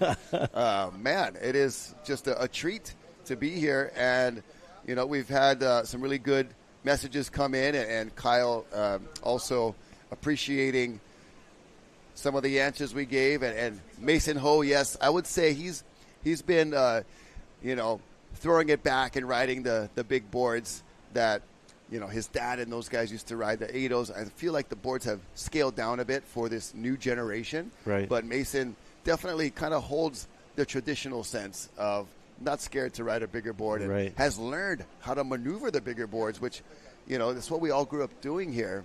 But definitely appreciate the comments at NSOGHawaii at Gmail, Rocky Cannon, Isaiah Walker, and we're taking you through this final heat of round 2. Team Japan has had a couple of great, samurai warrior efforts. Right. But Pipeline and Backdoor right now are a little bit unruly, and so it's kind of about finding the needle in the haystack, and then also the cat and mouse, where the big waves are the cat, the surfers are the mice, and you're just trying to, find that little slice of cheese somewhere in there and score something that'll help your team build up a good tally total. Now, I don't mean to take us back to our story of jewelry, but there is a connection that I wanted to highlight with jewelry and the Huiohe Nalu. So we watched this replay again of this charging going backdoor, almost coming out. I think that one also broke his board. Oh, that was the one. So the Huiohe Nalu was founded in 1975, 1976 here on the North Shore. And we had some of the early founders. Some of those early founders were people like Imbert Soren, who was from Laie, and Imbert's younger brother Henry Soren was also part of the club. And Henry was a very accomplished artist, and particularly with jewelry. Made a lot of jewelry for the Hui back in the day. Here's another replay of the first wave of the heat with Shinpei trying to stall for that barrel. Kicks out of it. Shinpei's been out here doing this for so long. He's one of the OGs from Japan. Came out kind of following that Takayuki Wakita, Shuji Kasuya initial kind of pioneering wave of Japanese surfers. Yep. And Shinpei right beneath them, and now has kind of paved the way for these other younger folks like Gai Sato, Jin Suzuki, and the younger crowd. And like we said, Keito Matsuoka a few years ago. Yes, so many. Historical wave. But the Japanese surfers definitely, they've got the talent and the skill for sure, but they just have a way about carrying themselves that is very respectable, and they speak with their actions. Yeah, I remember when you and I were younger and we were in our competitive amateur years, that in Japan, I think they had their own tour. I remember I used to surf for Glenn Pang for Performance Hawaii Surfboards, and Glenn Matsumoto, Billa, I don't know if you know Glenn. Yeah, Glenn also. And yes. there was a whole crew of surfers that I got to know through Glenn Pang and surfing with those guys, and I didn't open my eyes to this whole group of surfers in Japan that go back. Here we go, live action. Woo-hoo-hoo! Oh, standing that tall. is going to factor in there. Yes, well done. So, beautiful. Speaking of the needle, there was a needle discovered in that haystack, and lots of spectators on the beach here on this Aloha Friday. But we'll get an ID there, but it was one of our regular foot Japanese surfers that, today the bigger waves aren't going to be the ones that stay open. Wow. It's these mid-range inside section on that first reef that will kind of peel off and give you that just enough angle to be able to squeeze out and put together a good score. That was beautiful. I mean, not just the wave, but I mean, when you're picking a needle out of the haystack, and then you have, the ability to just stand it with full composed in the kind of soul arch stance that he took on that barrel, just beautiful to show that kind of comfortability in the midst of that energy that's surrounding you in the barrel. Well-ridden wave, beautiful wave, and success. It was fantastic to watch and witness. That looked like Brandon Keolana Martin possibly on the ski right there for the pickup, and assistance around back to the pipe side. So we are having some of the surfers that they get stuck at backdoor. We'll have Hawaiian Water Patrol do a nice gesture and give them a ride back around the other side. And so round 3, we're going to start with Japan, and we're going to just kind of go right in reverse of kind of the first order of yesterday's round 1. Okay. So that's how we're cycling through these rounds. So by day's end, we'll have 3 rounds completed and possibly, hopefully, have some updates on where the standings are, because these scores have been, a little few and far between for this round 2. But yesterday, man, there were some moments where there were flurries of great scores, and I'm sure that all the teams are monitoring those very closely, knowing, as we get to kind of the mid portion. So, we've done as many as 6 rounds in the past. Yep. And it all is really conditions pending, whether we can get through 3 rounds, 4 rounds, 5 rounds, 6 rounds, and typically, usually between 4 and 6 rounds at this backdoor shootout that we're able to complete with our waiting period and also the kinds of conditions that we get. Yeah, and it's interesting. Yesterday we saw the swell slowly rising throughout the day, and I think hopefully we're going to see the swell slowly decreasing, in the sense that if the ocean does calm down a little bit more, we'll get a lot more rideable waves like we're watching right now. A split peak, our 2 Japanese surfers going left and one going right. This looks like Shinpei on the right, backdoor, pumping. Let's see if he come out. Oh, it just got a little pinchy on the end right there. So he had the right line. He had the speed. He's a pretty solid guy, too. He's going to handle any little chandeliers that get thrown his way. But there's only a certain amount of crouching you can do before it just compresses around you. And it's like you're trying to fit, in an air-conditioned duct and crawl through like Bruce Willis on Die Hard. But you're like just trying to squeeze it out, and then it finally compresses around you, and you have to succumb to all that pressure. Yeah. Now, Love, you were talking earlier about the kind of history of Japanese surfers. Here we go. This was the left backdoor we watched. This was a pipeline. Is he going to come out? That was so close. Oh, my gosh. Another replay of the wave at backdoor. Both surfers were just on the edge of completing both of those rides, but unfortunately clamped on them at the end. Well, we've got the Florida Panhandle checking in, and Panama City, Brother Rhett, thank you for tuning in. It's been a lot of pleasure bringing you guys not only the surf action, but with Dr. Isaiah here giving some historical context and some great stories. And, Rhett asked about, how do you exist on the North Shore if you're not like some world-famous pro surfer or some like huge surf company owner? Like, what's the blue-collar life like? And or you're, a tenured professor, so to speak. We've got the one hotel, Turtle Bay, that employs folks in different capacities. We've got several establishments up and down the coast. You may have to travel off the North Shore. A lot of folks have been doing, as we watch some live action of Backdoor, that one just had that backwash where it's almost like it's a beast inhaling and exhaling, and you're kind of in the stomach of it, and as it exhales, the backwash, it expands the wave, and then it contracts and comes back down on you, and you really do feel the air moving. Like it's like a living, breathing beast that you're inside. And that was one of our Japanese surfers just getting contracted and smashed in that backdoor wave, not able to come out, but a really great effort for Team Japan. 350 remaining. They've got some pretty decent scores on the board, but a lot of folks also out here on the North Shore, to get back to that really quickly for Rhett, is being able to start businesses and work remotely. So we've seen a lot of that over the last few years where folks live out here, but they get up at East Coast time.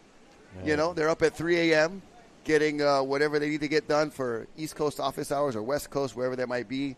And, there's you find a way, I feel like. I try and keep it neutral in my perspective on camera. I don't want to promote negativity in any way, but this is a hard one for me. And you hear a lot of this term "priced out of paradise," and that's a real thing for people for especially native Hawaiians and local families. Back before the North Shore became the mecca for the outside world to come surfing, there were a lot of Hawaiian families that lived here on the North Shore. Very few now. It's just really hard. If you do, you have to live around the corner. My neck of the woods, Hauula, Kahuku, Laie, some families of and their solution to homelessness, well, you just close in your garage and sleep in it. Multi-generational families living in single family homes. It is a struggle for us, but we do love Hawaii. We're not houseless. Or we're not homeless, we're houseless, as Gouveia said. Sometimes people without a house. Hawaii is our home. So it is something to think about. Like people talk about, kind of romanticize, oh, I'd love to live there and work remotely, but you got to think the impact that you do have when coming in into our community. And I believe there's kind of in a sense, kind of an unstoppable force in the way of just the way economics and modern day. And so, either getting creative or finding some alternative or it's definitely don't recommend just sitting back and like complaining. Yeah. I mean, Rocky, you remind me of, what was that, In Living Color, him have 3 jobs. I got 500 jobs. Right. Rocky's got multiple gigs he's got going on there. You can find a way to pull it together. And great questions, good conversations. And it's awesome. Another message coming in from one of our folks about the Hawaiian steel guitar. Another, in our discussion about music and ukulele and guitar, and that is a really cool innovation. Wow, those surfers are really close together. Their boards and heads were in a very dangerous proximity, so I'm hoping everybody's okay. They've got 40 seconds here in the last heat of round 2, and they're going to stay out there for round 3. But you see them all kind of tightly packed and in a row right there, just like miraculously nobody got any fins or sharp edges contacting them. Which does happen. A good friend of mine, Tamayo Perry, was in a situation just like that, and the fin of another surfer's board hit him right in the head. Very dangerous. Yeah, we've got a question coming in from Brother Shane about Team Australia. And, we've had Australian teams in the past, and it's just we've got room for 8 teams. And when they're able to join, it's great. But great questions, you guys. Keep them coming at SOGHawaii@gmail. And we're going to take a short break here between rounds 2 and 3, and we'll be right back with more 2024 DaHui Backdoor Shootout right after this. Stay tuned. Aloha.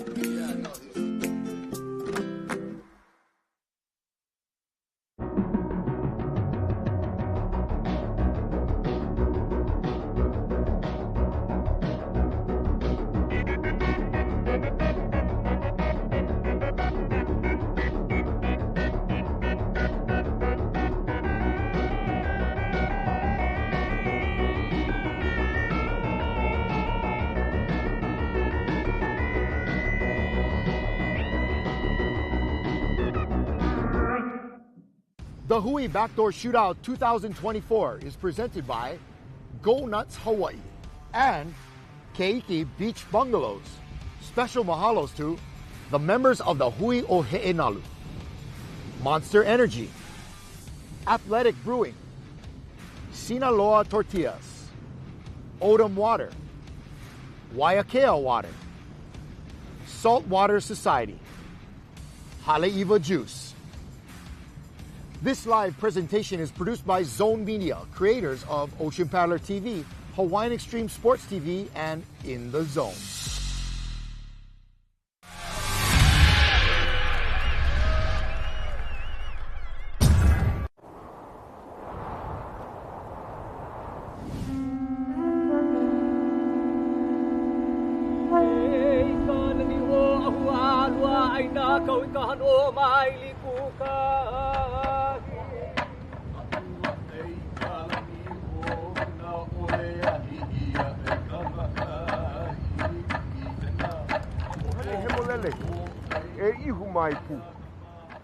Kaha, ma ke alo, ko oleo mahalo.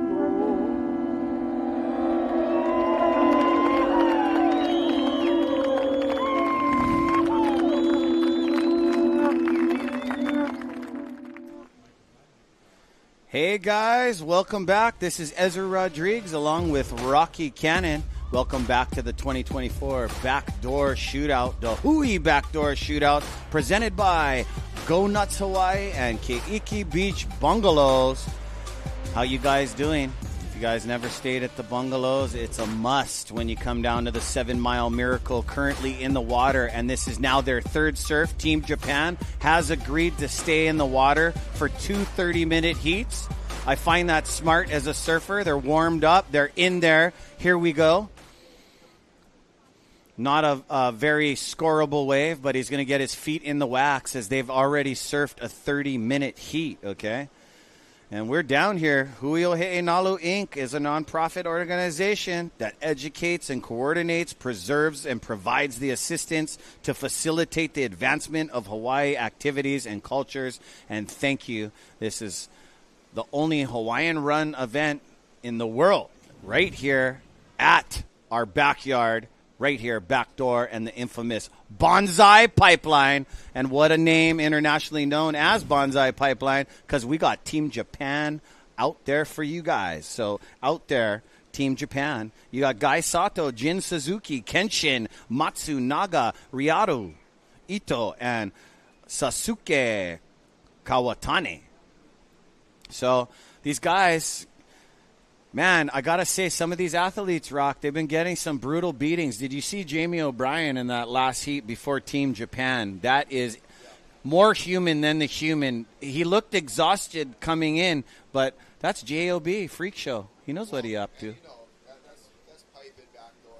It has the ability to make even the most unreal, talented guys look vulnerable at any moment. And that's, I think that's what keeps a lot of the surfers coming back to Pipeline, because, you know, there's nothing like having like the most amazing moment in a barrel, coming out, crowd going wild. It's great. That part of it is addicting, you know, but it's also the humbling moments of if you did that every time and you're like, oh, just killing it, it would kind of get boring. Yeah. It's good to get a good beating once in a while. Oh, yeah. That makes you feel alive. Yeah, you don't realize you don't feel alive until you almost die. You don't see Jamie O'Brien take beatings, but to get the score at this girthy 17-second swell, he took a mean backdoor, and then he took about 5 or 6 waves on the head. Yeah, and then those 2 waves at Pipe where he was kind of hung up at the top. Huge. Did the full, leaping from the second story. And But I think the beauty of this spot and the gusto of the surfers that steadily put their time in out here is that you never know what you're going to get. You could be having a wave of your life, or you could be fighting for your life. Big time. And that's part of the draw as well. Yeah. And Team Japan, they know you never know what you're going to get, and these guys go, bro. Yeah. They're born with the no-hold-back reflex, for sure. Definitely what the you samurai got coming in warrior. on your emails, brother? So, got some love from the East Coast. Nice. East Coast in the frigid house. waters up there, and appreciating some of, Dr. Isaiah's history. Big time. Appreciating the fact that, we have many moments where these surfers are just being patient for the right wave, and we can talk story about any kind of stuff. Yeah. We're not having to like, oh, so-and-so needs a 3.7. No, whatever. makes it different. It's really a nice casual more independent, free atmosphere here. And our friends from the East Coast had waves that looked like Pipeline and Backdoor. Yeah, freezing there's times cold when weather. they score, man. They had those swells. I watched it. Thank you, Dylan, for the comments. We appreciate it. Yeah, Dylan. And nsoghawaii@gmail if you'd like to send us a message directly here. And got folks that are tuning in from South America, from Chile. We had yesterday a couple of viewers in Great Britain and that UK European region, and Australia, Spain Brazil. as well. Yeah, it's been really good. And thanks, gang. Team Japan, so they're getting started here with round 3. So we kind of reverse the orders. So a new Earth project will be up next. Yep. So a quick turnaround for these last couple of heats. Yeah, New Earth project. They just had one of the biggest heats in their second surf. And you see the artwork, the easel down there from Hilton Alves has been just a tremendous addition to our community.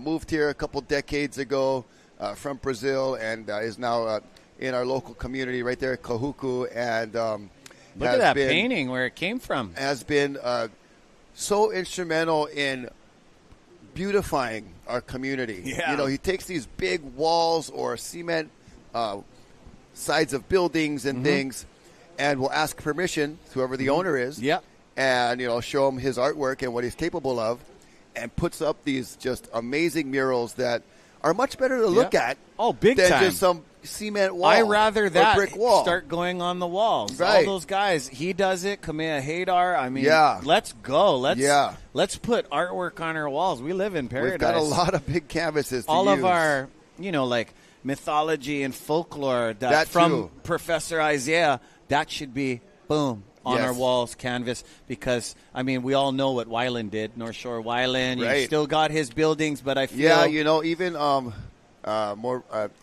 Ron Artis. Yes, Ron Artis, just a great artist, and rest in peace, Ron Artis. But his family, very instrumental in the music business and doing artwork as well. So the Artis family, you guys, we're thinking about you when we talk about community beautification. Team Japan kind of just waiting for the right moment to strike. They've been quite patient. They've taken a little bit of some poundings the last heat. Oh yeah, but they always get waves, there were these some guys. great waves that came through and potentially put some meaningful scores on the board. Yeah, Guy Sato came out of their second round, and now they're right back to back in their third round. Okay. So, Mr. Clifton Botello, I hear him calling up New Earth Project. We want our teams. If you're watching in your house, New Earth Project, you guys are getting ready to go. Yeah, I saw Jamie walking down. Yeah, Carissa on camera, Moore, so. J.O.B., Koa Smith, Shayden Pacarro, and Matahi Drollet. Awesome stuff. And got to catch up with Eddie Rothman up there in the tower, Uncle Eddie, to us. And he was talking about the Tahiti thing. And I'm stoked that Matahi, that you're letting everybody know about what's going on in Tahiti. So Uncle had a few things to say about that as well. So right on for keeping us educated. We are a surfers union. We got to communicate. Communication is key about all kinds of sorts of things, because if we don't communicate, oh man, can you imagine? Yeah, and even had some surfers checking in from Virginia Beach over there on the East Coast. Yep. They also had massive surf just the other week. Speaking of massive, check out the top of your screen there on the horizon. Huge. Just a big, huge wave crashing in super deep water. That's when you know it is going to be a large one, because, that deep water, waves don't normally break out there unless they're a certain size, and the size is humongous. Humongous, yeah. And like you East Coasters out there, you guys had some great surf, sandbar. I've seen the stills in the video, but no Hawaiian Water Patrol jet ski assist. When these guys get flogged in the cold water, I watch them as brotherhood. The guy is freezing, draining out his nasal cavity, and they go paddle back out. I mean, my hat's off to you, gang. That's core, man. That is waterman kind action.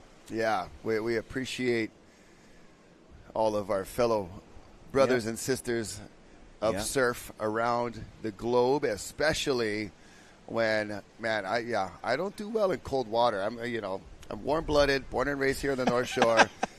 It's tough for me to get motivated when the water is below 60 degrees or even below 70, and throwing on a wetsuit, that whole process. But I've had some really good fun in cold water, but it is a huge commitment. So we definitely give you guys big time props, because when it gets big, that's brain freeze. Us Polynesians can't even. We can hold our breath long time, but when you add us into that element, it's like sticking your head in a cooler.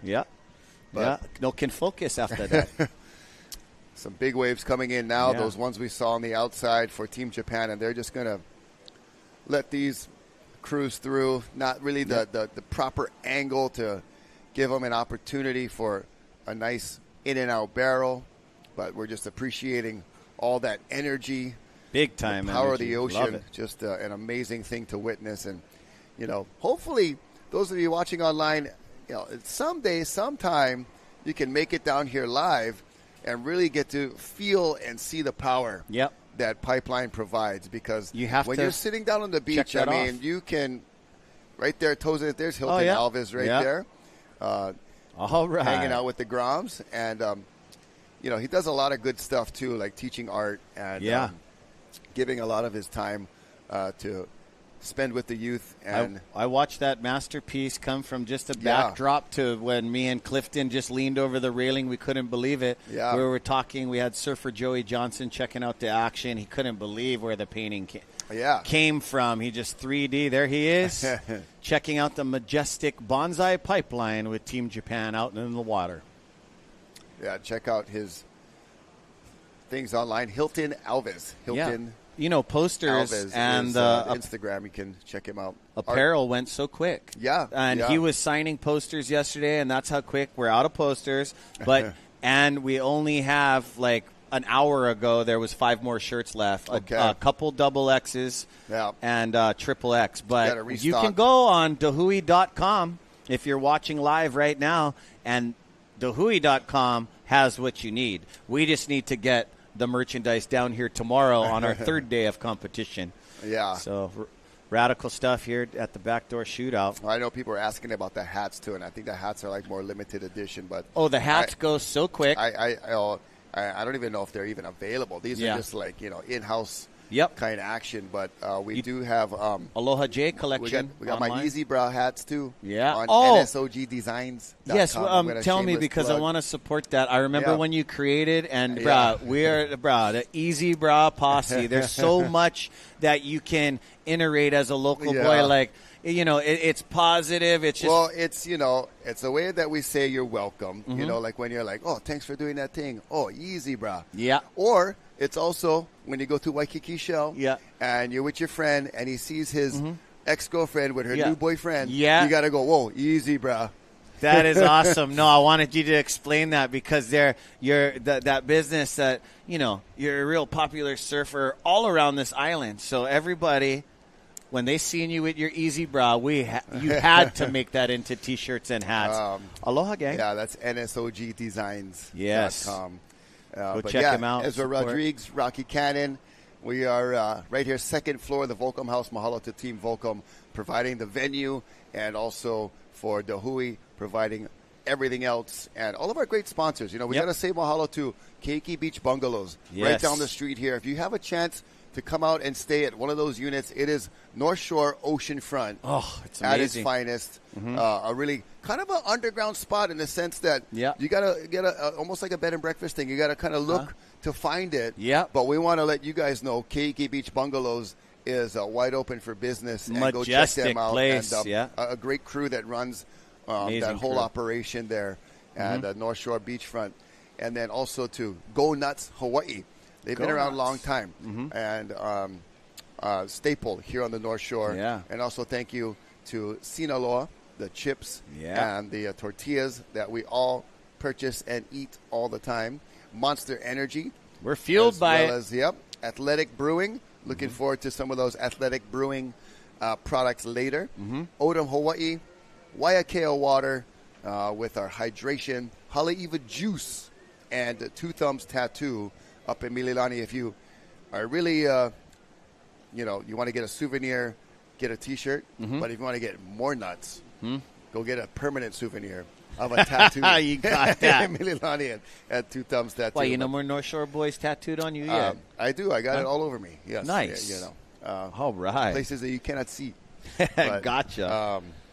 Yeah, so we got so many great partners. Oahu Golf, too. Oh, Tim, thank you. Making us look sharp Oahu Golf is all the time. Some of the most comfortable, nice, kind shirts that, us local boys, we don't get dressed up too often. No, but this thing, I'm telling you, because it's Aloha Friday, rock. Yeah. I know, Tim, I love wearing OGA. Good friends of Monster Energy, bro. Kealo, Wohi. I wear this surfing. No joke. It's like a rash guard, little sun UV protection blocker, with and style. then you look straight up, overdressed from the lineup, but you look sharp, brah. And I just love it because Aloha Friday, I love to go surfing in my OGA apparel. Yeah. It's not just for golf. OGA is for everything It's under super the sun. comfortable. See that Very current, comfortable. bro, just shredding through that inside section. And it's all timing, but they're going to get out there. There's a lot of ruts now, Rocky, I noticed. Team New Earth Project going out for their round 3 heat. Just about 12 minutes, 20 seconds for Team Japan right now. And we've had a little bit of little slower sets than coming usual. in, but then, the angles that have been a little too straight, when you don't get that nice bend for any opportunity, it gets a little bit tricky out there. Shout out to Daiki Matsunaga, your brother. I believe that's his little brother in there. Because the last 2 years being in the booth with you, Daiki Matsunaga put on a hell of a show. Yeah. Pipe charger, not just pipeline. He had an amazing backdoor last year too. We could really tell who he was off his excellent posture in the pipe barrel and that yellow on his wetsuit. Yeah, and you see the conditions today. The day itself is just gorgeous. No reason not to be outside today here in Hawaii and on the North Shore. Come and join us. Wiggle off work a little early. I wiggled off work. Wiggle off work. I like that. 11:18. But when you come here and if you wiggle off work and come over here to think that you're going to get a little surf wiggle, it's a'ole. No. The surf is massive all the way down the coast. As me and Rock can look off this balcony to the left, and it is like, what do you call that? Is that outer Rocky Point? Yeah, it's like outer How far? How far from the point of Rocky Point would you say? 400 or 500 yards. Sheesh. So it's bombing way out there. And see some of the lines coming in there. The horizon a little hazy. We've got some cloud activity way out there, but visibility all around really beautiful. Water clarity is pristine. Look at how different all the ruts and everything look today. It's a whole different reef landing. Things have been adjusted overnight. So low tide is still approaching. We had a high tide this morning, so that will just you see the numbers of tide, the difference. We don't really have big tide changes. A lot of questions regarding Hawaii and our tides get asked a lot by visitors and folks that surf here or that come to surf here. What's better, high tide or low tide? And, there are times when it'll be maybe a 2.5 foot difference from low to high tide, which is quite small relative to folks on the East Coast that can see a tide change. A tidal bore. 30 to 40 feet. Oh, man. Low tide is so much different than high tide, even in California and other places like that. You're not going to see those big tide swings here in Hawaii. I think it's because just the water is so deep off of the shelf outside. So, you'll get a 0.1, 0.7, 0.2 type of thing. But at a place like Pipe, it can make a difference because it's already super shallow. And the less water you have on the reef, the more dangerous, obviously, but the hollower it gets, So I wanted to ask you at 3 p.m. as the tide goes down, for what you're seeing right now, Rock, and you being an amazing pipe surfer, is the tide going to make it better or a bit more dangerous? Definitely hollower. I believe both. As we watch Shinpei at Backdoor And just he had a beast of a wave in his second round heat. But that tide going low at around 3, it's not a huge swing, so we may not see that much of an effect. The swell is tapering off as forecasted, so we kind of peaked yesterday afternoon. I think when we left here after the last heat, and I glanced out at what was happening. What we see when it was bombing, and had that really nice westerly direction, but when it peaked overnight, and this morning had a little bit of a lump to it, but it's provided enough scores to keep us running today as we watch Shinpei. Nice slow-mo takeoff right there, and finds the barrel, finds a good line, but the wave just outrunning him on that little inside section, providing not enough room for Shinpei to get out of it. You could tell by his body language on the bottom turn. He looked down the yardage way, and he knew that thing was going to close, so he adjusted his body and got some travel time. Again, shout out to Trent Puahi. Thank you for all the Cow patrol over there, the Huio He'inalu. That was awesome stuff. Yeah. Always making us grinds, taking care, see if we need anything. Got a question coming in about how the pros decide what boards to ride, and there's been a really the thruster, obviously since its inception way back when by Simon Anderson in the early 80s, that thruster design has been pretty much the go-to. Yeah. But I saw Makua's board yesterday. He's opting for the quad fin. Yep. A lot of quad. And so, the theory. So we have Kyle chiming in with us and asking, how do you decide what to ride, or kind of what are the different dynamics of the. That's a good question. It gives us every surfer anxiety. Yeah. Yes. What do I ride? I've the pros. I think it's depending on their style, because we see still a pretty good even mix. I believe even mix, but they all prepare different. But the quad, will give you that kind of funneling effect of speed, and still has some sort of kind of twin fin maneuverability. Yep. The thruster, I think that's more of just a comfort thing. Yeah, we all raised been around on thrusters. So long, yeah. we all, nowadays, all of us in this generation raised on thrusters. Yep. And you see the fin options there. Yep. I believe that's Jamie O'Brien's on the left right there. Brett Matsumoto, Pacarro. So those particular boards going thruster and that is just, I think, the comfort thing. And quad can feel loose and tight to certain people. Yeah, that is correct. So it kind of depends on the spacing of the fins and all of that. And I think I'm more like, I'm not going back single fin, like keep it simple. And I've rode a single fin out here. That's a different kind of line. It's crazy, man. I was so amazed at how it's so hard to hold the line. I was taking off on these perfect pipe waves on a single fin just to try it out and ride an old school board that I borrowed from Rick Williams way back. Oh, nice. And I thought I was holding the perfect line, and I was sliding down the wave and then getting pummeled by the lip. And so footing. I was like, how are these guys, I need to spend more time on it. It's even your body contortion, too. It was it was like going back in time. Gotcha. It was pretty cool. But I always found the thruster, for me, worked the best, and it's that comfort level.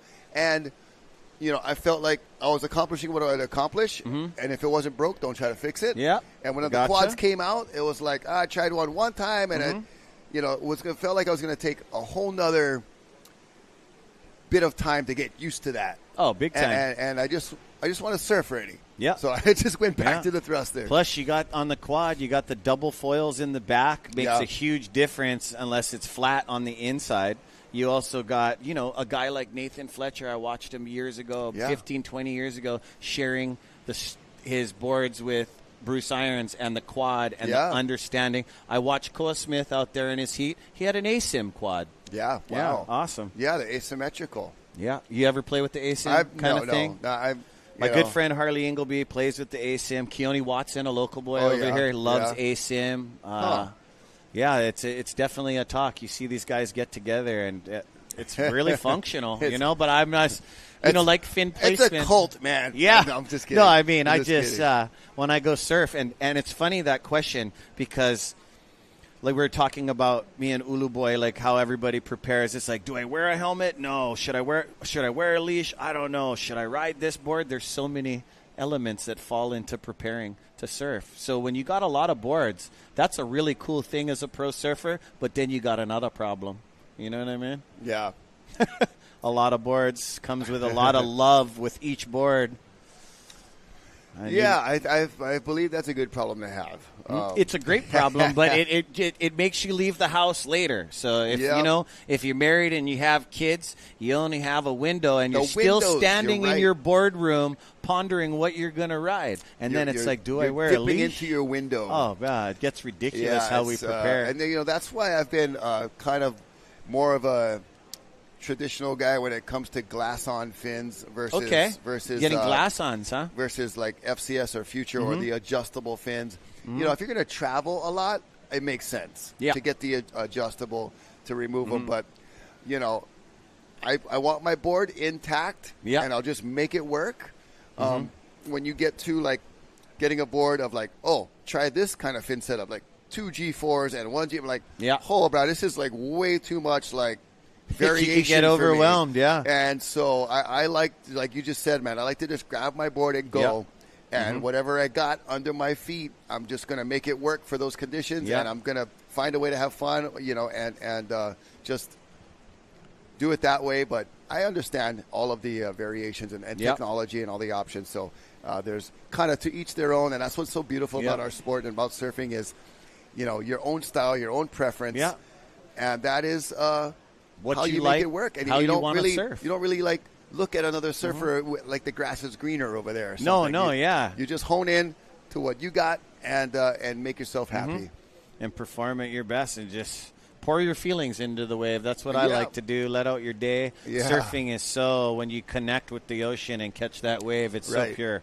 Yeah, it's and we got to remind ourselves with that too, I want to say aloha to Brother Thomas, Tom, and Clark over in the UK. All right. Promises that he'll pronounce ukulele the right way from now on. My good friends up there watching, Ben Skinner, world champion longboarder, he's also tuned in. Yeah, you guys. UK in the house. And but I guess the way we pronounce Buckingham Palace is not, it's Buckingham. So we don't want to emphasize the ham on Buckingham. Gotcha. It's Buckingham. We add too much ham, huh? Yeah, we add a little too much ham. Well, we eat plenty ham over here. It's called Kalua Pig. Yeah, bro. And looks like Clark, his son, taking a trip to Cornwall, getting a 5mm suit and hood all ready. That place is cold. They got places like the box over there. Much respect to you guys, bro. Molly's.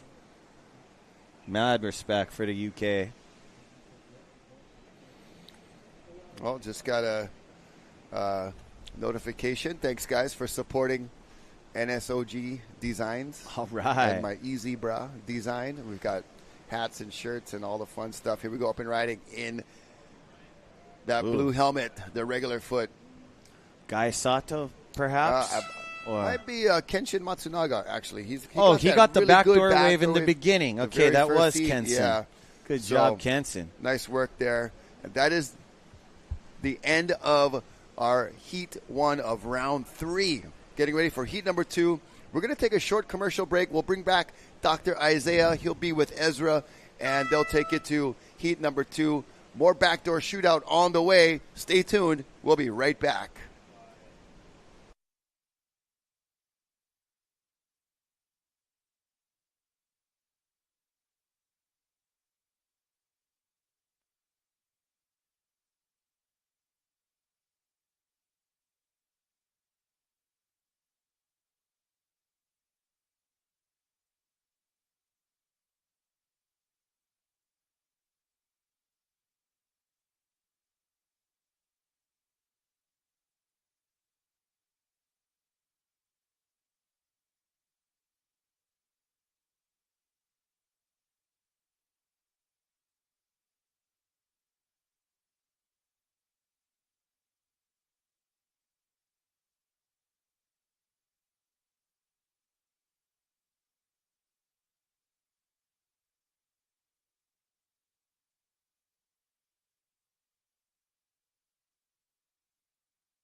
Snap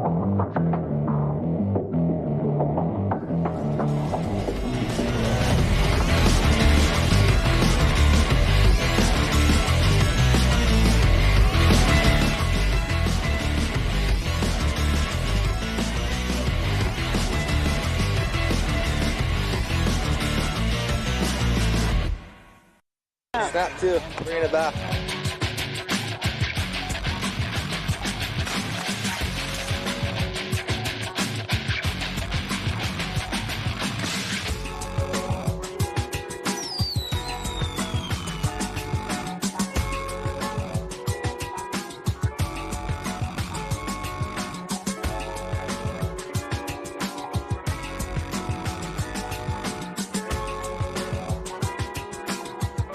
DaHui Backdoor Shootout 2024 is presented by Go Nuts Hawaii and Keiki Beach Bungalows. Special mahalos to the members of the Hui o He'enalu, Monster Energy, Athletic Brewing, Sinaloa Tortillas, Odom Water, Waiakea Water, Saltwater Society, Haleiwa Juice. This live presentation is produced by Zone Media, creators of Ocean Paddler TV, Hawaiian Extreme Sports TV, and In the Zone.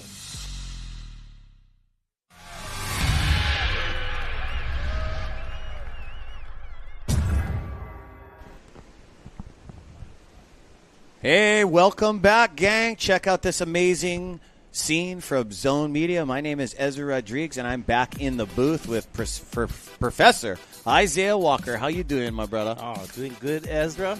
And it's been an exciting event. It's on day number 2. Yesterday we had some great surf. Today the waves are a bit bigger. Oh. And but we've also seen the swell. It looks like it's I don't want to say calming down, but maybe clearing up a bit.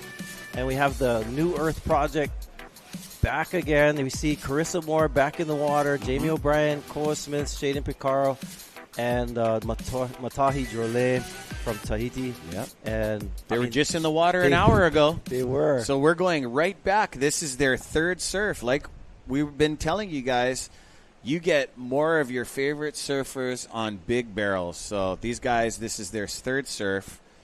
And, man, we're going to go right back up in reverse. So you guys stay tuned. We still got a massive swell. We're waiting for it to kind of subside and peak just a little bit so it starts grooming itself just a little bit more. But from what I've seen from Jamie O'Brien, you guys watch that. Yep. Jamie O'Brien worked so hard in that heat, and he's back out here after an hour. Regular humans wouldn't be able to handle that kind of abuse. He was in front of his house on dry rock. And we have a replay here from while we're on the break. This looks like Koa Smith just getting up and out. Oh. Yeah, Koa Smith up and out. But you know what he was riding? Did you notice he's riding a fishier-looking board, but it's an ASIM. Matahi Drollet. Beautiful. Tahitian mana. Yorana Tahiti. I know you guys are tuning in.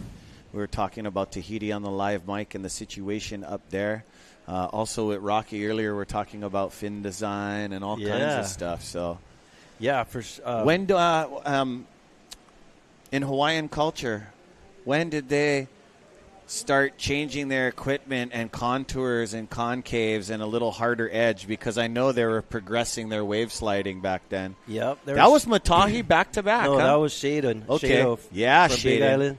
Stoked you got in. This is Jamie O'Brien doing the pig dog. Stays deep in the barrel, comes out clean. Textbook freak J.O.B. doing his thing. Oh, look at the Grom psyching. He's psyching for Uncle James.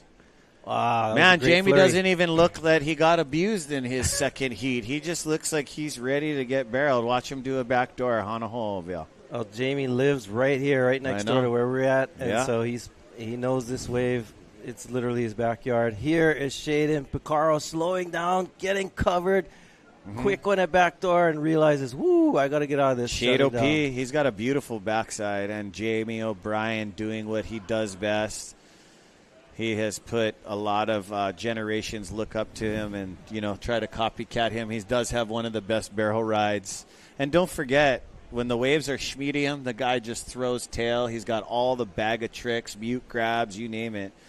And just lucky that these guys like Makuakai Rothman, Jamie O'Brien's one of them, lucky they don't compete in the longboard. These guys can also ride anything at any time. That is true, and I think that's a symptom, a positive symptom, I guess, of growing up There he in is. Hawaii. Mhm. I noticed I was actually surprised the first time, I was surfing outside of Hawaii in California. Just it seems like each discipline is so segregated. And a lot of beaches, in fact, in California, like you cannot, ride a surfboard in a black ball area. Yeah. Or bodyboards are separated. I know, but the best part of the wave is over there by the black ball area. Right. You know what I mean? And you got one guy drowning in a Speedo. He's just getting wet. But like when I grew up, and this is maybe common in Hawaii, that everybody caught waves of your bodyboard, surfboard, shortboard, longboard, especially in Hawaiian communities like a Makaha, for example, they really celebrate the diversity of kind of wave riding crafts, and so you're right. Like guys like grew up here, Jamie O'Brien, and so forth. I remember watching, there's keiki contests that we have in Hawaii. The Menehune at Haleiwa, and also the at Rel Sun's competition at Makaha. These guys would enter all the divisions: bodyboard, longboard, shortboard, and we were mentioning yesterday. Bonga Perkins is a perfect example of many of these athletes. And when I jumped off the shortboard and fell in love with longboarding, when Dwayne DeSoto showed me, and I started competing. All longboard, these guys showed up in my heat. Guys like Jason Shibata, J.O.B., even Rory Parker a couple times, and Makuakai Rothman. And you know what? They're good. They're good. Another guy, and I was shouting out to him earlier, was Bruce Irons took my longboard at Oceanside, and I looked at my coach, and he's all, whew, look at this guy going. I was like, damn, he's pretty good.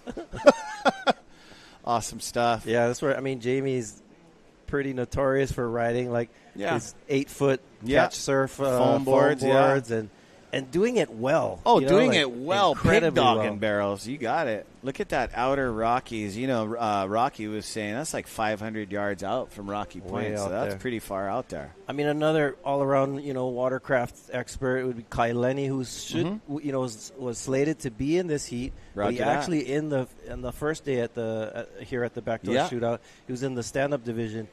I watched that with you, but I didn't know he was hurt. I thought he just got called in because you're supposed to do one division this year. But so how's he doing? I just saw he posted on Instagram that he had a concussion, and luckily he's wearing his helmet. You can see the helmet's cracked, big gap in it. But Godspeed, Kai. That he's trained so much for those situations, and accidents happen that fast. Especially here at Pipeline. You got somebody like Kai Lenny who, you watch his videos of surfing Nazare, massive Nazare, of course, Peahi. And but here at Pipeline, just the mixture of the power and the bottom, like the contour of the bottom and the shallowness and the shape of it, just, it is the, most devastating, You deadly watch all wave. these guys, huge waves, like you said, Nazare everywhere, but then you can even have small pipeline at 4 feet, 6 feet. Well, 6 feet is not small Hawaiian by any means, but to what these athletes charge on, just shout out to Malik. I remember Malik, Oxbow days, the guy charged, and it wasn't a very big day at Pipe, and it can take your life that quick. But watching that guy at Chopo and everywhere else around the world, just animal kind waves, and that's how fast things happen. So, we're grateful and to have the Hawaiian Water Patrol with us. They are the best of the best. Not only do they, take care of us here at the Backdoor Shootout, but other events worldwide. They're also they do watercraft safety for a lot of the movie sets that are here on island. Like Uncle Brian, they all collaborate. Stunts Unlimited, and so it's a real art and a talent that these guys train for, and we're just so blessed to have them here, making sure our athletes are safe, and they do save lives. We've seen it almost every year. They innovate the structure. After every water rescue, they want to see how they can do it better, faster, more sufficient, and that kind of care. Right, and I was talking yesterday a bit about how Kahanamoku was also a pioneer in life-saving rescue, and he used the surfboard to rescue people, and because of his innovative use of the surfboard in rescue, the rest of the world adopted that. So before, like now, the modern version of life safety is with a watercraft like a jet ski with a sled attached to it.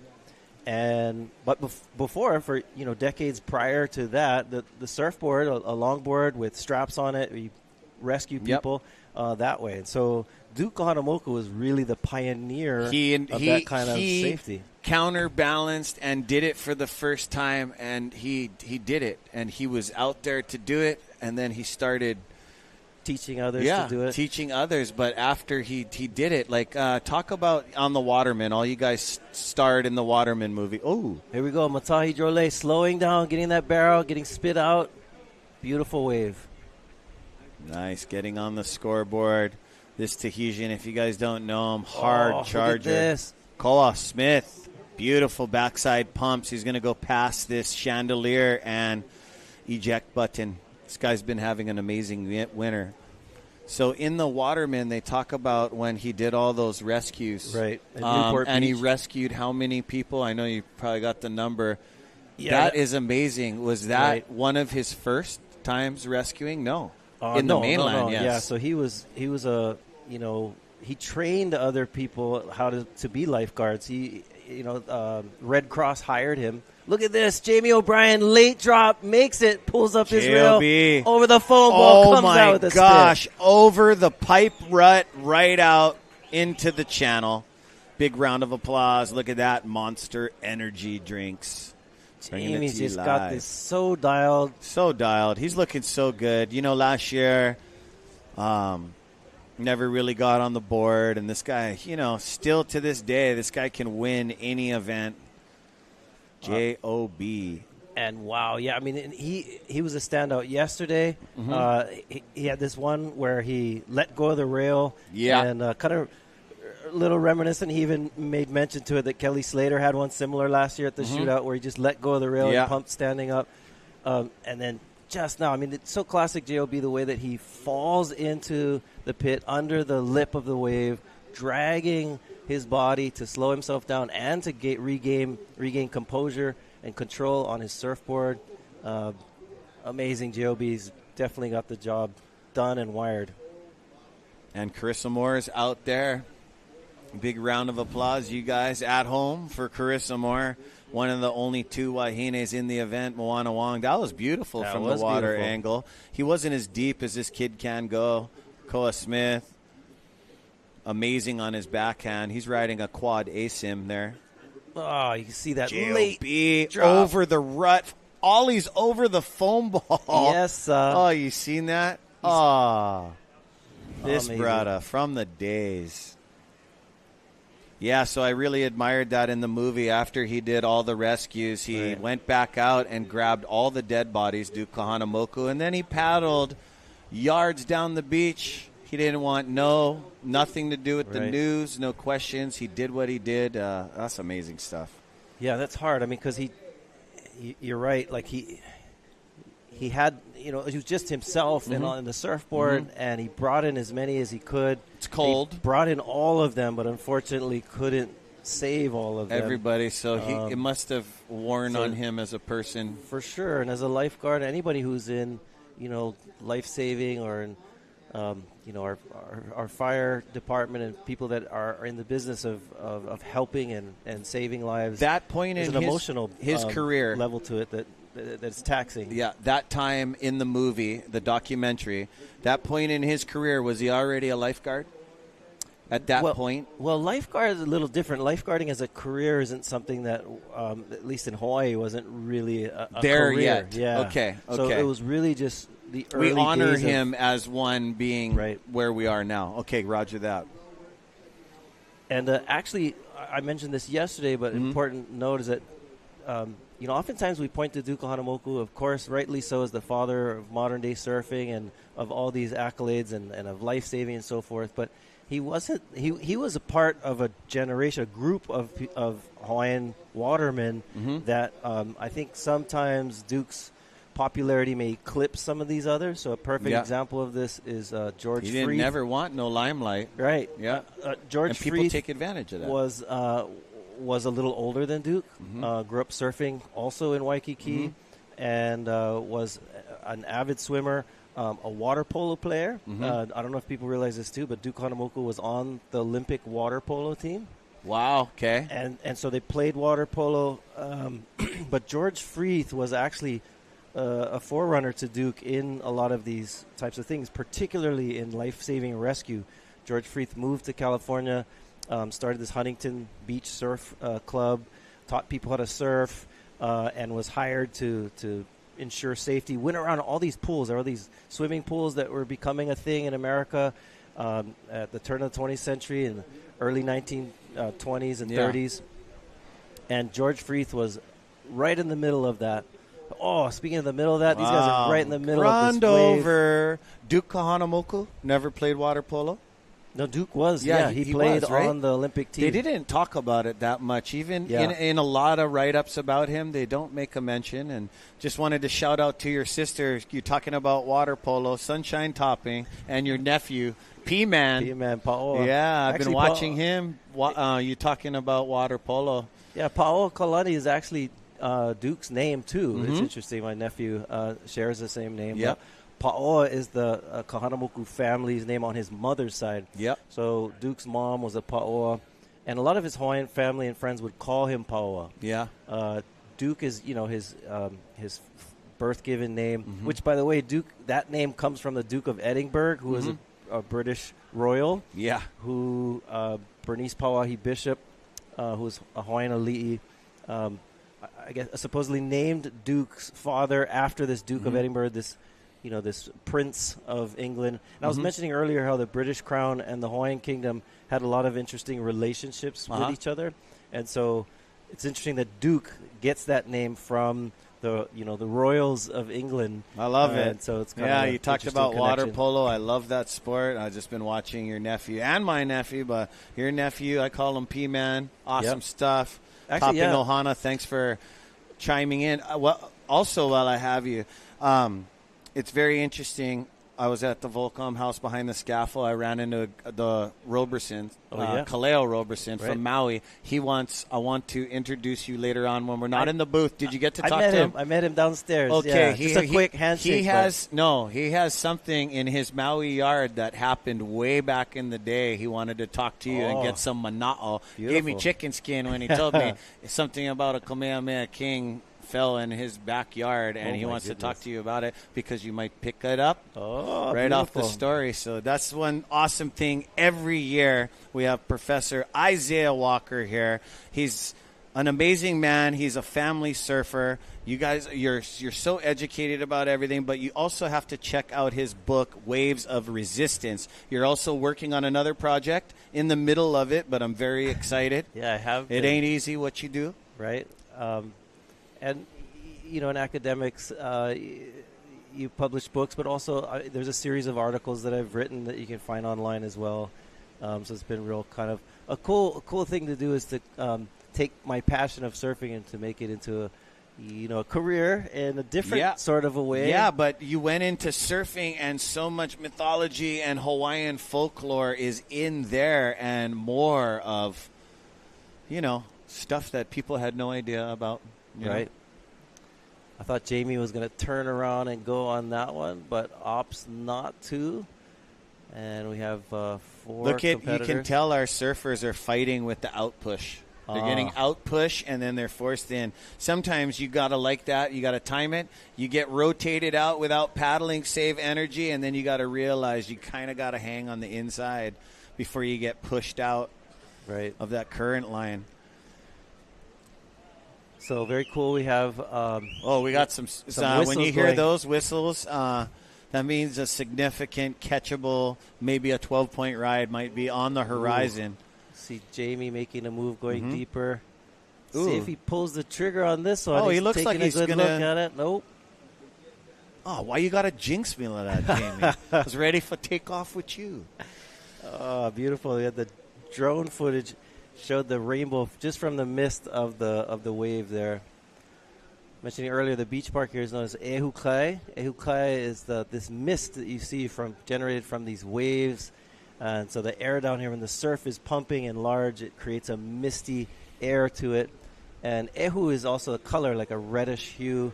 And often we get these beautiful sunsets here on the North Shore. And that's where it goes through the spray. And that's where the spray, the lighting. There's so much deep in Olelo. There's a lot of meaning. More meaning, not just one meaning, and not just what you see. Yeah, very poetic language. Matahi taking a dig, trying to get over to the back door. Oh, is Carissa going to pull the trigger? Oh. Wow, you see that sand kick up right there? That's 1 foot of sand right there. And right underneath that sand is just straight sheer rock. Right. A lot of pounded dead coral, but as you move along the backdoor area, there is a colony, a lane, and over towards where you exit at Pipe, there's a couple healthy coral heads as well. Yeah, so I do want to, reiterate that Duke was an incredible ambassador of Aloha for sport. Mm-hmm. However, there were also, like I said earlier, there was a generation of them that hung out together. In fact, Duke had a very large family. He had several brothers. Mm-hmm. He had another brother that was in the Olympics with him that also swam, and he also had brothers that surfed, and then he had a bunch of cousins, of course, that surfed. And are you telling me one of his brothers would rip harder than him? Because there is that in our Hawaiian culture. One brother gets more limelight than the other. Oh, looking at that one. Who was that? I think that was Shayden. Shayden, yeah, with the green rail. Whoa. That little wave, that wave barreled all the way across. Yeah, but still tricky. Barrel riding is a very difficult thing to do. These guys make it look super easy, but it's super sensitive. There's a lot of stuff that goes into it to even catch a wave at this magnitude. And look at that beauty. I bet you Shado P was just beating himself in the brain because that is a great left. You know how Shado P surfs. Shado charges. And here he goes. Matahi, Drollet, pumping. Trying to make it through that next section, but unfortunately too fast. I'm really rooting for this Tahitian. He hasn't really grabbed onto a wave that he really loves. Like and Rocky was saying more donuts, but no problem. I've watched this kid at his Tahiti spots, and it's just breathtaking. It's like a fish. He just plays with it. I almost feel guilty, watching from he's okay. Yeah, he's okay, I love. Yeah, there's Brandon Martin Kialana checking him up, and you guys seen the tap on the head. That means he's okay. If you can tap your head like that means you are A-okay. Yeah, it's great with the water rescue and the training that we have. A lot of our surfers go through. They have sign language they do. If he never tapped his head more than 3 times, Brandon would his grabber would rip him on that ski and they'd take him straight to the beach. That's how quick they are. 5 minutes remaining. How's the back drag? Yeah. I always watch with all my brothers that I've grown up with. When you're duck diving next to each other, you know what I mean? It's almost like a little competitive thing, how fast you can shoot past and maybe get 5 more yards past them. But, when you get drugged back, that's something. That means you duck dive wrong, bro. I mean, there is sort of a guilty pleasure here that we're experiencing. Like, we're in the drone watching him get annihilated. I know. We're, 10 feet above his head, and here he is trying to, survive, and we're just, watching. Hey, and then, how's it going? Yeah, how's it going? And then you got to account when they finally get a sip of air, right? And I know you've done this. Sometimes when the waves are big, you got all this foam around your face, and you suck in a little foam, and then you're like, then you can't breathe at all. Then you see Hawaiian Water Patrol look at you, and then you're like, am I okay? Let the salt clear my throat. That's one of the scariest things there. Yeah, when you swallow water. It's hard to come back from. Because you don't get to take a significant breath for the next hold down. Oof. Yeah, our surfers, you do have to be selective here at Pipeline. Like we said earlier, it's Well, it is the deadliest wave in the surfing world. And so you got to be mindful which wave to catch and not to catch. Looks like we've got a rider here. Looks like Koa Smith in the barrel. Beauty. Smart that he didn't get greedy and try to hang on to it. You know what I mean? He actually got in and out. Right. You know what I mean? And that's what it's about. Team format, putting as best scores as you can. This is New Earth Project's third surf of the heat with 3:17 remaining. Carissa Moore, Jamie O'Brien, Koa Smith, Shayden P, Pacarro, and Matahi Drollet.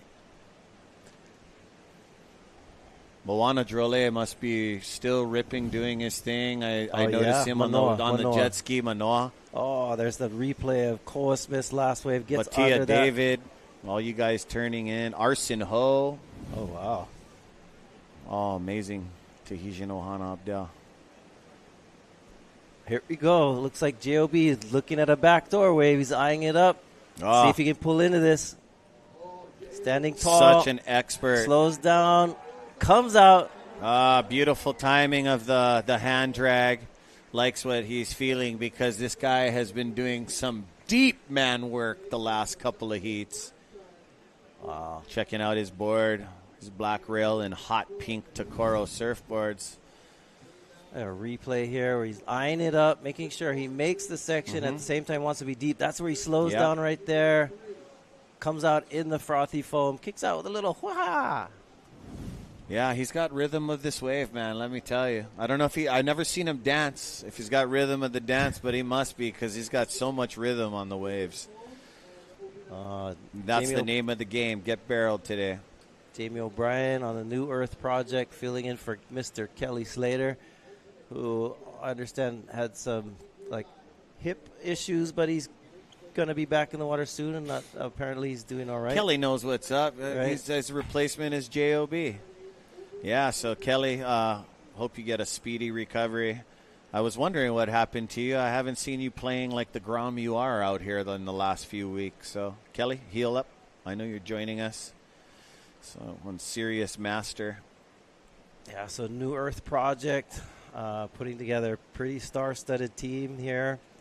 And only 1 minute and 10 seconds left in this heat. Hopefully be time for another one. Looks like Jamie's eyeing up another medium wave, as you would say, but decides not to pull the trigger on that one. A lot of clouds, a lot of thick 4-foot lips clamping down on that 1 foot of dry rock and sand. Love these drone shots. You get a view of the island here of Oahu. And right where we're looking now is the island of Kauai. You can't see it. But I tell you what, there was about 3 weeks ago, first time I've ever seen this in my life. Kauai. I was driving. You can see Kauai from. I went up and got a Christmas tree from Helemano Farms in Wahiawa. Beautiful tree, by the way. I highly recommend Noble it. Fir or Douglas? I forget the name of it, but it was a beautiful tree and 10 feet tall. And it was gorgeous. Yeah. Oh, you didn't spend some ducats then. 10-foot tall tree is woohoo.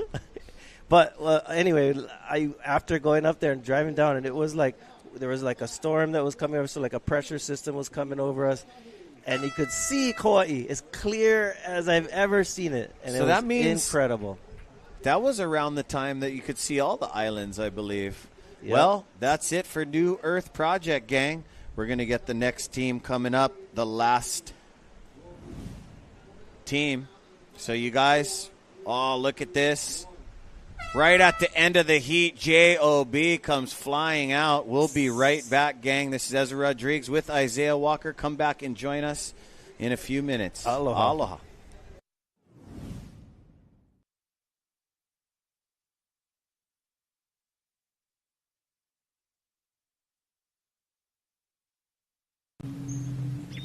Got a large, long period swell heading towards the White Islands this weekend. 40 to 60-foot faces and exposed spots.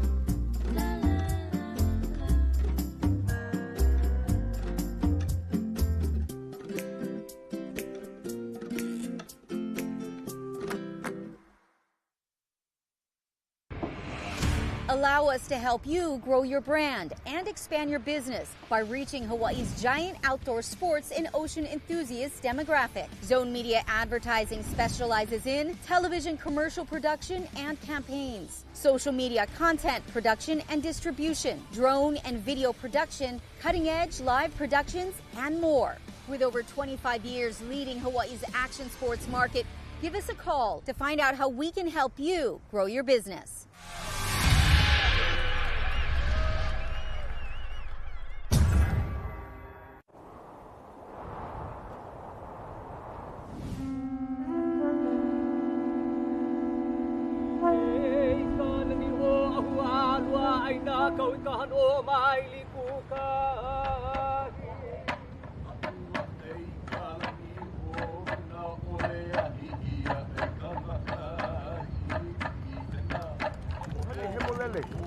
E ihu mai pu. E ia kaha. Ma ke alo. Ko o leo mahalo.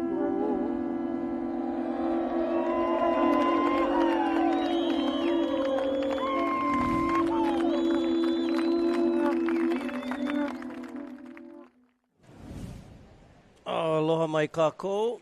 Welcome to the 2024 DaHui Backdoor Shootout. We're here at Bonsai Pipeline. A lot of families down on the beach here today checking out the action. We've got really big surf here at Pipeline. We have some amazing competitors, some professional surfing going on. In this heat, we have Team Nave, a group of surfers primarily from Brazil. We have Bruno Santos, Ian Gouveia, Kona Oliveira, Lucas Silveira, and Joey Johnson jumping on the crew on this round 3. So we're into round number 3. Each of these heats has 30 minutes, and surfers get the chance to catch as many waves as possible, preferably get a high-scoring wave. Our scale here at the Backdoor Shootout is a little unique, although we use the usual scale of a 1 to 10. If it's above excellent, then it can go up to the 12-point range, and we have seen over the years a couple of 12s handed out, but those are handed out sparingly. Yeah, the super excellent. Super excellent. You remember Kala Grace got a super excellent a couple years back. Keito Matsuoka got a 12-point ride. Paul Rothman got one a few years ago, too. So we reserve those for the extra special wave rides out here at Backdoor Shootout. It's like when you get one, on Ono plate lunch, and then everything is all good, but then, you just got to, hey, Auntie, to bring the gravy. Oh, I like to throw them all over. So when you get the extra gravy, that's when you get the 12-point ride. Jamie O'Brien entertaining the fanfare. That's what the cool part about being here live on the beach for these surf fans is being able to interact, And, when you go to like a sporting event in other pro sports, we have an arena or a field or a court. It's not really, you got to have plenty of money for get those seats right there in the front. Yep. Over here, you just show up at the beach, walk down to the shoreline, and, it's pretty all access. Right. And these surfers, they're so gracious and generous with their time, appreciating what they get to do on a daily basis, and you can feel that, and you see it in those kinds of images there. And Jamie's quite the surf celebrity. He not only in competitive surfing has he made a name for himself, but also very popular on social media and on YouTube. Runs his Stay Stoked channel and has quite a big following. So cool to have some of his fans come down and say hi and take some pictures with him. All right, so we do have some questions coming in to nsoghawaii@gmail.com. So if you have some questions you want to ask, we had a couple of questions coming in. One of them was actually in the last heat, and I wanted to go to that one right before we got separated. There was a question about the steel guitar. Yeah, just kind of where that came from and how it evolved. Yeah, really cool story. In fact, I think that question came in. We were on the topic of innovation, Hawaiian innovation, and we were talking about innovation in water rescue, Talked about Duke Kahanamoku using the surfboard in his rescue. He talked about Brian Keolana, Mel Pu'u, and brother Terry Ahui, Kalamai, inventing the sled on the ski. Well, we were also talking about music and culture, and it is pretty impressive if you think of, Hawaii, the population of Hawaii is pretty small in relation to other countries and nations, but the amount of innovative and popular things that have come out of Hawaii and the impact that it's had on the world is pretty impressive if you think about it. Yeah, kind of a per capita thing. Right. Yeah, for being how small we are and the things that we've put out that really catch on a global scale. Yep, surfing, and also, within athletics as well. You're a football fan, the Jaguars, yes, sir, team and stuff. But we actually, Hawaii does produce a lot of athletes, famous people, actors, from The Rock, who grew up here in Hawaii, to Jason Momoa. Yeah. It seems like there's just a lot of cool things that come from Hawaii that have proliferated out to the world, and the shaka is definitely one of those. We'll talk about that. Was another question. Yeah. We'll get to that in a second. But music. So ukulele is an adapted instrument that is adapted from Portuguese instrument, but changed a little to have a Hawaii flair. We talked about the kiho alu, which is the steel, the slack key, but then the steel guitar is something that really innovates in Hawaii and then has a profound impact on the music world. So essentially, there's a story of a guy named Joseph Kekuku, who lived here on the North Shore from Laie and Kahuku side.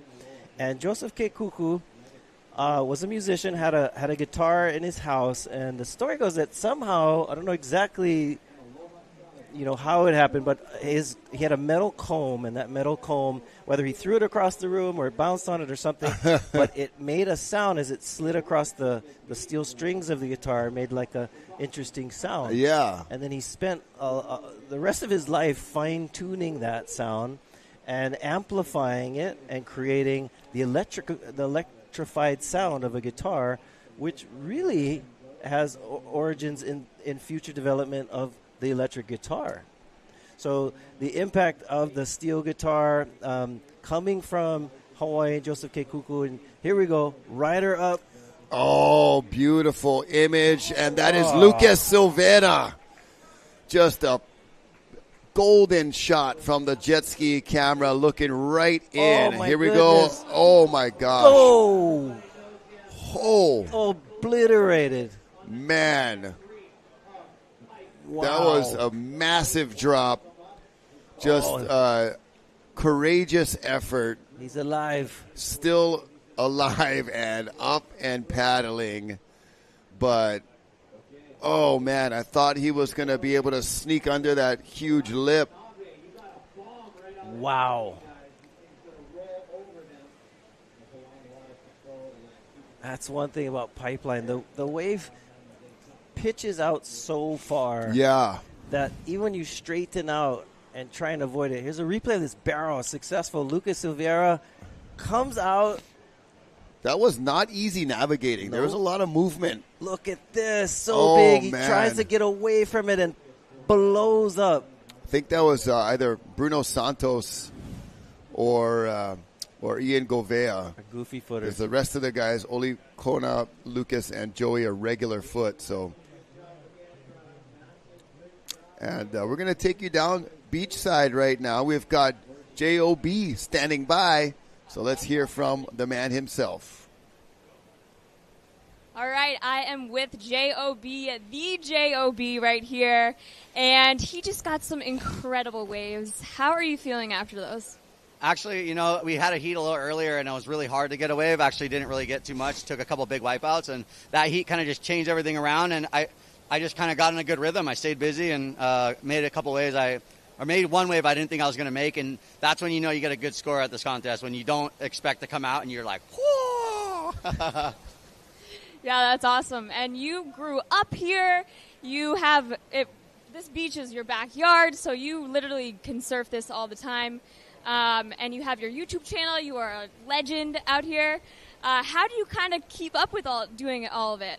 I think you might be a robot. Yeah, I just like to stay busy, you know. I mean, I never thought or dreamt that this would be a reality when I was younger. My dad saw the vision, you know, and you just kind of, you know, he just pressed play and everything kind of worked out. I'm blessed to be born and raised in Hawaii and have a bunch of great friends here on the North Shore and all around the world. Hi to everyone out there in the world, and my fiance watching this, and my dad's watching.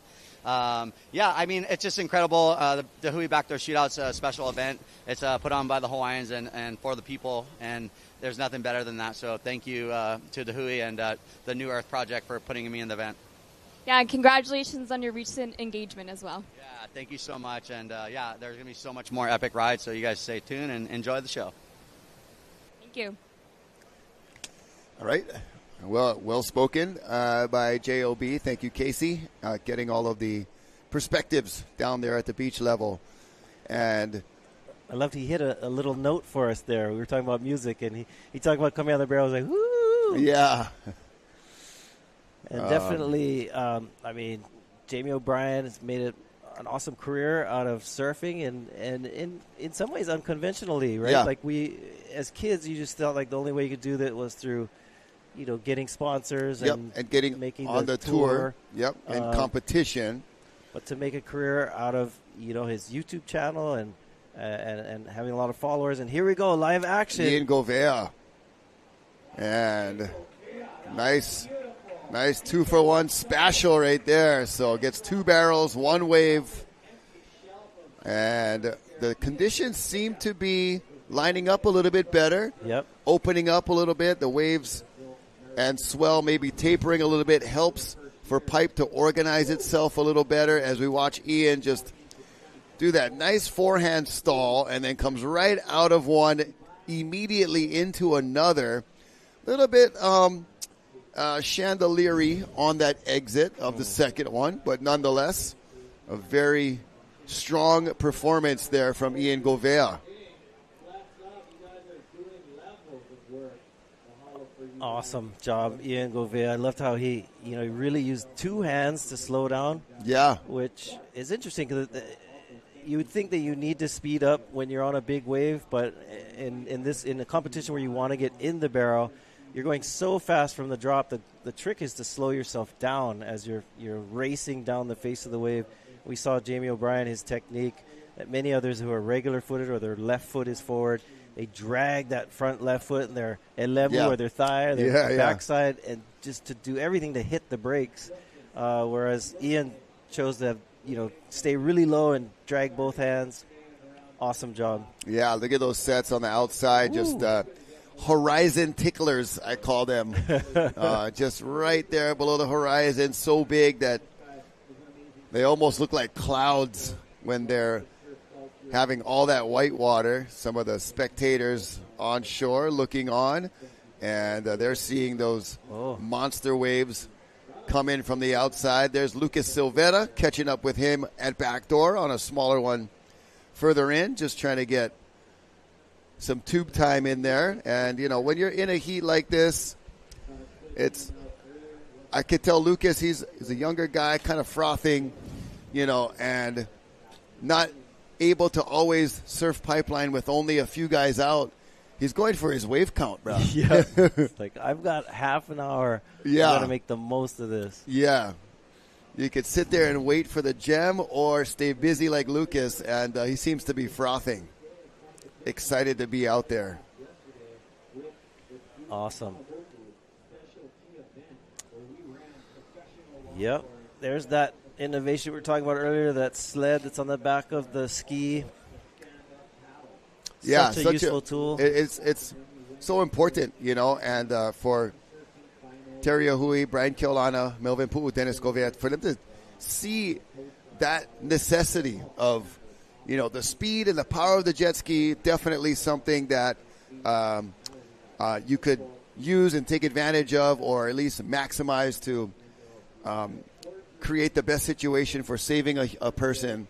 But needing some kind of a bridge or some kind of adaptation to be able to, have a platform to work off of on the back of the jet ski, it would definitely not have worked the same or be as effective with just a jet ski itself. Right. Right. And that innovation, I mean, that's our topic, I guess. We were talking about Joseph Keikuku, back to his story, creates this Hawaiian steel guitar and that real distinct sound that you hear that, interestingly, a lot of younger, like my kids, they reference SpongeBob, the theme song for SpongeBob, which is a Hawaiian steel guitar and a beautiful sound, but definitely is a Hawaiian innovation that makes its mark into the music world. Country music eventually adopts it and improvises with it, and then the electric guitar sound also takes it to the next level. But really cool that comes from the North Shore here in Hawaii. Yeah, even we were just gonna talk story a little bit about the shaka, the new documentary that's out. We talked a little bit about that yesterday, but we did have a specific question referring to it today. That even that is from this community, right? So we talked about Hawaii having things that have taken on worldwide. Right. Narrow it down even more, like this little North Shore. Yep. For per capita has produced some pretty amazing worldwide phenomenons. Very true. Yeah. So the shaka, as you know, is something that a lot of surfers have been flying the shaka for many, many decades, and does originate here in Hawaii and develops over the years, and so you have celebrities doing it. And there is a documentary coming out, and when that comes out, I highly recommend it. It's a great film that talks about how it's more than just a hand gesture. It's spreading aloha. And in fact, I mean, not to give away too much from the film, but there's one of my favorites does a story on Brooke Lee, who was a Hawaiian woman who won Miss Universe. Oh, that's right. Yes. Years ago, about 20 years ago, I believe. But after she won Miss Universe, she said her natural instinct was to throw the shaka. Yeah. She said later the producers of the show were like, "Was that a gang sign you're doing?" Oh my gosh, that's hilarious. Like, no, not at all. Oh, there's. And Lucas staying busy, bro. He's like, busy. Hey, I got 11 minutes now. Got to get my wave count in. This is my last, round of surfing for today. So, Ian Gouveia also trying to stay busy, do the double hand drag. He's got that move down. He's got it down, as mentioned earlier. That drag the front hand and the back hand. Here we go, paddler. Joey Johnston. Joey. Oh, good positioning right there. Pulls in deep, comes out right before it shuts down. Joey Johnston's no stranger to the Backdoor Shootout. He's had some of the best rides out in this event for a few years now. Behind him, we have Stallings like Kona Oliveira. Gets up high, gets that inside rail over the falls. Yeah, just got a little hung up there, and, it's so technical, your positioning. It's really a game of inches once you're in there. And you saw the two different backhand techniques and positionings. Joey, a little bit more clean line there, and then Kona carving it a little bit, got hung up, but looks like he's back up above water and okay. Yep, taking that high line. Sometimes if you're too deep or the barrel's a little more almondy, you kind of have to take a higher line. I've always just been amazed with how some guys, like some of the best, John Florence, for example, will know when to go high. And at pipeline, sometimes at the end of the wave, it'll kind of pinch on the end. Here's one of these Lucas Silveira inside waves, just enjoying himself on a clean little barrel. Yeah. But knowing when to go high and when to stay low. Ian Gouveia, double hand drag, up and out. This is, again, Joey Johnston's way where he's stalling, grabbing rail, staying in that barrel, coming out. Then right behind him, we have Kona Oliveira. See that technique of dragging, but he dragged a little too much. It pushed him up. Maybe a little bit of that backwash helped to throw him up higher, too high on the lip. And ended up getting tossed. Kaipo Guerrero chiming in, letting us know. Lucas Silveira, the 2015 Junior World Champ. Thank you for the info, my brother, and hope you're enjoying your first few days of a happy new year, 2024. He'll be joining the team here in a couple of weeks. Got pipe contest for the championship tour, then over at Sunset to kick off the 2024 season. But yeah, Lucas Silveira, junior world champ, and like we said, man, he's like staying busy. He's out there like, I got 8 minutes, 50 seconds now. I'm going to get a couple more waves and make the most of this pipe session with only 4 of my other friends out here in the lineup. That is just a really special thing about this event. And it's not like, there's other events where you have the elimination format and you're trying to advance. So there's that pressure. You're still out there with only a few guys, which is great, but you're out there with other guys that are trying to beat you and trying to paddle around you and jockey you for position. And, it's a full competition. This is still a competition, but you're out there with your fellow teammates that aren't applying that same kind of pressure. Right. So it is just a much more enjoyable environment, I believe, for these surfers to be in a heat like this where, okay, I'm out with only a few guys, kind of like I am at the other contests with only a few guys, but we're not trying to destroy each other. Yeah. We are out there to help each other get the best waves. So that kind of situation seems to be the ultimate in surfing pipe with a few guys and a few guys that are your friends and teammates. Well, a lot of talent come out of Brazil. I mean, that's incredible. They often refer to the Brazilian Storm. Incredible surfing Lucas talent. again, bro. I'm telling you, he's like, I'm going to take busy. full advantage, bro.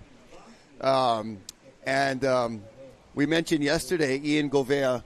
We mentioned Fabio Gouveia, his dad, part of that kind of pioneering Brazilian contingency that came over here the early days with Flavio Patarats and those guys. I remember that Sunset Point kind of 4 to 6 foot day when he won the World Cup way back when. I believe it was 90 something in the early 90s, and kind of became the first Brazilian to win on the North Shore, and definitely put Brazil on the map and forever etched himself into surfing history. So Ian Gouveia with that second generation pro surfing drive and really coming into his own for sure, especially here at Pipe. You see him with that technique. He's definitely, you could tell he's put in the hours, he's put in the time, and it looks very comfortable on these some of these gnarly waves. And Brazil has come a long way since, and I mean, so many good surfers. I believe that is Bruno Santos. And he got that one early bomb right at the beginning of the heat that didn't allow him in the barrel, but just to take off on a wave like that. And the one that just obliterated him on that drop was insane. So some questions. Somebody mentioned the one-string bass. I think. Yeah. So the Pukini bass. You'll still see sometimes at the Kanikapila. Yeah, the jam sessions. Busted out. Kind of cool. I have actually my grandfather, his name Manuel Helikunihi, Duke. Their real name was Helikunihi, but they were traveling musicians. They lived in Seattle and California and toured the U.S. continent playing Hawaiian music, and kind of cool that he ended up playing Hawaiian music and adapting these instruments of Western and Hawaiian style. So when you go to a luau or to any kind of a hula show, you'll hear there's different types. There's the kahiko, which means the pre-Western, and awana, which means since Western contact. Right. And it doesn't mean awana is not traditional. It's just adapted traditional. So that's the one where you get the guitars playing, the hula attire, and the beautiful harmonious music that's sung along with the hula. And so I think that's an important point to remember. Like, there's a tradition can be something that is innovative, right? I mean, we're looking at Hawaiian Water Patrol. And that innovation of ocean rescue is, of course, all these modern equipment and things that are used that aren't made from coconuts and koa wood, but it is a Hawaiian adaptation. Right. Very good. And likewise, with surfboards as well, we oftentimes think of Kahanamoku and that era of riding wooden surfboards as the Hawaiian era. Yeah. And then somehow it, as it became innovative, it was no longer traditional. But I take an opposing view to that. You can be innovative and still perpetuate tradition, and especially when you're a part of that movement. Not too long ago, we lost Ben Aipa, who was a very innovative surfboard maker during the shortboard revolution, right? Inventing the Sting. In fact, right now my favorite surfboard is from his son, Akila Aipa. I ride the Flat Earth, and it has that same stinger kind of design in it. So innovation can still be tradition, even though we're in a modern era using modern equipment. And in surfing, Hawaiians have definitely been a part of that innovative process. Definitely so. We do have an interview standing by on the beach. I believe we have the one and only Shinpei Horiguchi standing by. Let's talk to him. All right, I am with Horiguchi, and he just got an amazing wave last heat. He lives here, and he also owns a shop here. How are you feeling after getting that wave? So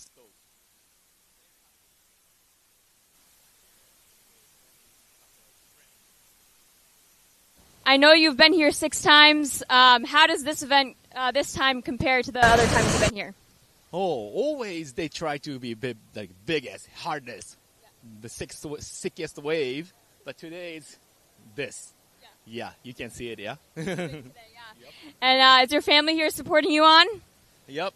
They all surf. So yeah, happy to be here. Hawaii, love it. Awesome, great job.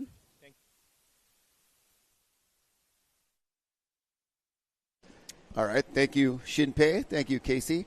And Shinpei now living on Oahu and been out here a long time. You can see his experience in the water and the way he conducts himself, and one of Japan's great surfers from the last couple of decades. And glad to know him. He's a very nice guy and very talented, smart individual. So Shinpei, good job, and we wish you guys, Team Japan, all the best of luck.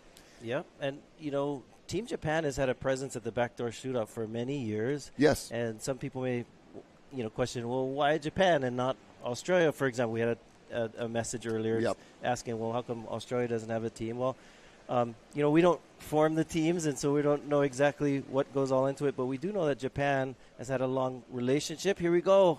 Pulling into the barrel. With a minute left, that's Joey Johnston. So trying to squeeze one out in the closing moments of the third round action for Team Nave. And just before we end this heat, got a message from Uncle Walter Snell, and wanted us to mention one of the 1983 Pipe Master competitors was Steve Beaver Mosfeller. And he just passed away this past November, so I want to remember him, and just some kind words from Walter about one of our former Pipe Master surfers. And, we've got a pretty ominous plaque and board, piece of wood over here by the pipeline right away that has all the names of the folks that have passed away surfing at Pipeline, and then some of the other legends that were amazing at Pipe but no longer with us, passing for different reasons. So definitely want to keep that alive as far as memories and things about our friends and family that have gone on to the next phase of this wonderful life we live. And we're going to take a short break, and we'll come back with our next heat. It will be Team 96712 when we return. Stay tuned for more Backdoor Shootout. We'll be right back.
Allow us to help you grow your brand and expand your business by reaching Hawaii's giant outdoor sports and ocean enthusiast demographic. Zone Media Advertising specializes in television commercial production and campaigns, social media content production and distribution, drone and video production, cutting-edge live productions, and more. With over 25 years leading Hawaii's action sports market, give us a call to find out how we can help you grow your business.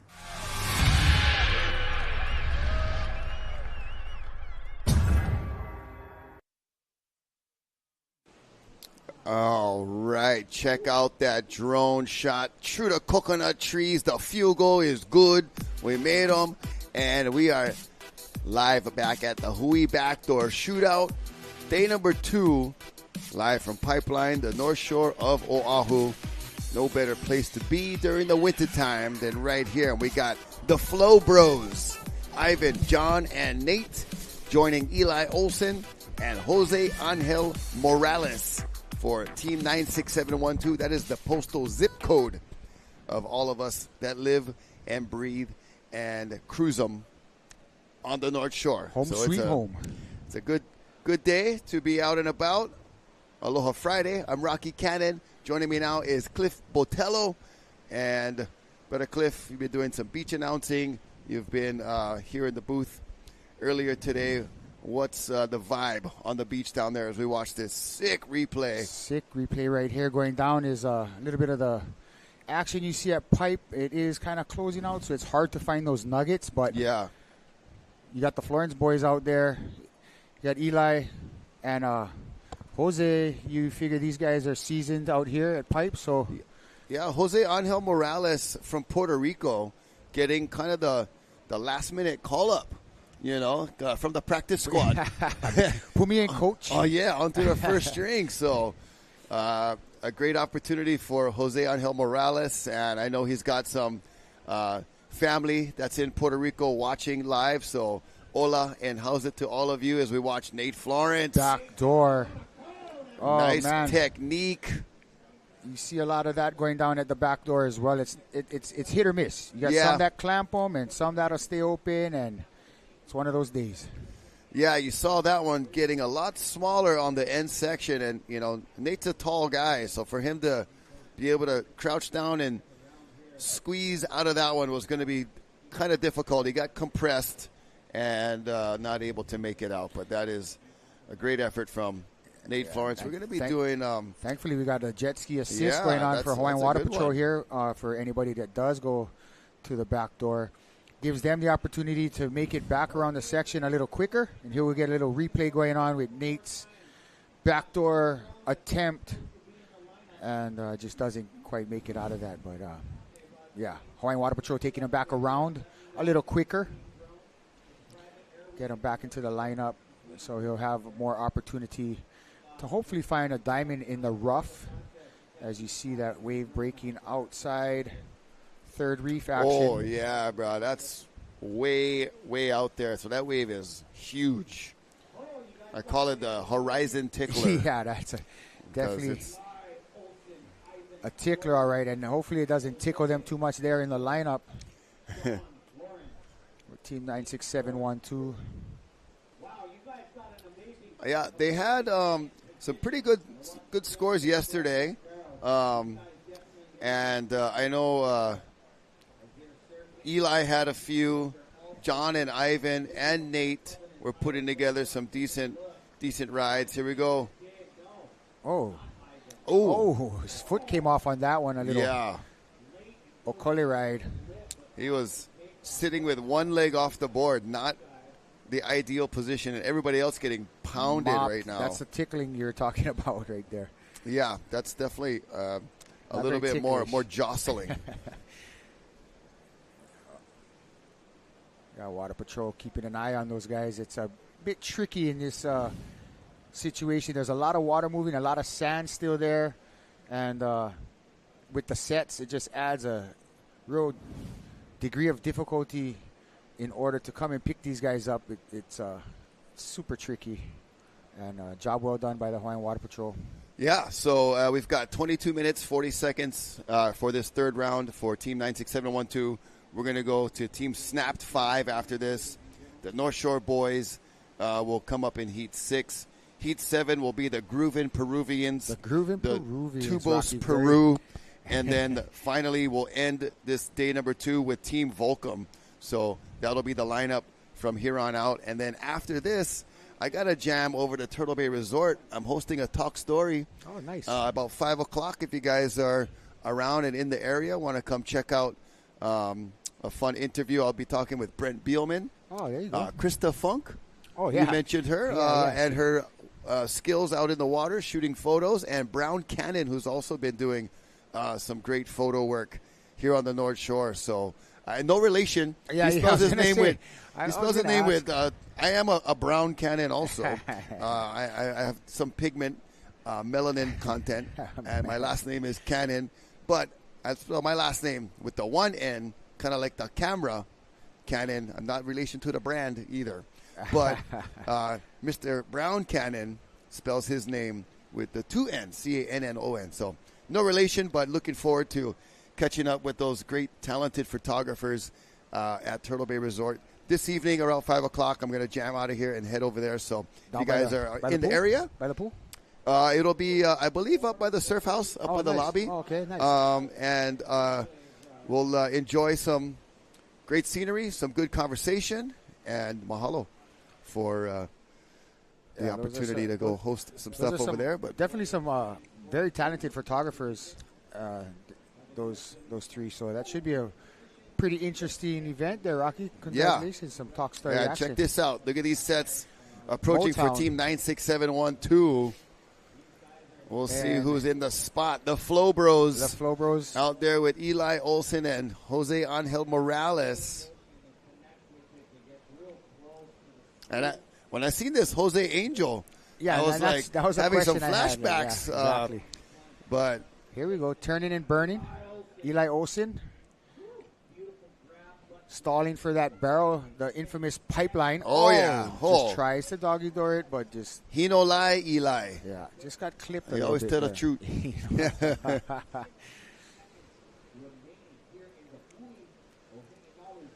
Oh man, there is definitely some action.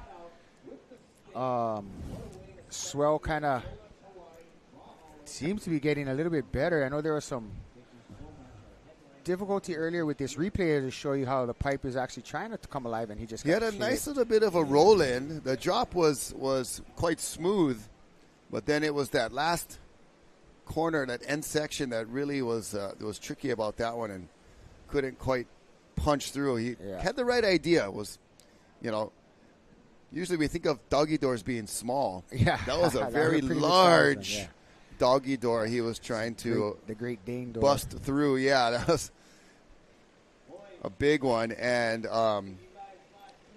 had the right idea, just couldn't quite get out in front of it. So Eli will head back out for more with 19 minutes. Here. Who's this on this? Oh no, decides not to go.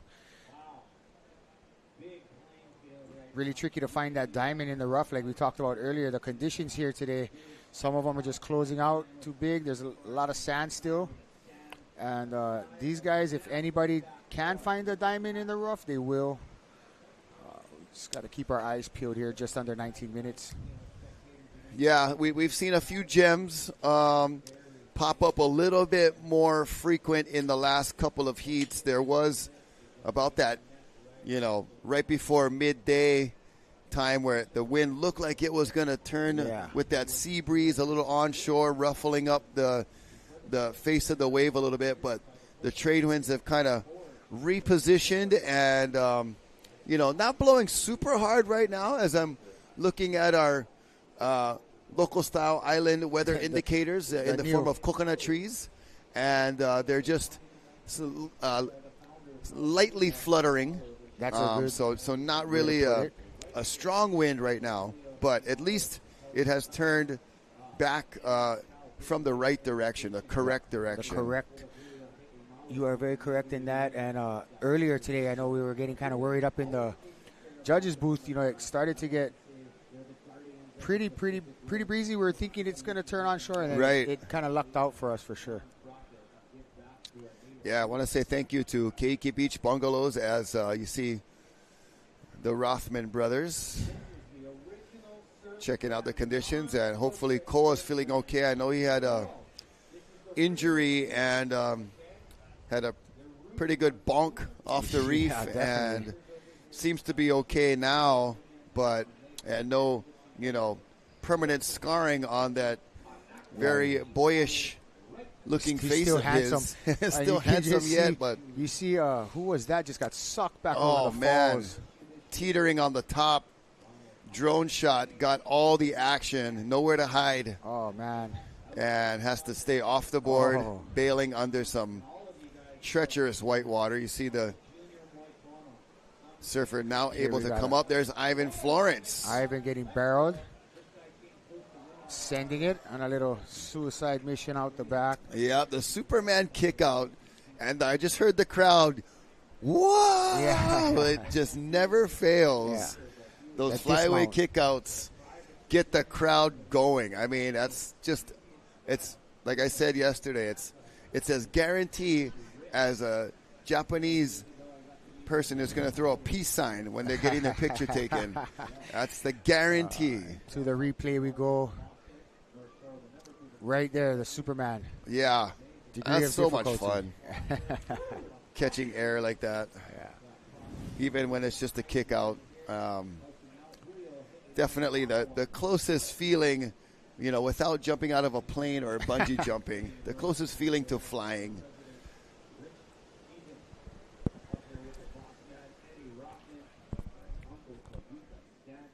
Yeah, in between sets here, it gets nice and clean. And then it just starts to hit or miss on the size. And if it's a cleanup on aisle 3 or if they'll be able to turn and burn on one of these nuggets, but one of the more exciting heats here, I believe, for the day. If these guys, Japanese were charging too. The Japan heat. Yeah, there was some decent rides. That's when it just started to kind of get a little cleaner. As we see the, I think that was Jose Angel Morales, and absolutely sucked over the falls. Trying desperately not to get too sucked over the falls. Not to check for lobsters in the bottom of the ocean. Looking for the head down there. He's back out there. Shake that one off and hopefully find that gem. It's definitely a good vibe on the beach, as it is in the lineup, as we said, with the team surfing. You got all your friends out there. But, this is a pretty good crowd we got assembled on the beach. Yeah, when I was passing along Kamehameha Highway, it was, jam-packed with cars on both sides. You could definitely tell something's happening at Pipeline. Yeah, definitely. And very, very comfortable seatage here. The banks of the sand. Yeah. Make it for very comfortable. You get different levels for almost viewership. like, kind of stadium seating. Like stadium seating, but a little more comfortable. The sun's out, and you know what they say. Yeah. And so it's a nice day down here at Ehukai. Yeah, when the sun's out, everybody is enjoying themselves. Exactly. To say the least. And so 2024, the DaHui Backdoor Shootout, it's on. And the footage, I just can't compliment enough. The clarity and everything. I mean, all the different angles, the drones, the replay. I mean, it's awesome watching it. Yeah, when you get those beautiful angles from the jet ski looking inside the barrel, that to me is just, and the way we've been able to really make use of the technology, improve the technology, to be able to, because we've seen so many recorded images, like they're shooting the video and, they'll record it and play it later, or you see a still photo from the side as you look at Team Snapped 5. You see Mason Ho. We got Logan, Chucky Dooley, team captain, heading up the boys. And then Seth and Josh. Less ankles, more knees. Less ankles, more knees is a classic one. Rocky the one-liner. Cannon? But Seth, yesterday, his 2 backdoor, back-to-back, beautiful barrels really set the tone for Team Snapped 5, and we'll see more of those guys coming up. See the clock there, just about 12 minutes, 30 seconds remaining for 96712. I like the team names that have kind of attributed the North Shore. Yeah. North Shore Boys, NSB. You've heard NSB for life many times before in the past. Many times. And then 96712, our postal zip code. So and definitely then, the representing. Team, Team Volcom as well, because the Volcom House, we've spent some moments here. Yeah. Watching and whatnot. Surf. At You this know, spot for spent years. a lot of days here, evenings, mornings. You name it. It has been a hub of really great surfing, good camaraderie, and all kinds of good fun. As you look at that set. As we see the third reefer just peeling Wow. across there. Definitely a lot of energy still. Saw sand on the road this morning, so the swell's been pulsing since late yesterday. We were able to cruise at the beach park yesterday after we got the skis up and everything, and we got to watch the sunset, beautiful sunset, and it kind of gave an idea of what Ehukai, why this place is named that. You know, it's not just a sea spray, but it's that color, that sea spray you see when the sun is kind of going down. It's got a little bit of a reddish. Yeah, kind of like a reddish hue. Little Ehu sea spray. And so that was pretty awesome watching it yesterday. You could kind of see the waves start to turn on in the late afternoon. Yeah, I think it kind of peaked yesterday afternoon into the evening and was pretty bombing. When I left here and I looked off the balcony, it was looking prime time. And then I'm sure with that afternoon sunlight, those silhouettes must have been very aesthetically pleasing. Very hard to leave. Yeah. Well, tightly packed is Team 96712. And talking shop. Trying to decide who's going to get the next right, the next left, backdoor, pipe, who's going where. There is some energy on its way towards them. Those third reefers are starting to make their way to pipe. And we'll see what it brings our surfers here.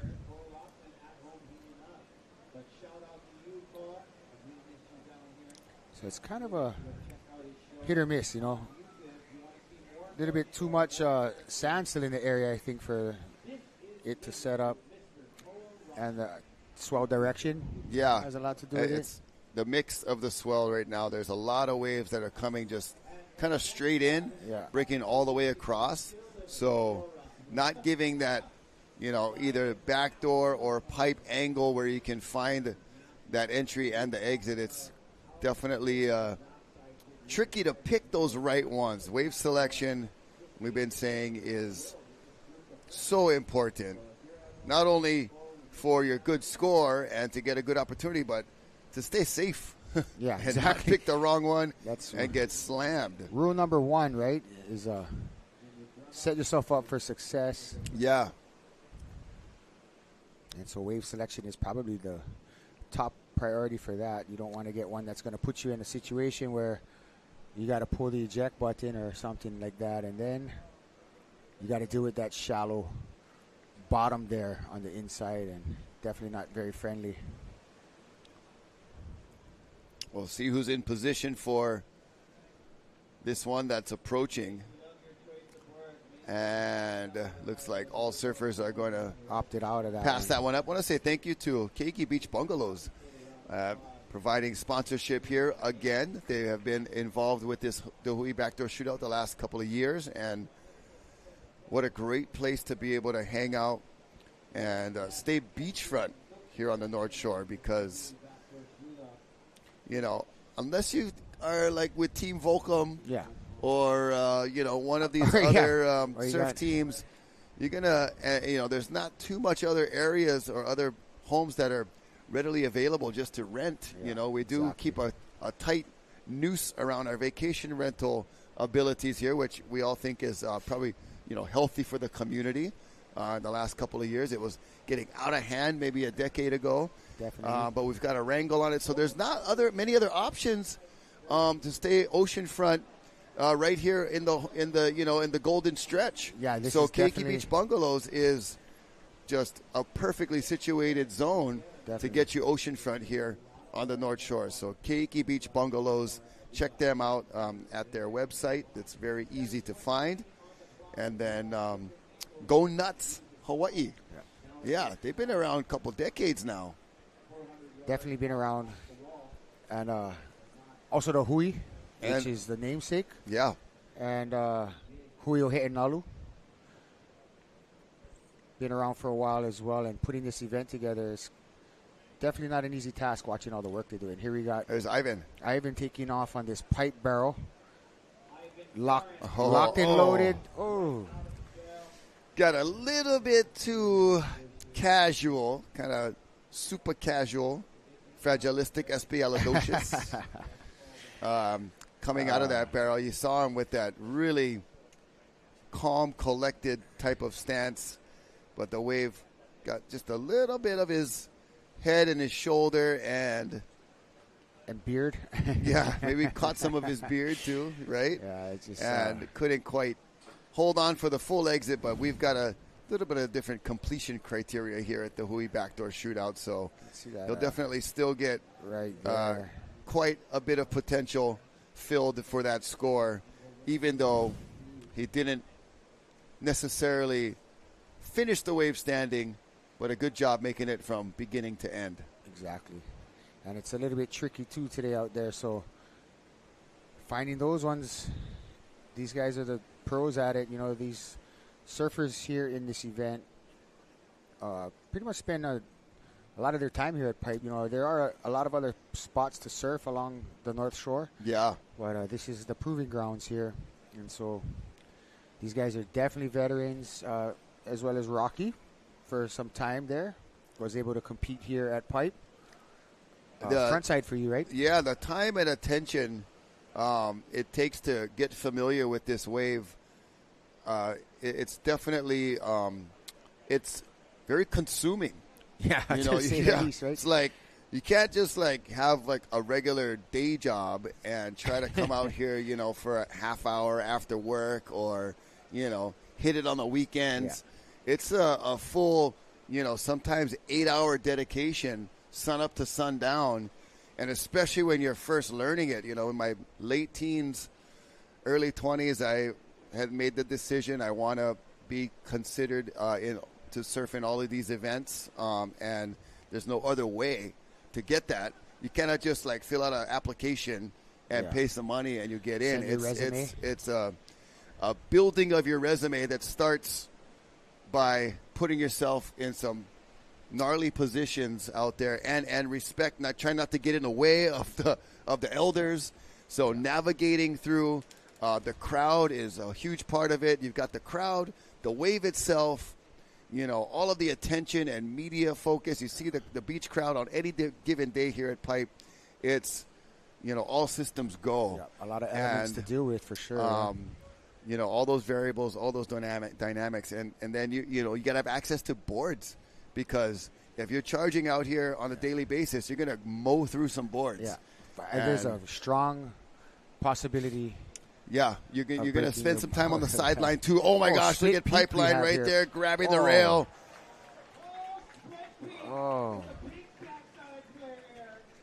that was amazing. So flow bros, like you called them. Yeah. It looked like that was John on the left. Didn't quite catch the right, but is that Nate? And then Nathan was at backdoor, so it was Flow Bro, John and Nate, pipe and backdoor, split of the peak. Two-piece combo, is that how we roll here, Rocky? Yeah. The Flow Bro two-piece combo. That was a pretty sick pipe wave. I'm sure we're going to get backdoor replay or strong possibility if you're watching. 2 minutes at and home. 50 seconds remaining, and here we go. Oh, he and straightened out. So we Nathan didn't get wasn't to able see to get it. in there; Okay. just bombed. And then John just got absolutely the drone barreled shot. That was just textbook. with a little air attempt. That's the ultimate, pipe or backdoor combo is the burial. Burial. Get barreled and then come out and land an aerial. I coined that one a few years ago, but when you can pull off the burial, that's when you've got this wave mastered. And of course, when you're issues we got operating here. jet skis in these rough conditions, that kind of situation is virtually inevitable. Yeah, it's definitely not an if, it's when it happens. And Yeah. And you've been underneath that jet ski before. I've Yeah. been upside down before. And It's like riding a the bull. jet ski itself is super resilient. And, of course, our personnel are prepared and ready for these types of situations. I believe somebody's on it. I don't know who's Yep, trying to yep, operate. holding Is on. that Brandon? Holding on, yep, and Yeah, coming Brandon right Martin. back on. He's an And absolute bull. The crowd does the applause, which is Absolute bull, this still guy. going, and that's like trying to ride a 2,000-pound bull. Yes, definitely. In the ocean. And if anybody can ride a bull that size, it would be Brandon Martin here. One of the best watermen from Makaha. Here working with us at Hawaiian Water Patrol. And so things will go wrong. It's not how it happens. It's how you recover Yeah. from it. And awesome job there by Brandon.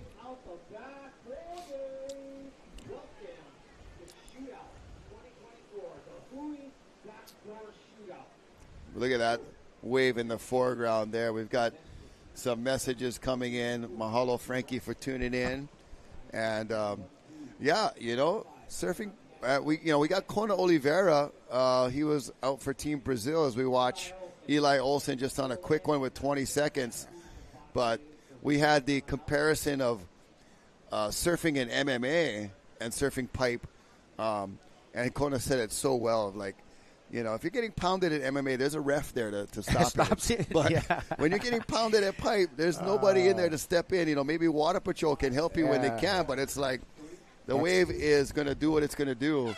But surfing pipe, kind of like boxing, Pipe is the ring, surfer's the boxer, board is the gloves, waves are the punches, and you just try not to get knocked out. That's a great analogy. And, but we're going to take a short break, and we'll be back with our next heat, which will be Team Snapped 5 guarantee high-level entertainment at the 2024 DaHui Backdoor Shootout. Stay tuned, because we'll be right back.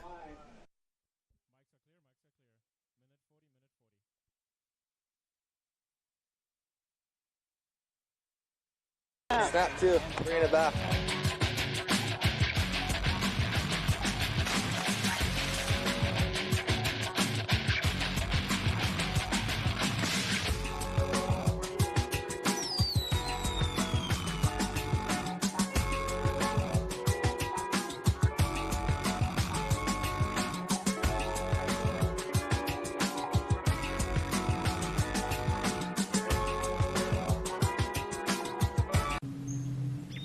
Got a large, long period swell heading towards the White Islands this weekend. 40 to 60-foot faces and exposed spots.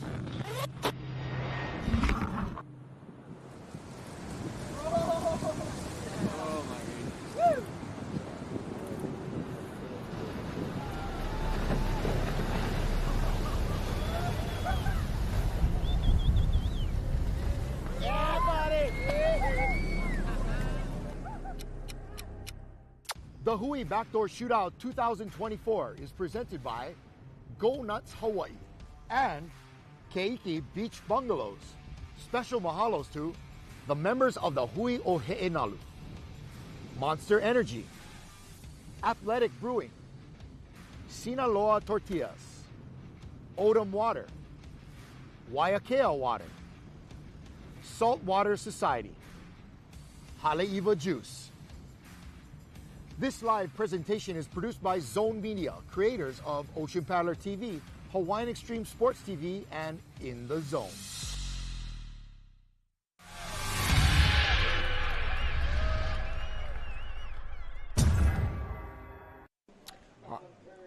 All right, aloha and welcome back to the 2024 DaHui Backdoor Shootout. We're back again here. My name is Cliff Botello. I'm here with Isaiah Walker, Dr. Isaiah Walker to be exact. And we're here covering the event on day 2. This is round 1, I believe. Round 3. Round 3 of Heat 6. Yep. North Shore. Oh, no. Snapped 5. Snapped 5. Heat 5. There we go. You look on the screen. We got Benji Brand, last year's champ at the Backdoor Hui Shootout. Josh Moniz, Mason Ho, Parker Coffin, Seth Moniz. And Seth Moniz yesterday had 2 back-to-back backdoor waves. I think they're in the high 8s or something like that, but they were amazing. Some of the best waves ridden yesterday. We saw in this group the Snap 5 team always have a good showing. Last year did really solid. Like I said, Benji Brand coming out on top. We're always looking forward to, Mason Ho is always, top runner here at Pipeline, especially at the Backdoor Shootout. And Parker Coffin also, some amazing, technique here at Pipeline. We're looking at the waves looks like they're organizing up a bit more. Like we saw in that last heat, they're it was a little more organized and manageable. And so we're looking forward to see Team Snap 5 out here working the magic as we look at these sets roll in. Yeah, we don't have any takers on these, but like you said, the swell looks like it's starting to fill in nicely. I mean, it did fill in through the evening, but now it seems like it's kind of settling in a bit better here later in the day and giving the competitors a lot more opportunity to find those diamonds in the rough like we were talking about earlier. Yeah, no, during the break, and I was watching, saw there was some little bit drama with the ski, and looks like they got it back in action. That's good. Yeah. And I know that, Cliff, you've been driving the ski for a long time. What are some of the obstacles you got to look out for? I'm guessing this sandbar and all this whitewash in here makes it a little challenging. Very challenging. With the sandbar and stuff of that nature. And then the ski itself, it is man-made. It's a machine, so a lot of times you can have mechanical error. You never know what is really going on, and things happen in split seconds and stuff like that. So it's all reactionary. You see all that bubbles in the white water and things like that. It causes a lot of cavitation. A lot of times the current can actually flip the ski over, and then you'll be in that situation. So I'm not too sure what happened with that. But Brandon Martin, being the awesome waterman, he's been there a time or two. He was able to correct it, and it's basically how you recover is what we look at. Right. And he did a great job. Yeah, mahalo to you guys and to Hawaiian Water Patrol, keeping the competitors safe and showing everybody how to do it best in the business for sure. I think we're going to take a look at that ski flipping that we were talking about just now. There you go. So you see all that white water, and you see Brandon just riding the bull right now. He's actually holding onto the handlebars. Thankfully, nobody's hurt, but in those situations, a lot of times our pride is mostly hurt, but recovered well, was able to get it started, and that's why they're the best. Here awesome. We have Mason just a little up and out. It's always exciting to watch what board Mason's going to ride. It could be a 5.2, it could be a 10.0, but he rips on all kinds of riding vehicles.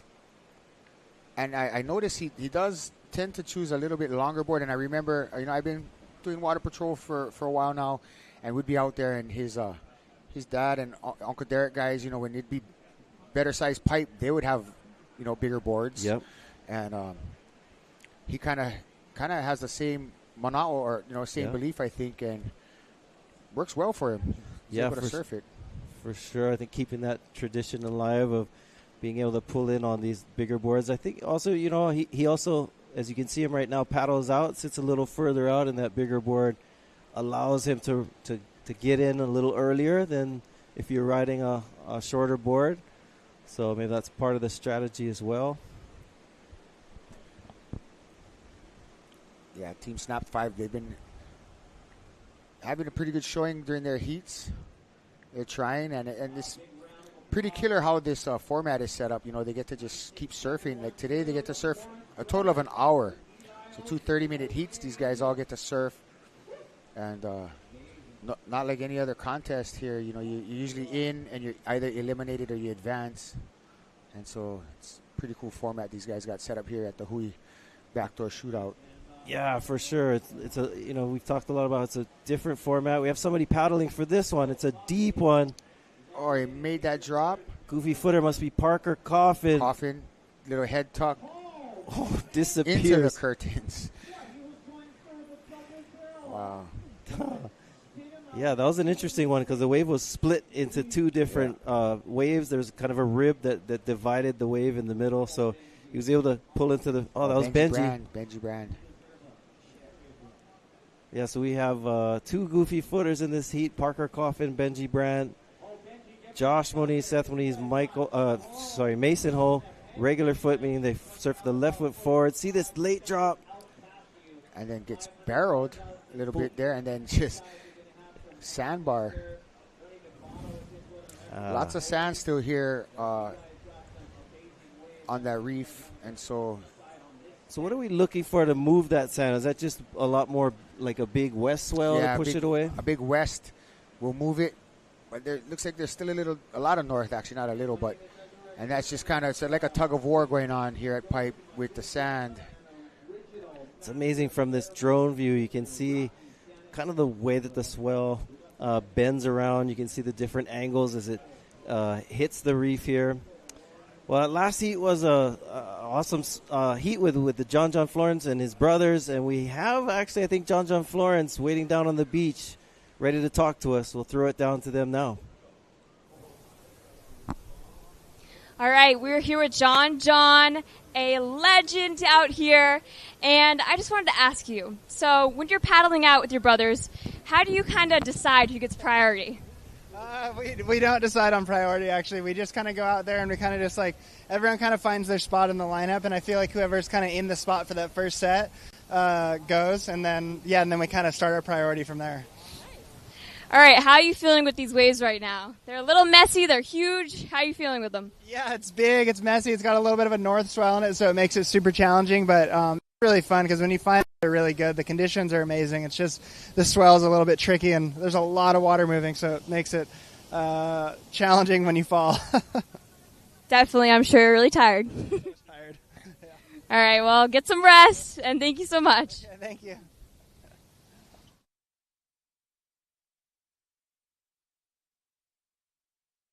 Last heat, and it's nice to hear from John Florence there on the beach. Had a great opportunity to surf pipeline with just him, his 2 brothers, and his friends at the Backdoor Shootout. As he explained, that the swell seems to have a bit more north than if there's a lot more west, then it's not closing out as much. And so, he did explain that there are some good ones out there, but pretty tricky to find the right ones. And but nonetheless, some diamonds out there. We've seen some gems today. The surfers just have to be a bit more selective. Yeah, definitely more selective. And we just saw Mason try and go for that. You just talked about being able to get into a wave a little earlier, and you could see him paddling for that one with the bigger board.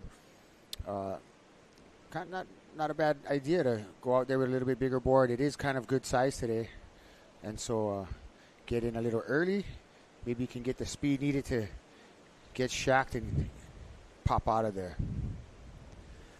Well, 19 minutes left in this heat out of 30.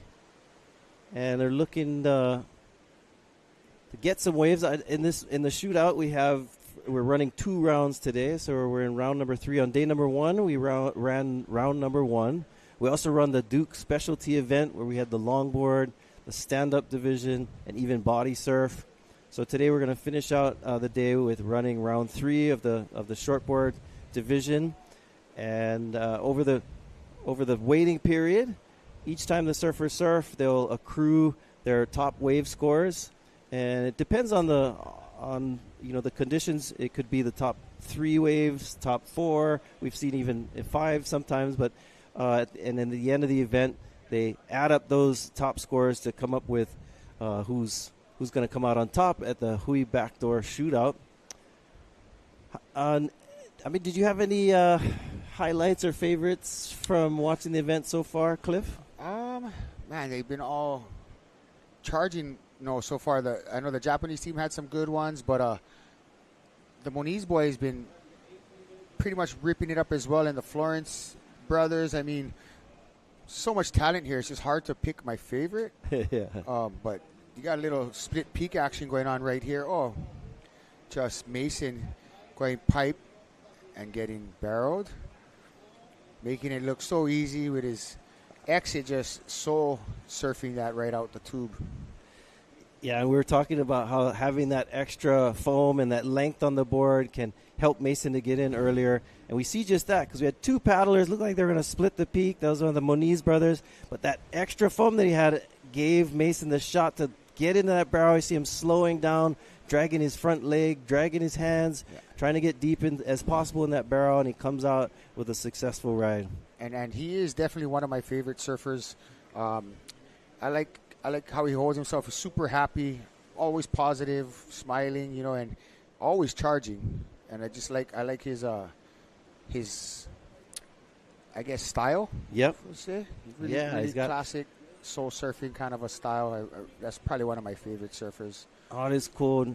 I mean, we were talking about how there's families out here, right? We got the Moniz family, the whole family, so many different families that we have here in the lineup in the Backdoor Shootout, and it's really cool because Derek Ho, as you're saying, Derek Ho is his uncle, Michael Ho is his dad. He has Kala Grace, a fellow competitor who's his first cousin, and then we have he has several cousins in this event. His sister. Coco has been a long-time accomplished professional surfer, so it's really amazing to see how in families you get this talent that takes place, and I liked what you're saying, Cliff, about how Mason, in some ways, is honoring his family heritage and lineage with his style, embracing some style from his father's generation, his choice of boards, even choice of music. Some of my favorite.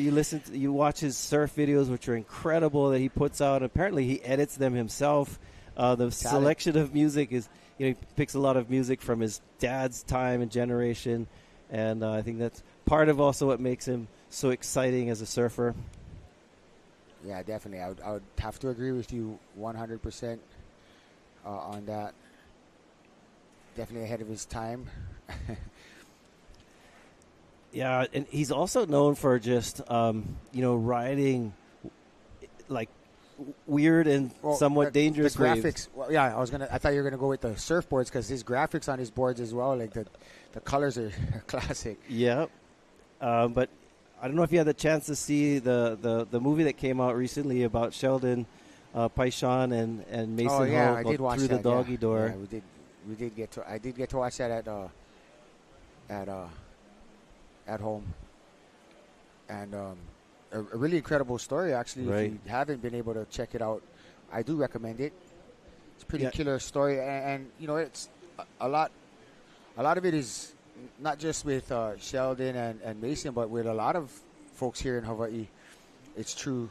Right. I won't give it away, but definitely check it out. Yeah, I think you can watch that on Snap. They're streaming it there. And so that's a really cool movie. Through the Doggy Door follows Sheldon Paishan, but also with Mason Ho, and it's a great film. Check it out. Up next, as you can see, the team North Shore Boys. They're getting ready to paddle back out. Makukai Rothman looked like he was getting ready to paddle out there, wearing that helmet, which is definitely a very good idea out here.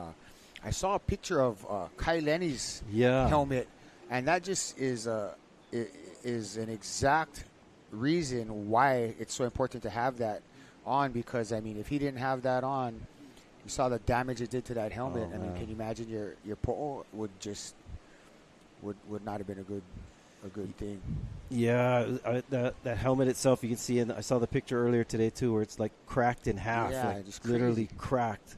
And so that's where you'll see a lot of our competitors. I think it's a really smart idea to wear the helmet to protect you from hitting the bottom. Would you say that's pretty much the formula for getting drowning out here is hit your head and you're out. Knock out. 100%. That's and it like we talked about it earlier. It doesn't necessarily have to be the wave, right? You can kick out or you can get pounded out the back, whatever, come up, and the next wave or two is what does the damage. And so, yeah, definitely set yourself up for success. The helmet is a great idea, especially nowadays. You know, you can get sponsorships and stickers you put on there and all that good stuff. But either way, your life is worth it for sure, and it has saved a lot of lives. Well, there you heard it from an accomplished rescue lifeguard. Fireman too? Fireman now, yes. And so don't worry if you look cool or not. Take the safe route and make sure that you're going first. Prepared. And especially like with Kala Grace and, Kalani Chapman was another one. And it was kind of cool, not cool to see, but thankful to see after their incidences, they made 100% recovery. Kalani went ahead, ended up having a keiki. He's got a child now. And then I believe Kala. Yep. So, you get a second chance. Yep. And that's the most important thing. And so. Yep, we're talking about families here, and you want to be around for that next generation. So yeah, maybe definitely. the helmet can extend your life that much more. Surfing out here at Pipeline. And Snapped 5 is getting some wash-through sets on the head. Haven't had too much opportunity for some scoring waves just yet, but they still have 11 minutes and 30 seconds on the clock. Yeah, that's some pretty good time. And if anyone's capable, it's these guys, of course. Benji Brand, like I mentioned, was our champion last year. Josh and Seth Moniz have they've had a lot of success at Pipeline, both at Backdoor and at Pipe in various events over the years here.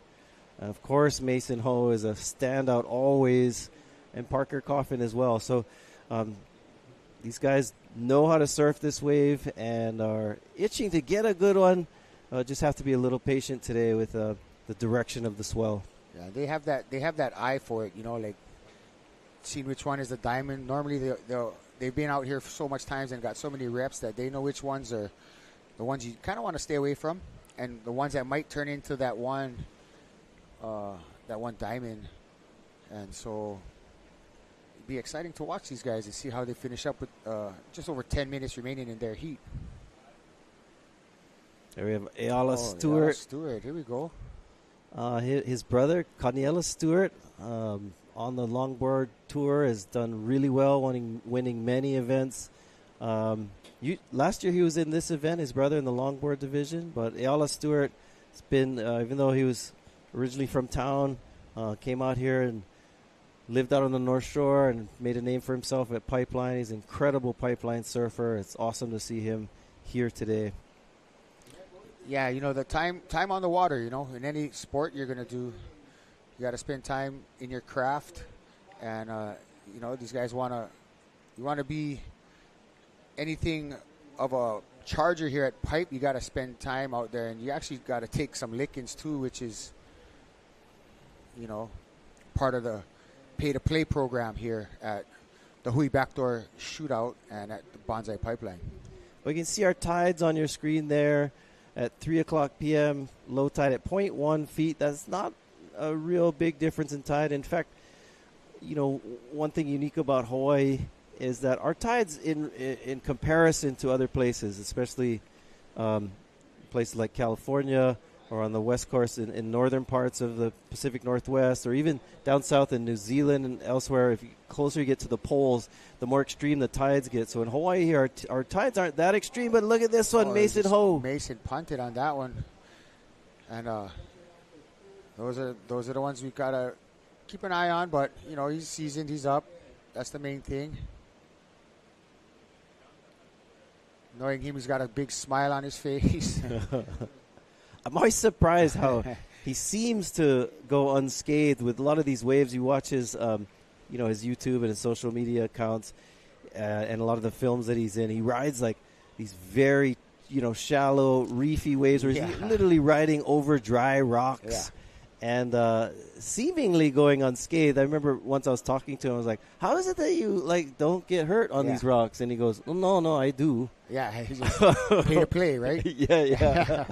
Yeah, I watched that one we were talking about earlier, doggy door, and they throw their shoes on.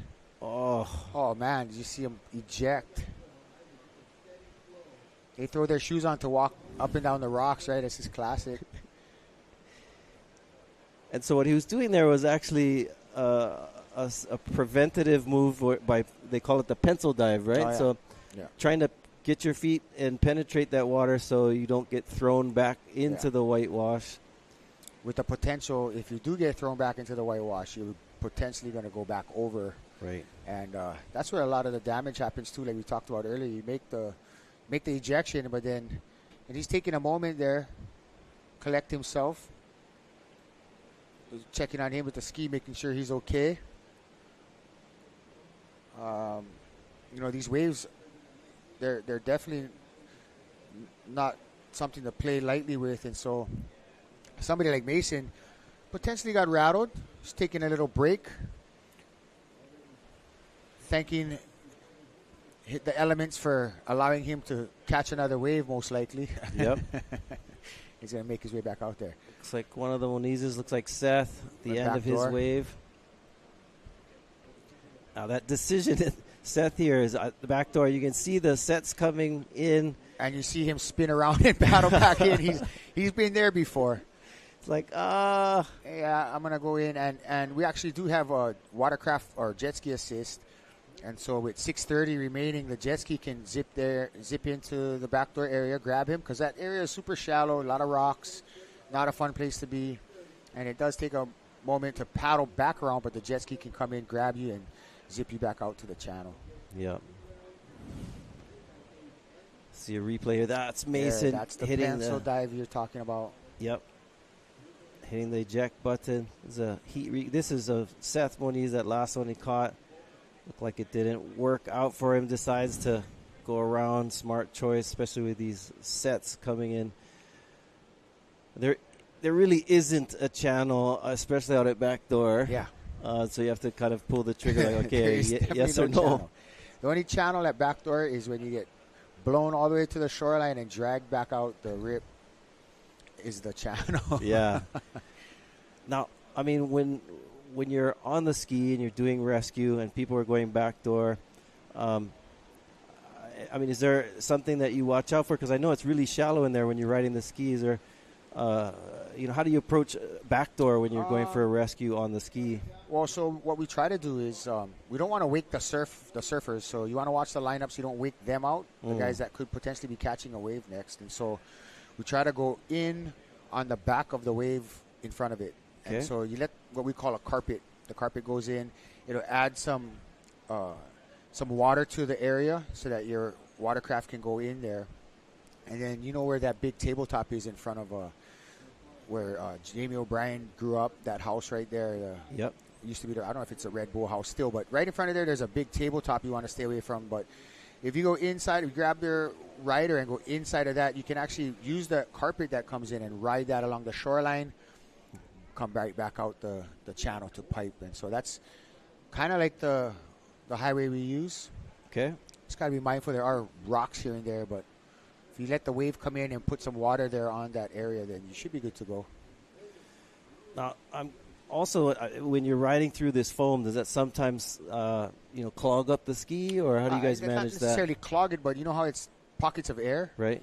And so the ski will cavitate sometimes, and so you got to watch for that too, and sometimes the more you throttle it, the more air gets sucked in, so you got to kind of what we call pencil on and off the throttle, and that'll kind of allow more water in. As we see rider here, looks like one of the Moniz brothers boys going at pipe there. Is that Josh? Looks like Josh. All right, nice. Josh gets a successful ride in and out of the barrel. Textbook pipeline riding right there. See the replays. Grabs his rail, sits on it. Just a quick in and out, but on the outside, rolling in. Is this Connor coughing? Does look Or like Parker? Parker coughing. Comes out. Parker coughing, yeah. Yeah, Parker, brother Connor Coffin has been on the tour for many years. Yeah. We're talking about families and surfing, and so Parker's part of that as well. Him and his brother spend a lot of time surfing together. You wonder too, and I think there's truth to this. When you have brothers that surf, they end up pushing each other. Yeah, it's kind of like your own in-house competition, right? There's a replay where he's looking to fade, taking his time to wait to win the Sets his pull up. line nicely. Stays high at the end, comes out, and then just trips on that exit. But that chop right there at the end. We'll count it. I mean, he's stoked on that for sure. Yep. All right, 2 minutes and 30 seconds in round 3, and this is Team Snap 5. And if you're not familiar with that, that's surf film, the Snap series, and Snap 5 is the number of the film. And each of those Snap movies are really high quality, amazing surfing. You want to check out amazing surf movies, please go and check out the Snap series, Snap 5. Have all of these individuals in this heat here are some of the performers in the Snap 5 series. So some definitely worth watching. Yeah, check them out. The quality is there, Technology is getting it to where it just almost like better than being there almost. Here we go, rider up, goofy footer. Benji Brown getting a nice pipe Oh, barrel come on. pumping. There and you coming out go. Nice. And now that's an example of the type of waves you can get here and shows you his pipe knowledge and why he did get the W last year at this event. Yeah, that was incredible. And sometimes you'll see that at Pipeline where the wave starts off 10 feet and then it ends up tapering down to smaller. Yeah, and but you he just still gotta- managed to get out of that smaller barrel at the end. Yoga. We got some sets rolling through here. Props to our camera guys over there, too. When you're with the Water Patrol, you got to keep an eye out on our photographers as well. Yes, sir. Everybody that's part of this competition, Hawaiian Water Patrol is responsible for the safety of, and it's just a matter of. It's also a matter of kind of like an unsaid rule. Like if you're out there in the water, whether you're part of the competition or not, we're gonna play, or I should say, err on the side of safety. If you need help, we're there. We've also had moments where, ocean safety will flag us down. We already have a ski out there. We'll zip down and help them with a rescue or whatnot. But primarily, we're here for the competition for sure. Hats off to Ocean Safety, City County of Honolulu as well. Those guys and gals of Ocean Safety do an amazing job protecting our beaches. But yeah, awesome. Kind of like anybody needing help, we're there. Yeah, for sure. Awesome. Well, that's the end of this heat for Team Snap 5. We'll be back soon. We're going to go for a quick break. And we come back, we'll see the North Shore boys having that at Pipeline. Stay with us. The 2024 Backdoor Shootout. We'll be right back. Aloha.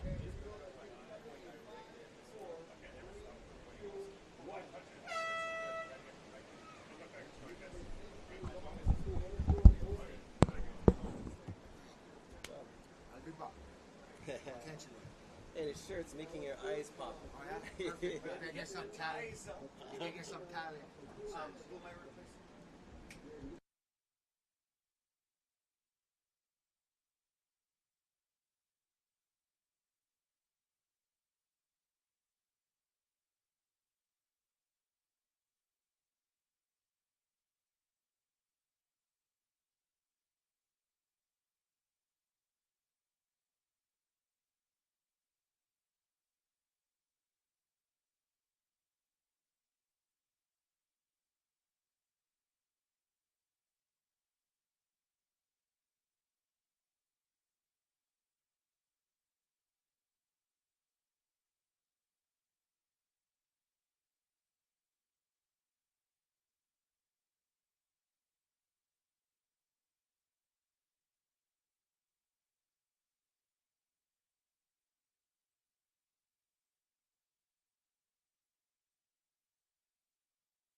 Snap two. Bring it back.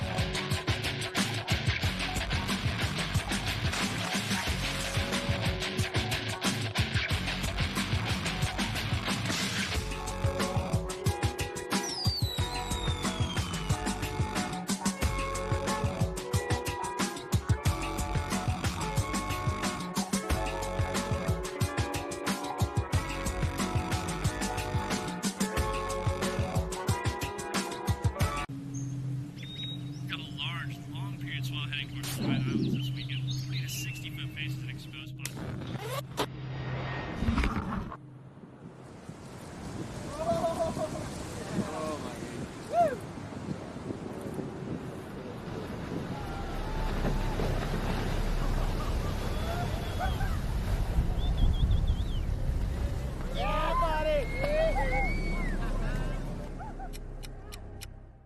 DaHui Backdoor Shootout 2024 is presented by Go Nuts Hawaii and Keiki Beach Bungalows. Special mahalos to the members of the Hui o He'enalu, Monster Energy, Athletic Brewing, Sinaloa Tortillas, Odom Water, Waiakea Water, Saltwater Society, Haleiwa Juice. This live presentation is produced by Zone Media, creators of Ocean Paddler TV, Hawaiian Extreme Sports TV, and In the Zone.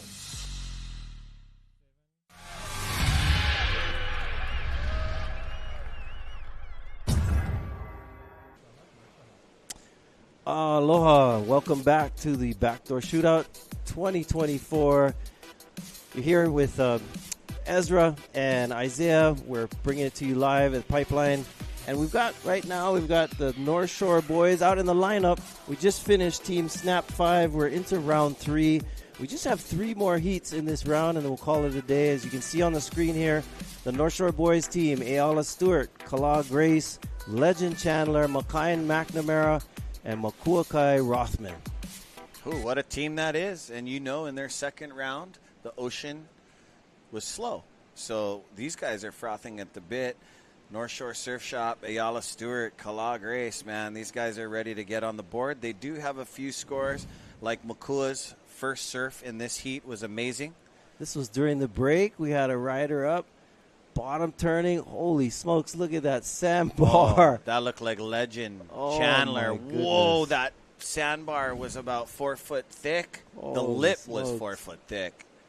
Yeah, wise choice by a young Legend Chandler to kick out of that one, because that had all the makings of a very bad situation. Big time. And, these guys being their third surf, if you guys were joining us for their second time surfing earlier, about an hour or two ago, man, Makai McNamara got an amazing thread the needle, just a beautiful one. As I was talking with Ulu Boy, he said nothing could have went more perfect. It wasn't giant, but out of the team, Makuakai and Makai McNamara have some of the better waves as a team right now. Yep, and we've seen Kala Grace in this event for a few years now. A couple years back, he got a 12-point ride, stole the day with a bomb, and they're saying those 12-point waves are pretty rare. They hand them out sparingly. Yeah. We usually get them once every other year, but it's not something that is handed out very often. But, it's like the extra factor, the extra X factor. So if you can get a 10-point ride, and that's amazing, but there's that extra room for if there's a wave that's just incredible that deserves more than a 10, it can go up to 12. And it is. It's the rumble on the beach. Absolutely every house, every visitor, every kama'aina, you can hear it on the beach, and everybody's felt it watching it together. All right, now we did see in that last heat some good waves. That last wave of Benji Brand where he pulled in for a long time, traveled, came out. I think we've got our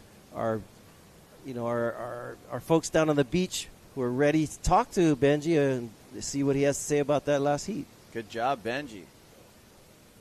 All right, we're here with Benji Brand. He won last year, and he just got a great wave. How are you feeling out there, Benji?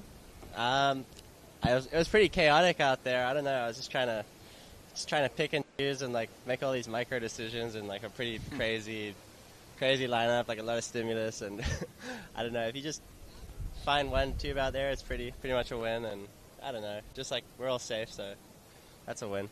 Yeah, it's a bit of a blur, I'm sure, getting in those waves and then coming back on land. It's kind of probably a little confusing.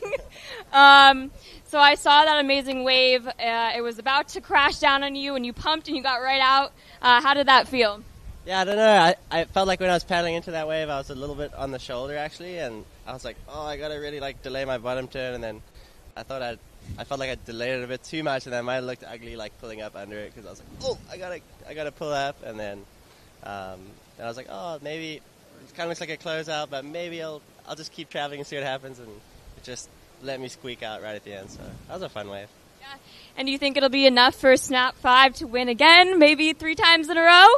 I don't know. I hope so. I mean, it's just kind of luck of the draw with what waves each team gets in their window, and yeah, I think we've had a couple windows. Seth's had some crazy waves, so Seth's holding it down for us. I haven't been doing too good, and then got one wave just now, so hopefully it's enough. All right, great job. Thank you so much. Thank you. Yeah, Benji Brand did a good job in that last heat, and it's interesting to say, that it is a little tricky out there. You have to pick the right ones, and there's a lot of stimulus, so there's a lot of energy swirling around. Looks like a paddle here. Looks like Kala Grace. Oh, hits the eject button as that thing just straight out, bottoms out to a foot deep of water. Underneath that sand is just straight up dead coral reef and rock with some coral reef too. Kala Grace, man. He definitely wants to get on the board. The guy has tasted a 12 in other years. Hard charging Kala. Give him a round of applause. This kid always slows down in the barrel. Related to Uncle Derrico. Rest in love, brother. And what a great negotiation. He's seen that chandelier. He would have ran over it, and there would have been a wipeout for Kala Grace. So that was a smart smart decision making. Yeah. Yep, he navigated that at the last second and decided this is a no-go eject. Yeah, Kala Grace has been, a standout here at the Backdoor Shootout. We also, recall last year, some pretty tragic wipeout, and where he was knocked unconscious. Yeah.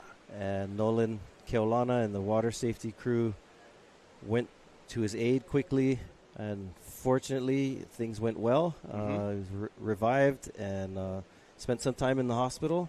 Yeah. And he's with us at the event again this year. So these guys, again, are warriors who love their sport and put their lives on the line. Yep. Just like Mr. Koa Rothman. This is living. I just seen him downstairs coming to the booth to come meet you guys, and he looks good. He's healing up, but he's making a smart decision, sitting out from his team. And, his stunt double is John Florence, so that's awesome. I mean, what a replacement, Koa Rothman, Godspeed on healing. I know it's hard to sit out, man, being a Rothman. And, North Shore Surf Shop out in the water. You got the McNamara legacy. We're talking about Liam McNamara earlier. North Shore Surf Shop always doing good things for their athletes. North Shore Surf Shop has also sponsored a few of our events in town with Uncle Scotty Namuo. And that's awesome. Do the law enforcement event, team event, and North Shore Surf Shop. Island-wide support. Mahalo. Yeah, Liam McNamara, when I was a kid, he was the standout out here. He's in all the surf mags, and he was always wearing a lot of colorful surfboards. He was intense, too. He was intense. But one thing that's cool is that he was one of the only guys back there that wore a helmet every time. Yeah. So kind of cool that we're seeing more. Oh, my goodness, legend. I watched him all my childhood career on TV and then got to meet him at Big Bull. You know what I mean? You get to see that kind of guys in real life coming to, your home spot. Amazing stuff. Yeah. So these guys are definitely not in a rush, but their second surf was slow, Isaiah. Right. So this third surf is pretty meaningful for them. Well, just a little under 19 minutes left in this heat. Legend Channel, we saw his brother Mananalu in the longboard division doing really well. Not sure what happened here. He picked his line like he couldn't decide to kick out or to straighten out, and then just slips. Fins disengage. That was an invisible chop. He was actually kind of high up as the thing curved over and pitched him, but dangerous wipeout. That kind of wipeouts don't happen all the time. That's when you need to get away from your surfboard. Yep, and he's getting the assist, jet ski assist here from the Hawaiian Water Patrol, getting him back out to the lineup safely. It's been really cool having Cliff Botello here with us to give us some kind of insight, personal insight into what it's like, manning the skis and being a part of the Hawaiian Water, Patrol. And these guys are the best of the best. They train all the other crews around the world of how to do it properly, and we're just so blessed to have them with us here at the Backdoor Shootout. Yeah, so they're just dropping off. His fin broke off? Oh, no. I don't know. Maybe. This guy surfed so many. Oh, he's right back like, shoots, man. And that's one of his favorite boards. Let's see if he can make an adjustment. I know Cliff Botello, we're all rotating through the open mic on the beach, and he's over there right now, so he should be alerting Kellogg Race's board caddy. Maybe that's what happened right here. We can see the fin pop off. Taking that high line. Bing. Excuse me, Legend Chandler. What a wipeout. His fin just came right out. I mean, it broke the tabs. We'll see. So those of you unfamiliar with surfing and surfboards, you have, these days you have fins on the bottom of the board that keep you from sliding out. You can see that one of his bottom uncharacteristic, too. It must have just buckled loose right out of the back. Oh, Dad, Moku. Ohana Shop, Kauai bloodline, Oahu bloodline. Love to see these guys. He's raising legacy in his backyard. It's an old trick I haven't seen for a while, using the sand to scrape the wax on your board. Oh, yeah, I thought that was just Beach Boy style, but whole North Shore sand, nice and grip. It's not like rubbing kitty litter on your board in town, but this stuff is deep, beautiful sand. Oh, look at it. That's the way. You can scratch them, or you can just, Use the nails. I just use my fingernail. Yeah. Well, guys nowadays, they don't scratch their deck of their board. Okay. And that's just vain. But, wax them up, man. Don't worry about your deck. It's your bottom surface you need to worry about. Deck's usually got an extra layer of glass on it. I used to watch athletes like Joel Parkinson is one. He will sit down on the beach and rub around his fins and stuff like that. And ever since I was watching him do that, because the bottom of your surfboard is the planing. Huh. And I know you've seen people buy $1,000 boards, put them on a rock wall, start rubbing the wax on. I mean, to me, I won't go that far. The bottom surface of your board is very important. That's where you plane and ride on your edge. Right. Yeah. And in old times in Kawakahiko, they didn't use fins on their surfboards. These skegs that give you that extra grab and grip. You'd instead just use the rail of your board and engage that rail. It's so cool over the last 10 years or more. Seems sort of a renaissance of riding these old school style boards that are made out of wood. Yeah. And you got some guys that are really accomplished at it. Sheldon Paishan is one of the best. Yeah. Makaha, that guy surfs it like a normal shortboard. Jed's Mocktown just won the last Makaha event, and he's goofy foot. And it's hard to go backside, so that is the guy to beat coming up at Buffalo's Big Board Classic. There's amazing guys. Who's also one of my favorites is he was in here with the booth with us earlier, is Ulu Boy Napiahi. Yeah. Jimmy Ulu Aloha Napiahi. I asked him if he did that. I knew he did. Yeah. And he rides a lot of Brandon Ahuna surfboards from Big Island. Shout out to the Hilo boys over there. Hilo boys. Aloha. He also got Dakine Curtis Miyashiro, his son. Came out and played and was doing step-offs off the canoe. He's got some action. Oh, sick. Yeah. Chris Miyashiro, artist. Do you know surfer. Glenn Miyashiro? Huh? Exciting Glenn Miyashiro? We have a history of comedians here in Hawaii that love to make fun of ourselves, and so this. Oh, yeah, we're a mixed plate, all the culture. I mean, if you get your feelings hurt, man, come on. But, right. Tubos, huh? Tubos getting the good luck kiss from the girlfriend or wifey. Yeah. No worry, you're going to see this guy again. Yeah. These guys are hard charging. It's also the ocean also went off on them. They had a busy heat, but I'm talking about waves of girth and sloping across the reef of a degree where you couldn't really catch them. So there was a lot of waves in their heat, but they were uncatchable waves, what I meant. Yeah. I mean, back to, I guess I could talk about this topic of comedy in Hawaii. We have a lot of comedians that come out of Hawaii, and it's a tradition that goes back even, I think, to plantation times, because Hawaii, a lot of our culture, our blending of a variety of different nationalities comes from our history of this plantation labor that's been in Hawaii. Are you talking about this story? Are we getting to that? Or did you guys talk about that already? A little bit about that. Okay, because, I missed that sit-down with you guys because I heard that it happened at Pineapple Plantation from a certain guy that used to work over there. Yeah. Hamana Kalili from Laie on the sugarcane plantations there. But Hawaii has a lot of diversity of culture and food and language, and a lot of that stems from this history of sugarcane plantation in Hawaii. So you had a lot of Chinese that came in first, and then Japanese that came to Hawaii in the plantation. A lot of Japanese, some of them came from Okinawa and some of the prefectures that weren't in the cities, kind of the outskirts in Japan. And then, of course, we have Filipinos, Portuguese, Puerto Rican, and a variety of different ethnicities that come to Hawaii in the mid and early 1900s to work on the sugarcane plantation. And that really kind of contributes to the richness of, Hawaii, I would argue, has some of the best food in the world.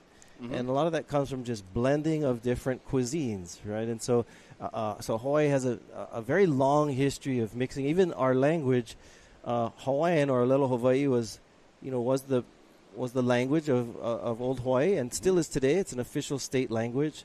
But we also have Pidgin. Hawaiian Creole Pidgin. My linguistics friends remind me that it is a real language. It's not, unfortunately, when I was younger, you get a lot of people be like, "Oh, no talk like that." You sound but you stupid. can hear real Pidgin. There's Pidgin, then there's that real old Pidgin. It's like the Tahitians have that native tongue. Yep. And so on the plantations, in order to communicate with each other, they would use a kind of a Creole Pidgin English as a way of communicating. It was a mix of a lot of Hawaiian words with English, of course, and then some other words thrown in from different languages to make this medley of language called Hawaiian Creole Pidgin English. And so the humor actually is a product of this too. I was referring to Frank De Lima's joke when we mentioned Glenn Miyashiro has a song. Yeah, Glenn Miyashiro. Very popular. And one thing that we do is we have a tradition of kind of laughing with each other and at each other. But most prominently in these jokes was kind of making fun of the Portuguese, or as in Hawaii we call them the Portuguese. So a lot of these Portuguese jokes that we hear in Hawaii. And it's interesting, though, because it has the reason why, I don't think even our local people may not realize the reason why the Portuguese become the brunt of a lot of these plantation jokes is because Portuguese were also laborers in the field, but they were like the labor bosses. They were the ones on the back of the horses. They were the ones demanding the work. Sometimes in old days with the whip, you get the most jokes out of them. Right now, you had to make fun of them because they were not always your friend. And so it's kind of interesting how the Portuguese jokes have a tradition here. Here we have Eala Dalla Stewart. Eala Mane. Well, this guy, I love watching him surf. He's been having a good pre-winter just to himself, surfing for fun. Everybody capturing that kind of stuff. We get to see Ayala in full form. North Shore Surf Shop doing their thing. Beautiful drop. beautiful hand drag, not too much, so he just uses that curtain perfectly and just absolutely juicing as barreled as he can get out of that last wave. So also we see on the plantation these Portuguese jokes as a reflection of that. But another thing that's really interesting is that, and we have our Portuguese surfers coming on the next heat. Maybe I should have saved it for that. But in Hawaii, when people say what their ethnicity is, right? Say, oh, I'm Hawaiian, Chinese, Portuguese, haole. Yeah. So it's interesting, though, is Portugal is in Western Europe. And haole people are from Western Europe. Yeah. But in Hawaii, Portuguese, or Portuguese as we call it, have a distinction separate from haole. You ever think of that? Yeah, no, I'm thinking about it now, doctor. But it is interesting. People say, like, oh, I'm haole, I'm Portuguese, as if Portuguese is not a European area. Oh, yeah, and it is, right? And so the reason for this is because when the Portuguese that came to work on the plantations, they weren't in with the haole crowd that was running the plantations. So you had the plantation owners, most of them were from the United States, and to them the Portuguese were sort of a lesser white well race. put. I'm seeing the dynamic now, yeah. And so in some ways the Portuguese occupy this liminal space between the white boss owners and below is the field they were workers. second in command over the field workers. Yeah, so it's interesting that they were seen as sort of bosses in the field, but not seen as that important compared to in the haole counterparts that were owners of the plantation. They still were laborers. So it's an interesting place that Portuguese occupy in Hawaii's history. And a lot of that goes to the plantation times, and we got a lot of Portuguese. In fact, most of us here in Hawaii have some Portuguese blood in us, and here we have a rider up. Looks like Kala Grace. Oh, sorry. Yes, I think that was Kala Grace. Wow. He went up again. That reverb foam ball really grabbed onto his board, but he was speeding through it. So hopefully he's let's see, Brother Kala. There he is, dipping. Good sign. How's the Hanaho dip right after you get licking? It's like when you get under it like that, everything's okay. It's not fun when the thing clamps again and you have no time. Replay here. You can see it's got some chatter on it from some of that current. You see that thing wasn't even going to let him out. That was just straight. He sure went for it, though. Yep. Love it. He knows how to slow down and speed up effortlessly adjustments within his body. So, Kala Grace out there with Iala got a nice one. Legend Chandler broke a fin looking to redeem himself on that last one. Mackay McNamara in his second surf got a throaty one, but he is sitting patiently in this heat. We got Makuakai Rothman, another surfer, sitting a long time. He sat a long time in his other heat. And like we were talking about, they're so experts. They're looking for something. They're not going to catch no rubber ducky waves. They want all of these guys are looking for that certain wave. They know what's gold out here. It's just taking a little bit of time for them to make a call. Like some lines coming in. Hopefully it's the right direction, the right angle. So the camera now we're looking is a little toward the west. Right now you see that's toward Kauai. This is more west, which is a little more ideal for a pipeline. And it comes from that direction, so it's not just closing out where we see this sandbar. It opens up the wall. But today there is a lot of north in the swell, so hence we get this to the right of the screen here. You get that close-out section that comes in. Although when there is north in the swell, it usually makes for good backdoor waves. But because of the size of the waves today, it's a little more tricky to get a good backdoor waves because a lot of them are just shutting down. Yeah. I feel they're going to get a set wave soon, only because on this second floor balcony of the Volcom house, I in my peripheral see Rocky Point 500 yards out from us. So hopefully that thing starts to come in over here by our surfers. Because we all know these athletes in North Shore Surf Shop, they're hungry for big macking barrels, whether it be backdoor or pipeline. They're all game. Right. And they're all here to win, not just as a team, but individually title too. Yeah, we were speaking about comedians in Hawaii and so Yeah. forth. There's a long list of them. Rep Replinger was one of my favorites when I was a Love kid. that guy. And Bulaia. And some more. Bulaia. Oh, we got the towel going. Oh, there he goes. Liam McNamara giving his boy the direction of where to go. But, you know, that kind of performance element is a big part of our history in Hawaii, too. We're talking about Duke Kahanamoku at this event quite a bit. And he was a part of a group of surfers that were entertainers that were known as the Waikiki Beach Boys, part of what was called the Hui Nalu Club. And they were just known as these guys that had a lot of showmanship about them. You watch any old videos or read any books about it, they really brought the showmanship into surfing. And as you know, the early days of tourism were burgeoning and blossoming, that Beach Boy crowd really started to take the spotlight. Yeah. And that's where, you know, I think Duke also gravitated toward Hollywood. He was in several Hollywood movies, just kind of cameos. He was hoping to get, you know, more important roles. But nonetheless, that showmanship component of the surfers in Waikiki and the Beach Boys definitely played out into the Hawaii experience. Later, of course, we get a lot of other, you know, showmen that are in Honolulu, especially in, you know, the mid 1900s.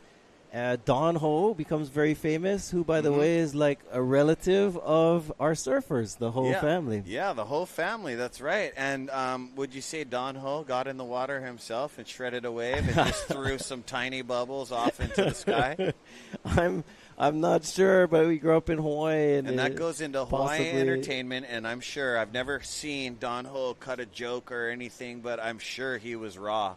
Well, you know, there was also that atmosphere. There was also a local businessman named Kimo McVeigh, and Kimo McVeigh opened up these nightclubs and these bars and stuff that would host Don Ho, and one of those was named after Duke Kahanamoku. So Kimo McVeigh, you know, when Duke was older in his life, you know, promoted Duke for his popularity. They came up with like Aloha shirt wear, surfboards, and also nightclubs. I wonder what kind of percentage he was making off of that. That's always an old Hawaiian story. You know? All right. It sounds like... Hey, Duke, we're going to give you something, bro. We're going to give you something, bro. Check you are this the out. man. We did get a GoPro taker. Oh, yeah. Our second live GoPro shot. We're still waiting to hope. These guys are all frothing at the bit to put scores on. And I did talk to Ulu Boy about having a GoPro in the mouth. There is a different element, but Jamie has been picking to use it. But, Kala. Oh, straightened out. Smart man. Yeah, my boy. Ooh. I want you to get hurt again. There's waves of consequence, Isaiah. Oh, look at the back one. Oy. Let him up.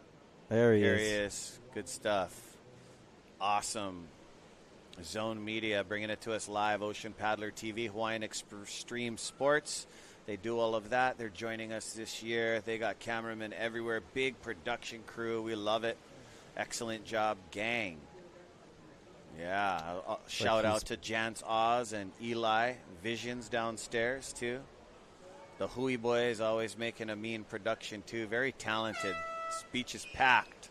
Wow, and that's it for them, huh? That's that was the too end of quick. the heat. That seemed quick, but, you know, trying to pick that needle in the haystack. But exciting day. We only have 2 heats left. Stay with us, Super Tubos Peru team, and then final off with the Volcom team.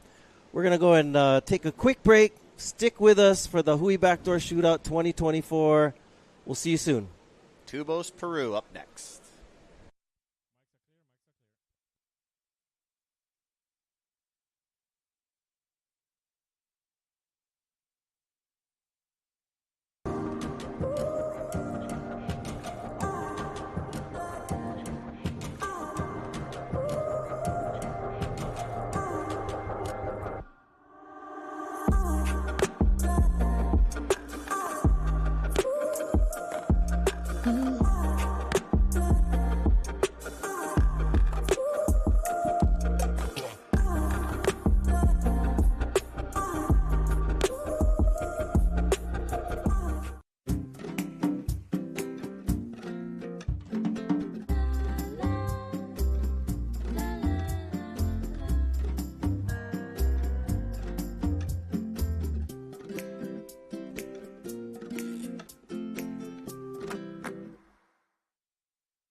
DaHui Backdoor Shootout 2024 is presented by Go Nuts Hawaii and Keiki Beach Bungalows.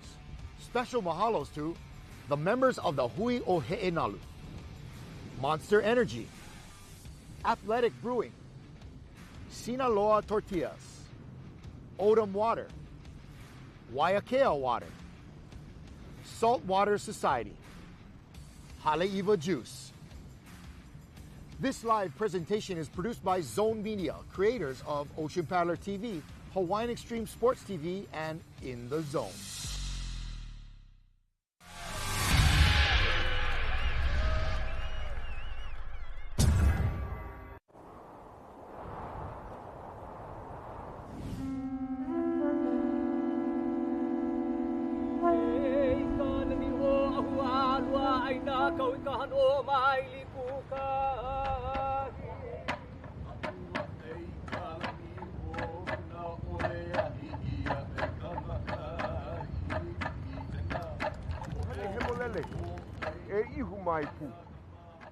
Kaha, ma ke alo, ko ole o mahalo.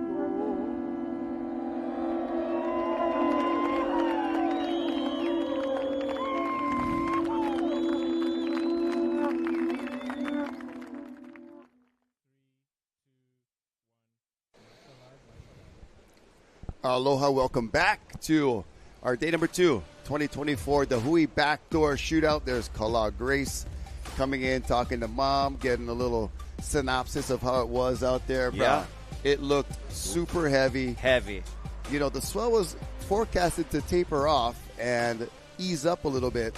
It does not look like that's happening. He MacGyvered out of some heavy situations, and I'm really stoked for Kala because that was smart surfing. Instead of being gun-ho, he just, I'm not saying he shied away from it, but it just wasn't something to pull into. And those last-minute split decisions, he had some work to do. So, hey, my hat's off to you, Kala Grace, always performing at a high level.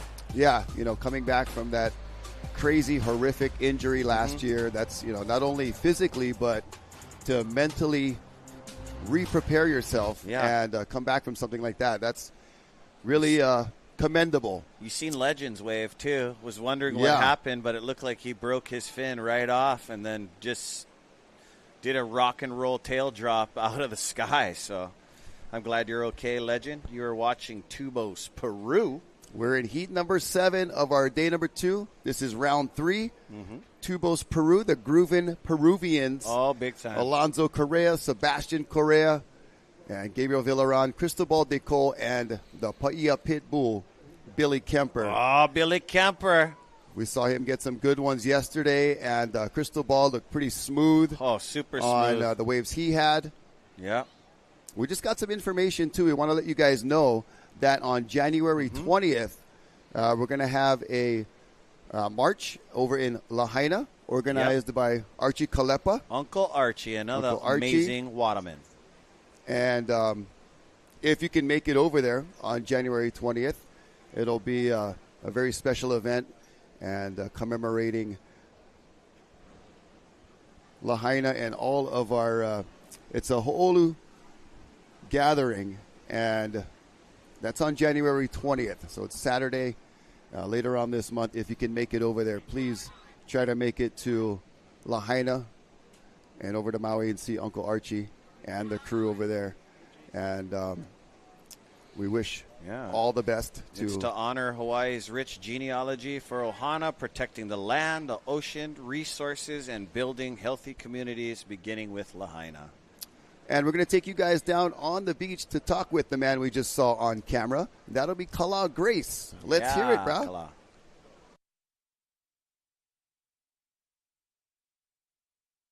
Had a life-threatening injury.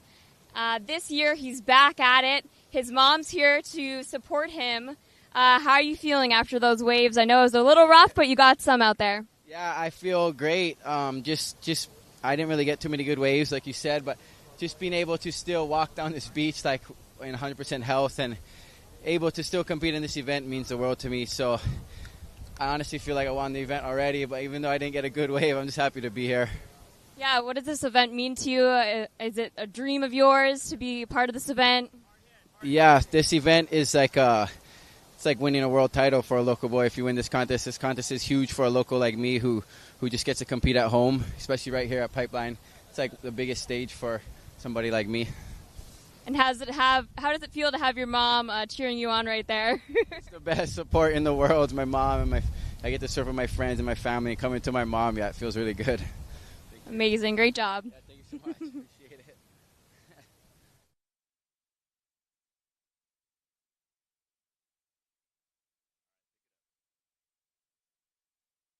Year and coming back from that, so good to see him. Yeah. Back in the water, full recovery. Even he said it's just a victory to be able to walk down this beach again. Trains hard with Billy. The year before that, he had a perfect 12. So he's been on the very top, Cloud 9, just performing the best, and then has had the experience of being clinging to life. So Kala, good job out there, and right now the groovin Peruvian still waiting to get their round number 3 started. No waves have come in yet that have been of any good choice for them, so they're being patient.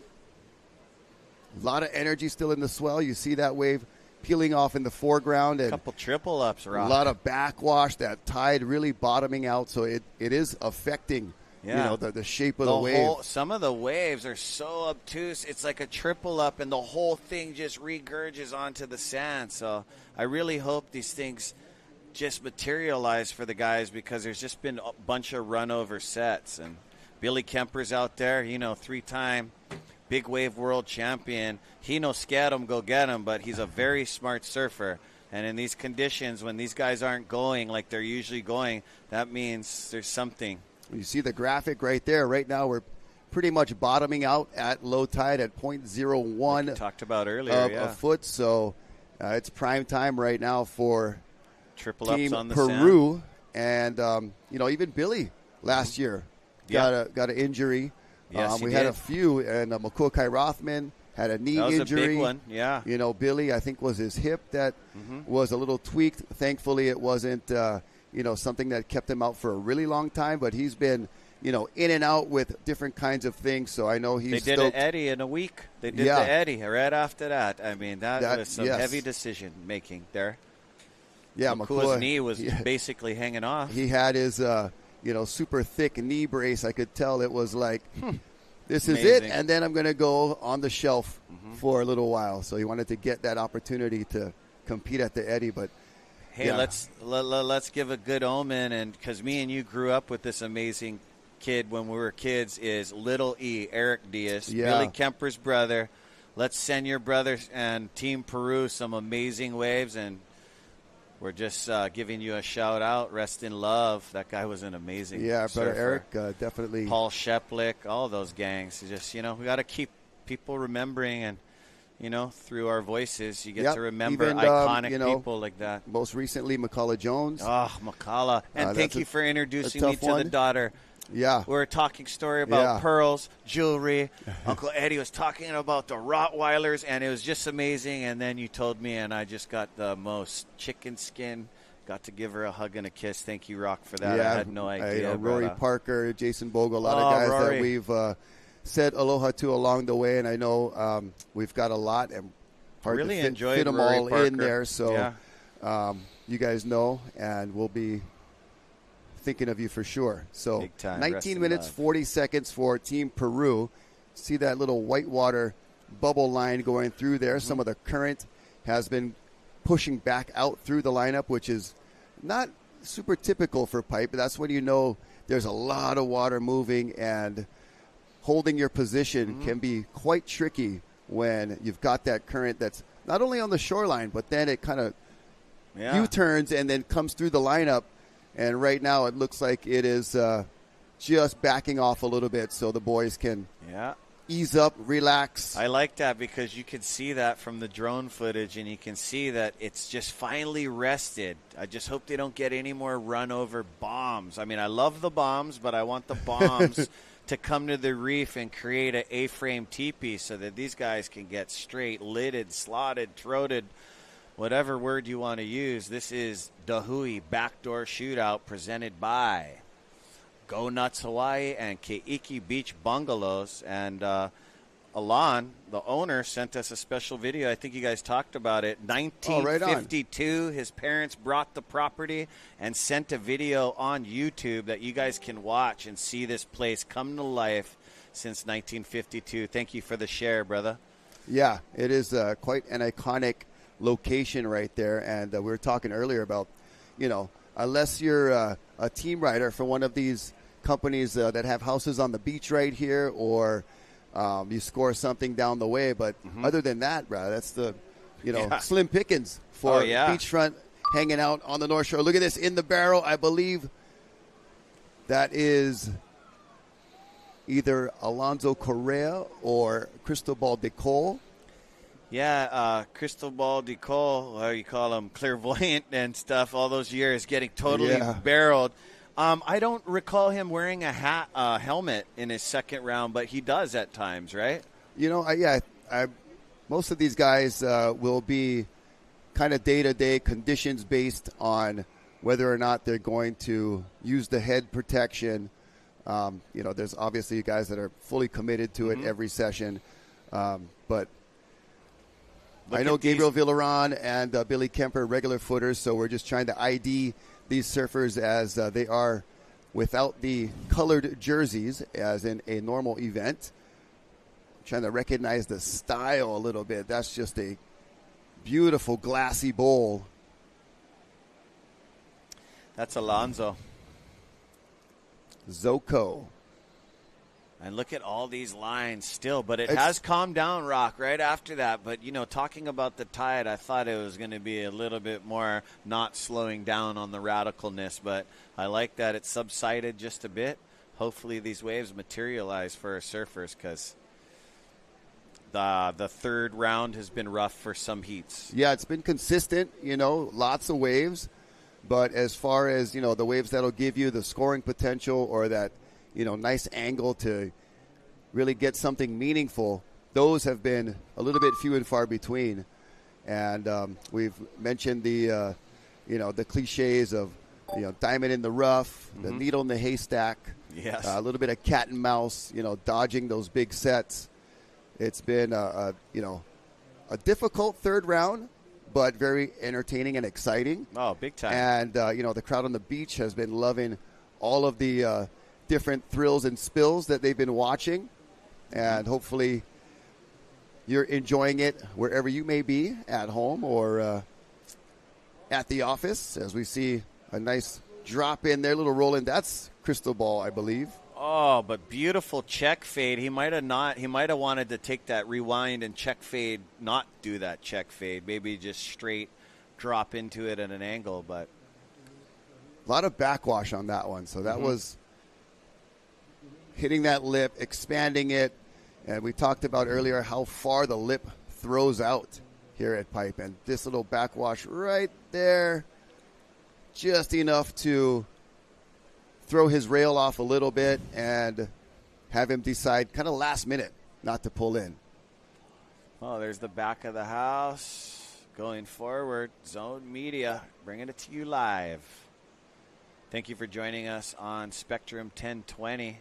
And mahalo to Jeff and the boys at Surfline. Have you gotten to do any Surfline magnitude? Swell never did. We did something about Tahiti way back in April. Oh, I seen that. Which was cool. But yeah, definitely appreciate all the forecasting and the broadcasting that Surfline has been doing for all the events here in Hawaii. And I love my Surfline app. Yeah, it's so good. I use it, but as a very religiously, and it helps a lot. As a surfer, I would really like to, I should just go to the beach, but then I could slide 45 minutes of footage. I mean, you really get to know what you're dealing with before you go surf or after work. weather conditions. As a local boy, I like to just look at the cameras, and you can tell by the glare or anything, you know, you're an islander. You can just kind of tell the way a palm tree on the camera is. You can tell what a spot is down the road. You know, some of our secret spots that aren't allowed. And it's fun to look at other spots around the world, too. I love it. You know, and check out different regions that, you know, are experiencing some good swell. So that's been a great addition to being able to just stay immersed in surfing. Big time. You know, we had to, like, back in the day, we had to, like, wait till like 2 a.m. to like try to record something with a VHS of like some Huntington event that was on like, you know, I love ESPN the OP Pro 3 or whatever. I would record that. You know, having to press record when it starts and then pause for the commercials, and then you forget. You're like, oh, got to get back and press record. It's much more available these days. You know, it's funny. I've been a Surfline member for years now, and I just found the Velziland camera and the Ehukai camera. Oh, yeah? I mean, what an amateur I am on that. I mean, there's things that I discover, and I love looking at all the mainland international spots that we've got to travel to. It's amazing. Beautiful afternoon here at Ehukai Beach, also known as Pipeline, and that is the scene there with the big Volcom house kind of prominently on display. Hawaiian Water Patrol's got a few jet skis in the water. They've been getting some amazing camera angles and assisting our surfers with some really gnarly conditions. When those sets come in, it is just really turbulent. Here's a backdoor opportunity that looks like it could be Gabriel Villaran, possibly. Oh, Sebastian. Oh, the Sebastian Correa. Yeah, white helmet, Sebastian. Gabriel Villarin out there with crystal ball decal, and Mr. Billy Kemper. Definitely shopping for waves. These guys are going to want to get a wave under their belt. Yeah, it was a couple of years ago. They had just a heat for the ages. 2022 and 2023. 2022 and 2021, massive heats that I shared watching. Yeah, with you. And they were experiencing this like pipeline switch that just turned on and provided double-digit scores for about 20 minutes straight, one after the other. And all the surfers on the team got amazing scores within that time, and we were just baffled at how consistent and the quality that kept coming in. I mean, usually in a set of whatever 6 or 8 waves, there'll be 1 or 2 that's like those are the gems, and it was like every wave was a gem. As we check out the GoPro camera from our water cameraman, so he's got double duty with the camera in his hands right there, and then he's got take a dip, a GoPro on the helmet. Swim up to the cameraman and scare shots. him a little bit right from behind. That's what I would do if I was on the jet ski. Alex, send me out there, mate. Do a little ankle pull. See, maybe I'm getting sent out there. All I shouldn't right, have said bro. anything. I'm going to be on the ski, hanging on to my friend Nolan. Kelowna. Good stuff, you guys. And, man, I really hope these waves materialize for these guys. Yeah, it has quieted down for this Peruvian heat. And, you know, when we talk about the heat they had with all of those great waves, you know, you're bound to get something coming your way that's going to be requiring you to have a little more patience, you know. Here's Makana checking out the scenery, focusing for his next heat. Love this jersey-less contest. You're all natural out there, going out there with your teammates, the brand you ride for, or it's just, you know, like the 96712, just a band of brothers, but they're also divided because they got all kinds of guys in Snap 5 too, but what a great generation, those guys. Well, here we go, Rock. Potential opportunities. We'll see how these roll into the lineup.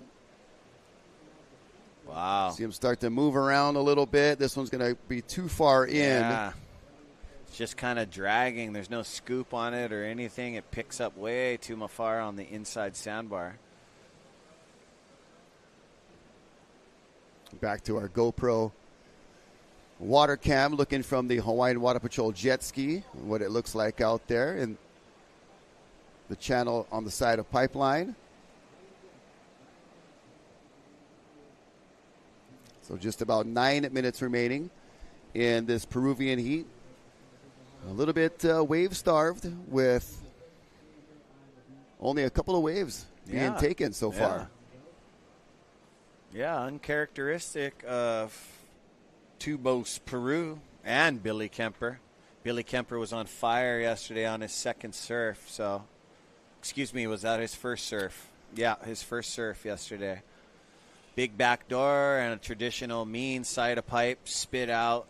He's stoked with it, but if you know Billy Kemper and how focused of an animal athlete he is, it is not enough, Rock. Yeah, he'd love to dazzle the crowd with something up in the double digits. You know, we talked about our scoring scale going, beyond 10 points up to the 12-point maximum. Yeah. And that's, gives it the proper recognition for a wave that, we've seen 10-point rides all over the place, and not easy here to at get. Pipe, it's very elusive. But when you see something that's better than a 10, that's when you got to have that, little extra on top. I've seen that with you about 3 times. It's rare, but it's awesome to watch, and I'll never forget about it. But, talking about that massive year, I believe Bethany Hamilton was involved that year. Do you remember that wave? We watched her on the balcony at the other Volcom house. My jaw was dropped. I don't even know how she survived a wipeout like that. And, Bethany, if you're watching, they had the all-girl. WSL all-girl. The Wahine team. Yeah, it was awesome. Yeah, that was great. Shout out to you, Wahines. Well, speaking of, we've got Moana Jones-Wong coming up next in the heat for Team Volcom. So she'll be representing and looking for one of these gems. As the Peruvians are a little far in for that one, but it was one that held open. You know what? That's what we seen, Rock, on that last view, the GoPro view. That was Moana already sitting out there, I believe. Just watching it, feeling the ocean, feeling what it's doing. And,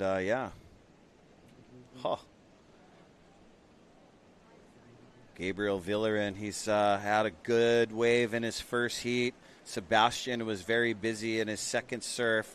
Crystal Ball decal yesterday on his first surf. Killing it, second to the last heat of the day. And Alonso Correa got a couple waves just now. And Billy Kemper has about 2 or 3 highlight scores on the reel at the end of the day. But Billy Kemper is definitely not going to let his third surf. I feel him right now.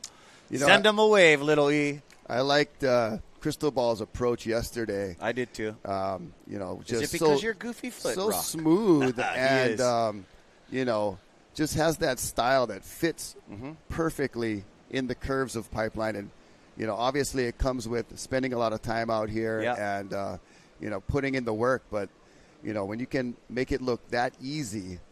Yeah, he got the 2-for-1. It's really a cool thing to watch for sure. As you can see, Billy Kemper in between the two guys. You can tell the way his posture is, sitting, adjusting on his board. He's getting a little bit impatient. But, hey, these guys get to surf again. But a lot of these guys that have been involved in the DaHui Backdoor Shootout before, they know how many times they get to surf, and they want to perform at the highest level in every heat. But now it just makes it more interesting. They go home and they renegotiate in their mind. They opt to what to do, but it always comes down to Mother Ocean too. Yeah, and having the different time that you surf will affect what kind of conditions you're going to get.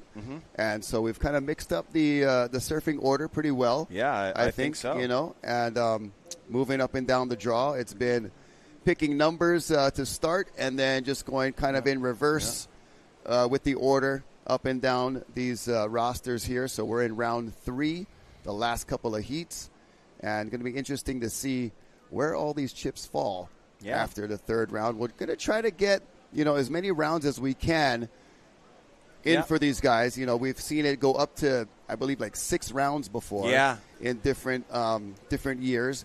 Really depends, like you said, on Mother Ocean and what kinds of conditions we're going to get. So, but it balances out the luck, performance. There's a bunch of significant things that happen with that.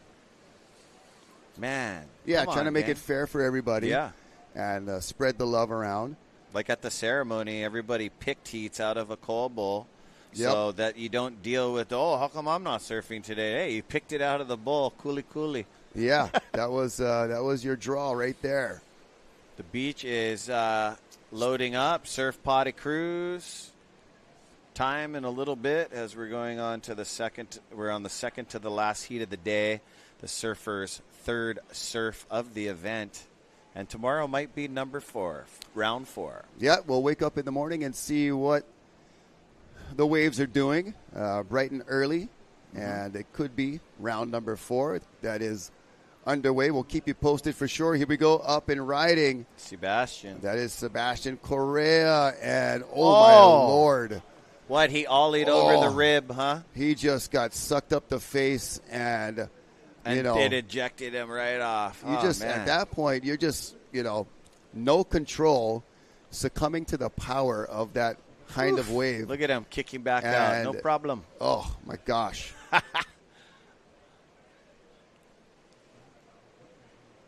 Wow. So glad that he's okay. Yeah. That was a tough position to be in. Anytime you're going over, with the crashing lip, that is either you're going to be, as we watch him grab the rail, looks good right there, and then the wave bottoms out. That's the low tide. Oh, man, look how thick that is. And it was like that last step really just kind of, the floor fell out from underneath him. Oh, good footage. These guys are super athletes. Every single guy in this thing, even though they don't look like a huge giant, these guys, what they do, you know what I mean? It's just so stoked to be a surfer. The elements that these guys deal with, I mean, the heavy water that they're negotiating. No, that's a great point because you see some of these guys, doing things on these waves that are, superhuman. And then they come to the beach and you meet them and they're like, maybe like these little guys or just like, you see them in Foodland and like, oh, that's so-and-so. There's like, a guy really? 5 foot like, tall. he's so unassuming and, does these incredible things in the ocean. But that's a great point of, being an athlete of this caliber in this sport. It's not about, the bulk and the muscle and all of the, I tripped, though. Some guys make $35 million in other sports. But these guys, they're not like the biggest, craziest looking guys. But, man, they really put in a lot of time. And they train hard. It's a hard regimen of training and cardio. But seeing them out of the water, they're quite unassuming. Yep. But the way they navigate in the ocean is something to be proud of. You know what I mean? Well, and that's where they do all of their action. There's so much stuff that goes into surfing, not just the physical, but, when any other super athlete from any other sport touches down on our ocean, they're like, holy schmoly. Right. I said, where's our 80 to 45 million up in here? Yeah. Over here. Yeah, LeBron. Let's see you paddle out to pipe and what you can 10 do. yards, you probably give me $5,000. Oh, my gosh, grabbing the rail. I think that's the Paia Pitbull, Billy Kemper. That's the one he was looking for. He was looking for that one. We're going to clap in the booth. Oh, brother. Yes. The technique. Oh, he's feeling it. The positioning. Everything working right there for Billy Kemper. And the wave was just a beautiful glassy bowl. Disappeared from view. Check out those smiles right there on the replay from the water. Look at that. Wow. Oh. Okay, Rock, that was one of the gems of the day, buddy. Right at the buzzer, too. The beautiful backflip dismount. Oh, yeah. So Team Peru, a little bit wave-starved in the beginning of their heat, but they get one that really counts well for them by Billy Kemper. We'll take a short commercial break, and we'll be right back with the final heat of day number 2 here at the 2024 DaHui Backdoor Shootout. Stay tuned. Gang. We'll be right back.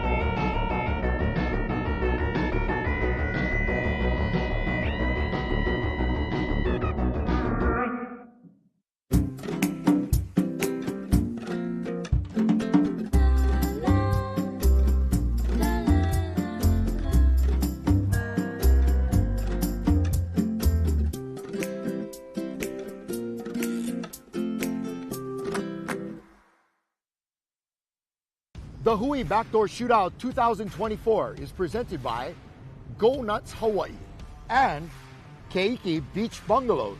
Special mahalos to the members of the Hui o He'enalu, Monster Energy, Athletic Brewing, Sinaloa Tortillas, Odom Water, Waiakea Water, Saltwater Society, Haleiwa Juice. This live presentation is produced by Zone Media, creators of Ocean Paddler TV, Hawaiian Extreme Sports TV, and In the Zone.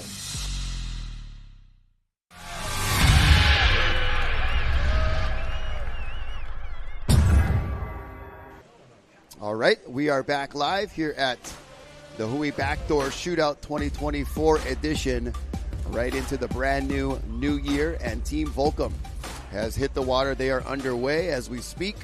Balaram Stack, Makana Pang, Moana Jones Wong, Mike Kai Burdine, and Noah Dean rounding out this round 3 for Team Volcom. Rocky Cannon with Isaiah Walker. And we just saw Team Peru end their heat with quite a bang. It was a little bit slow to start, but Billy, he found the gem.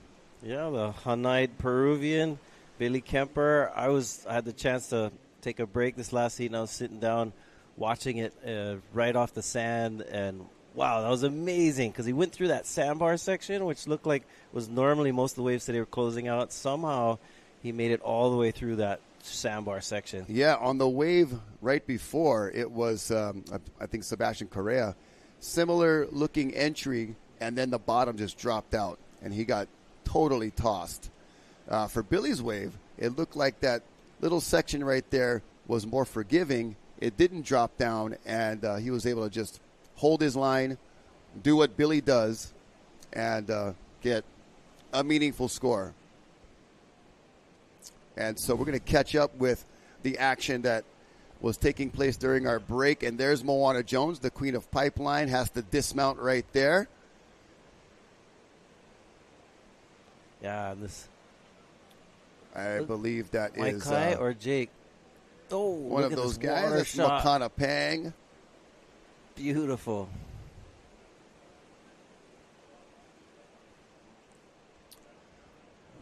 You know, and that's the way it goes sometimes when you're doing these surfing productions with Mother Ocean. You know, we cut to commercial, and then all these waves come. And, you know, it's not like the wave pool events where you know exactly or you know when exactly the next wave is going to be there. But thankfully, our crew, Zone Media and Ocean Paddler TV, all of our gang, doing a really amazing job capturing all these waves. And we're able to catch up and see those replays. And Moana Jones, been a little quiet, you know, the first couple of rounds. Yep. You know, maybe just being a little patient there. But she got one, but not too much happening for her. And we'll catch up with our surfer on the beach that had the wave of the heat. He is down there. Let's hear from Billy Kemper. All right, we're here with Billy Kemper, and he just got one of the best waves of today. So he just got one of the diamond in the rough waves. How do you feel after catching that amazing wave?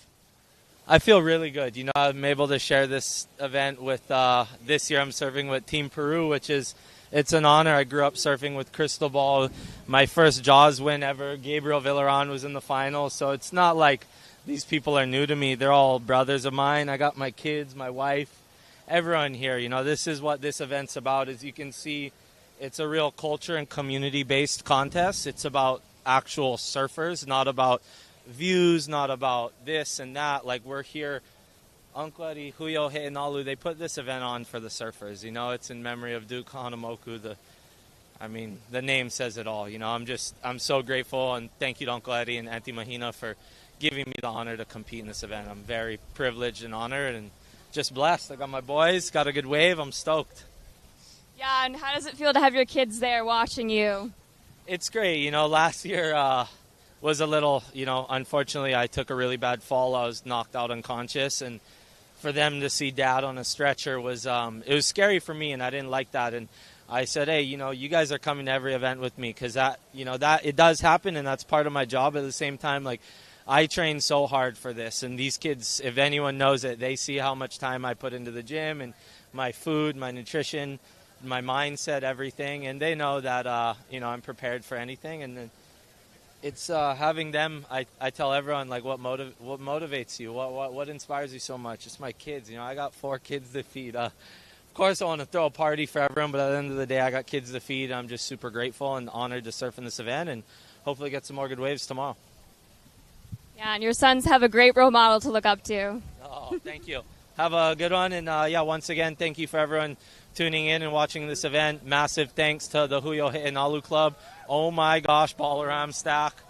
It's turning on, you guys. Enough looking at me. Let's look at the lineup and enjoy the show. Mahalo.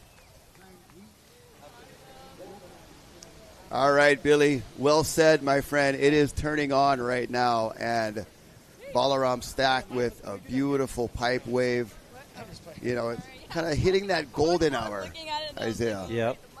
Yeah, it was incredible to see the conditions just clean up, and it was nice to see. Earlier I was talking to Moana Jones-Wong, and she actually opted not to go out in the earlier rounds.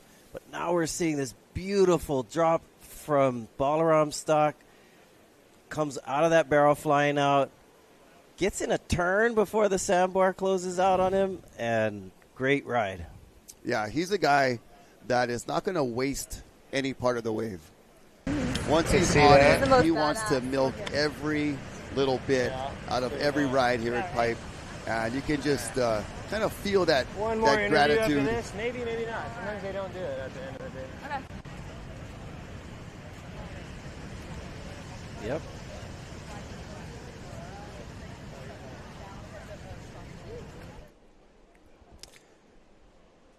Yeah, so a lot of action. This is the last heat of the day with 21 minutes and 30 seconds. Team Volcom, Balaram Stack, Makana Pang, Moana Jones-Wong, Maikai Burdine, and Noah Dean. Noah Dean has been, pretty active throughout, even in the earlier heats and rounds when it was a little more challenging. He was really hunting out a lot of backdoor waves. So, and yesterday he got some great backdoor waves toward the end of the day. And so here we are again at the end of the day with the conditions looking really nice.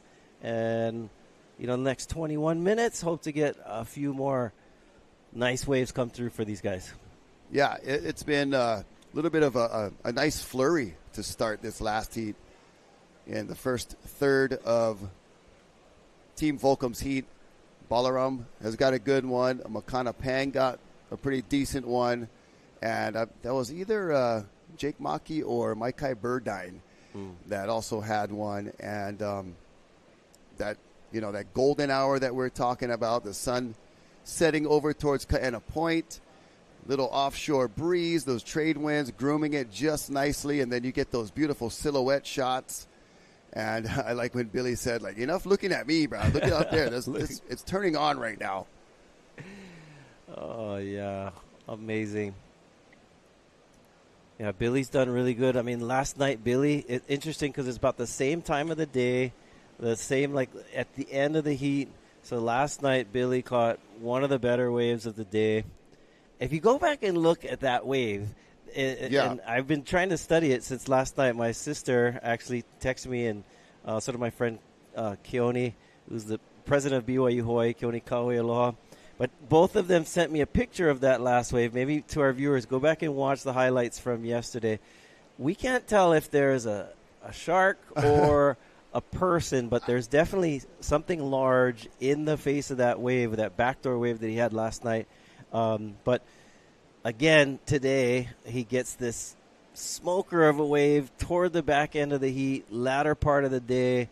And so Billy's doing an amazing job here this afternoon. Golden hours. Yeah, he's kind of on a bit of a roll when it comes to finding a wave right in the final moments. And, when you sent me that picture, it was a little eerie of seeing that shadow in the wave. And you guys can check it out and see what you think it could be. But could possibly be the mystery remaining a mystery. Do we ever get cameramen at backdoor in this event? I'm not sure if there were a few going over there yesterday. I thought I saw Makana guys moving around. Makana Pang. Pang, just a beautiful drop, and just handles that load of spit that unleashes like a pressure washer machine. Makana Pang, another guy that I really enjoy watch surfing pipe because he just looks so comfortable. Right there, big drop, comes underneath it, stalls perfectly. There he knows he's getting barreled and needs to hunker down a little for that exit. Of that fancy footwork as the kick out, and that's the footwork claim that he's got going on there. It's a little like chicken scratch, like ready for action. Yeah, Makana's been surfing out here since he was a little grom and very comfortable in these conditions, so it's great to see him still competing in the backdoor shootout. Looks like we got a paddle here. Looking at backdoor. I think that's Maikai. Gets clamped onto the end of that backdoor wave. Good effort. Just kind of shut down on him on the end there. Yeah, that one didn't have that really nice hollow section that throws out far. It kind of, the lip crashed maybe like halfway down the face. And, once you're in there like that, there's not really anywhere else to go. You're committed and just get ready to absorb the impact. And you see him right there in it, nice and clean. And then it just slams right mid-face right there and shuts down the rest of the wave. But a good effort from Maikai Burdine. Yeah, you can see how the wave kind of bent around, and as it was bending like that, the wave clamped, the crest of the wave clamping down on him because of that bend. Again, our Hawaiian Water Patrol. See Foster Bloomfield on the back there of the ski. Can't remember if it was you or Ezra who made a reference to Marvin Foster earlier, but Marvin Foster, relative of Foster and the Foster Ohana. Yeah, we were, I think we were naming, talking about maybe some Waimea left riders and, some outstanding legends here at Pipe. The Foster Ohana, very prominent in North Shore surfing, especially the Haleiwa Menehune Surfing Championship down there every October. So great to have that event still going. I think year number 47, I want to say. Yeah. Yeah, when I was a kid, Marvin Foster was somebody definitely that we looked up to. I remember one year we had a lot of pros come, which was very rare for Hilo. There was a H-Pack series, these professional, pro-am series that they'd have, and they came to Honolulu one year, our home break, and the waves were pumping.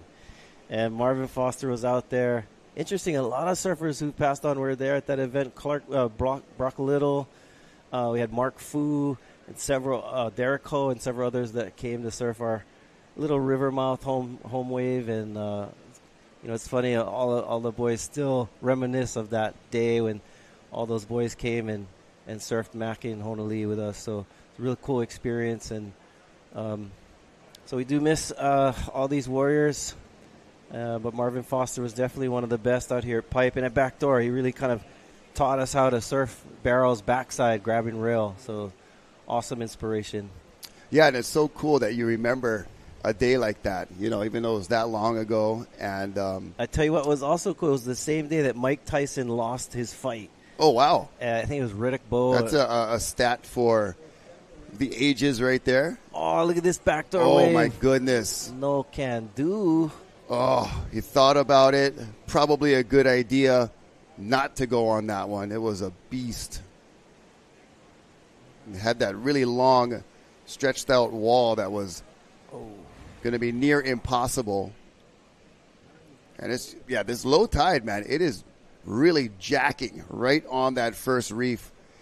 Pipe is hard enough to surf any tide, any size, but when it's this big and that tide starts bottoming out, you're talking, beyond vertical, almost impossible. Yeah. Yeah, I remember that because, I lived at Honolulu. My mom was renting a house right above the break there, and so we had one of the first houses to the break, and we're watching the Mike Tyson fight, and I turn around, and all these guys are in my living room. And it was just such an honor to be like, oh, my gosh. Yeah. Look who's in our house. I know. Like, never mind watching the TV. Like, look who just walked in, bro. Oh, yeah.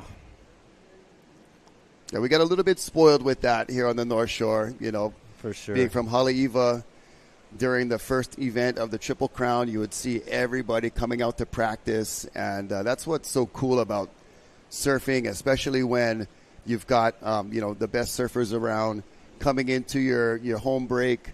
And, it's like a famous golfer coming to your home course, or, Right. Having Michael Jordan come shoot around at the basketball court with you. That's just not going to happen usually in those kinds of sports. And we have, that access that we talked about. I'd be surfing Haleiwa, and I knew all the guys would be out there. So I wanted to go out there and mix it up and say, how's it? And, it's fun to have them say, like, oh, that was a nice turn. You're like, oh, my God, did you just hear that? Barton Lynch said I did a nice turn. Barton, one of our judges, was one of the more memorable guys that would be, generous with his time and his words when we were kids out at Haleiwa. And it's cool how that, as a young kid, that stuff stays with you. I had a very similar experience with Barton Lynch, as he was, representing Instinct, the clothing brand. Oh, yeah. And I was also sponsored by them at the same time, and so I got a chance to surf with him when I was really young, 15 or something like that. And just that impact that it had on me as a kid is just something I'll never forget. Although it's interesting in surfing, I think one difference, like if Michael Jordan was to come to your neighborhood and play basketball on your court, you just like sit there and watch in awe. Yeah. But for some reason with surfing, you get some pro surfers at your break. There's a little bit of like, all right, well, I'm not going to give you this wave though. Like, yeah, I want to show you something a little bit. Kind of, that's an interesting thing about the lineup that we have. That there's some good and bad about kind of the culture of the lineup in surfing, but definitely there is a kind of competitiveness about who's going to catch the next wave and limited resource and so forth. So even though sometimes we get starstruck, you still want to make sure you get a wave. All right, that looks like Mr. Ballstack just had to bail off right there. That drop was one of those really heavy ones that was super steep, and then had to try to set the rail to get around it, but couldn't quite get that done. It was all about focusing on that drop, handling the task at hand. You see it just, it's really jacking up right there, holding the surfers at the top and then lets you in, but by the time you get to the bottom, he really tried to avoid that. That was the scary part of the wave that he saw coming, that bending around, wedging, sandbar, and monster. It's just really sucking up off that low tide. Well, big waves coming in now, just getting everybody some breath-holding practice. One thing that is nice about North Shore sand, especially here at Ehukai Beach Park, is because the grains of sand are larger than normal, and I think what that does, it makes for a little bit of a softer landing, whereas in a lot of places where the sand is finer grain, becomes almost like cement, and it's like a harder landing. Whereas over here at Ehukai and the sand out here, because it's so large grain that you can actually kind of sink into it without like breaking your ankles. There is a bit of a cushion for sure. And you go to places like the East Coast where you say like that really fine sand. I mean, these guys, you can ride your bike on the beach in some of those places. It's so solid. And so when you fall and you hit that sand, you get definite, strawberries and some, road rash a little bit. And the sand at Ehukai, much softer.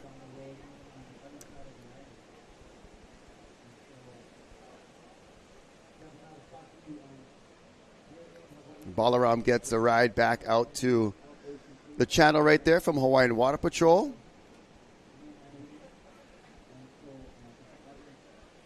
I mean, any other guys when you were younger first surfing pipeline that you looked up to, Rocky? We saw one of them earlier today, Larry Rios was here. I was always a bit tall and lanky for my age, so I did have, lean towards the Ronnie Burns types. Yeah. Larry Rios, Ronnie Burns in Billabong videos was just like thing that you would rewind over and over again. Him in Indonesia. Yeah, oh gosh, just getting G-Land just on fire. And actually, Ronnie Burns came to Honolulu too at that contest. Yeah, what a great talent, great guy. That's so cool. I mean, Larry Rios too. When I was younger, and we fly up here on the breaks and stuff, and surfing all of Moana Bowls. Larry was one of those guys that just owned that wave and just ripped it to shreds, and it was cool to see. And it's also interesting you mentioned about your height. Because, when I was younger, we were younger, it seemed like the shorter statured surfers were more dominant. Yeah. I mean, at the lower center of gravity, the wave looks bigger, I remember a couple of factors. Not wanting to be tall, which is a weird thing, but, I mean,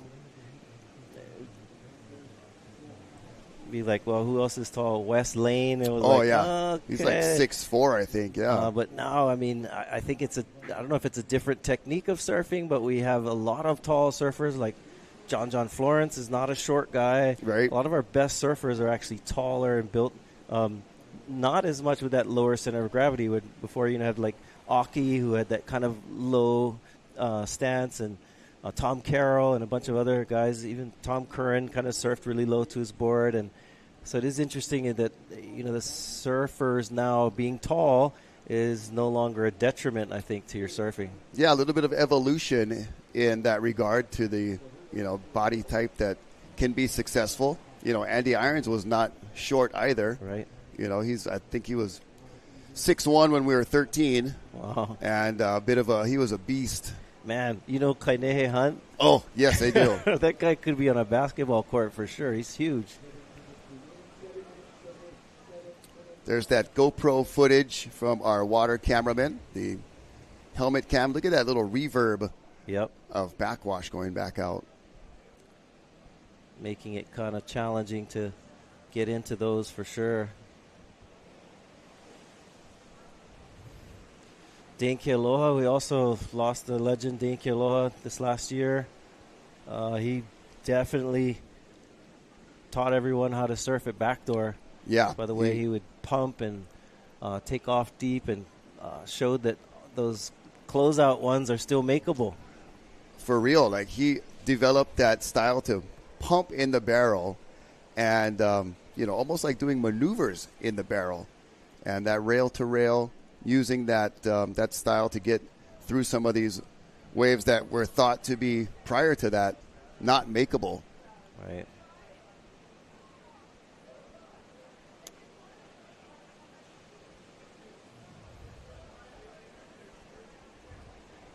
There's Hilton Alves down there, our artist for this year. He's designed a beautiful poster that has been sold out on the beach, appropriately so, and showing Uncle Eddie some of the different paintings he's produced while down there on the beach. So Hilton, the Art of Hilton, I believe, is where you can find his stuff, and he puts a lot of cool murals on the sides of buildings and blank walls around the community. Rather than look at a cement wall, it's nice to see a beautiful seascape or lovely wave that is just perfection. I used to try to draw those on my notebook at school. Every surfer did. Daydreaming about the perfect wave.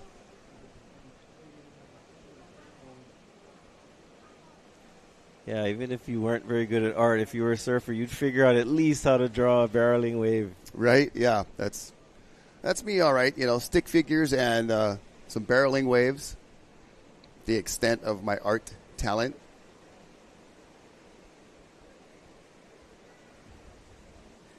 Yeah, a lot of great artists out there, surfers, and doing cool artwork. Very awesome to have Hilton here, and his artwork has been on the Backdoor Shootout posters and shirts, and so mahalo nui to our artists, and encourage you to keep it up. Well, just under 5 minutes now for Team Volcom, and they've chalked up some pretty meaningful scores for this final heat of our second day in round 3 for our team surfing division. Balaram Stack able to get a couple nice ones. Makana Pang putting together a pretty good, productive heat here.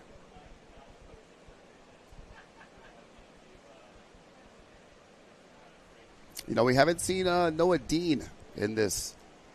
Yeah, which is interesting because he kept himself so busy in round 1 and 2, and maybe just isn't. I think actually Jake Maki might be taking his place in this particular heat. But there is the Volcom team tightly packed at the lineup right there, and we'll see if they get any more opportunities in the final few moments. We're talking about, pipeline legends from back in the day. And, of course, Michael and Derek Ho are,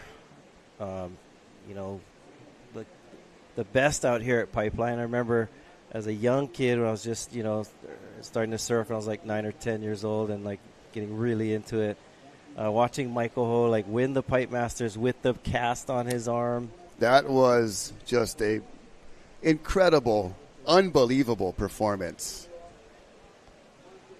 And, of course, that memorable wave of Derek Ho. He got the perfect 10, rolled in from the second reef. And you can see Michael right here where we are, up on this balcony, waving the towel. And some people still do that. We saw some family members waving towels, trying to direct our surfers to which way they should paddle. Yeah, I think that was Liam McNamara that I saw doing a little air traffic control. Some runway directing. 2 minutes remaining for Team Volcom. Stay tuned for a few minutes of a post-show and a recap after this. I'm going to have to jam over to Turtle Bay and get ready for a talk story with Brian Bielman, Brown Cannon, and Krista Funk. Wow. Are they still doing those talk stories? I remember had the surfer bar back they're intermittent, happening every couple months or so. Okay. And so these are some photographers that have put in a lot of water time here on the North Shore. And so we got a Wahine we're going to talk to. Pretty cool. I saw her down here at the event earlier, yeah. I think. Yeah. So charging it. Yeah. And she's been, putting in a lot of time, getting a lot of experience. Brown Cannon also shooting a lot of cool images of different surfers from the North Shore. And, of course, Brian Bielman. Yep. Decades of experience. One of the OGs. When it comes to shooting surfing, and especially from the water. That's a whole nother dynamic, right? And Brent is his son? Nephew. Nephew, okay. Saw them down here today, coming in and out of the water. During the event, trying to get those shots for the shootout.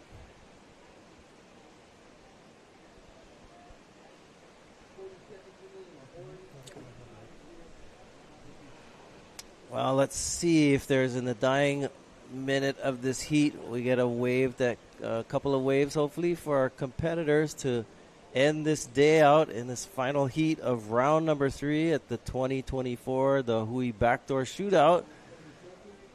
Yeah, they're on the move. They see something that's catching their attention. As you look at the GoPro cam on board with Hawaiian Water Patrol.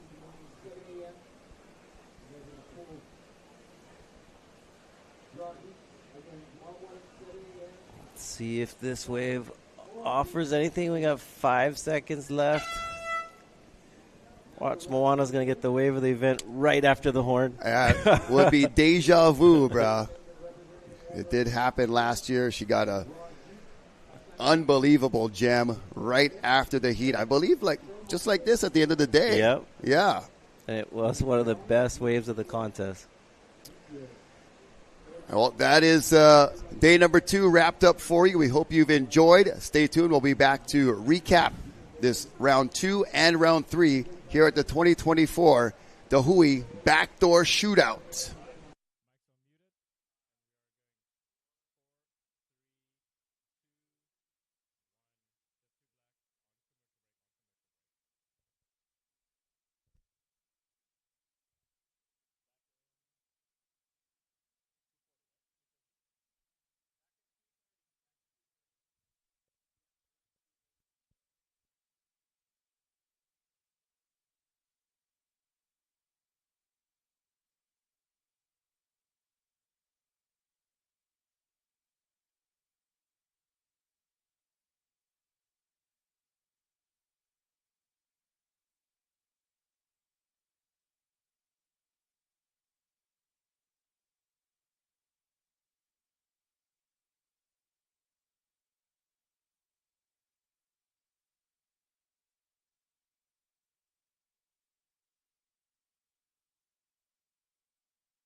Allow us to help you grow your brand and expand your business by reaching Hawaii's giant outdoor sports and ocean enthusiast demographic. Zone Media Advertising specializes in television commercial production and campaigns, social media content production and distribution, drone and video production, cutting-edge live productions, and more.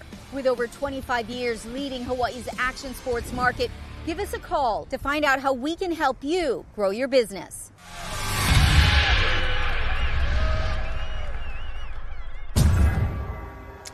Well, Ezra, that was an incredible day of surfing here at Pipeline. We started at 8 o'clock, ran all the way to 4 o'clock. Had a full day. We ran round 2 and round 3. We just finished up round 3. Last heat was the team Volcom, where we saw Balaram Stack get some really good ones. Also Makana Pang.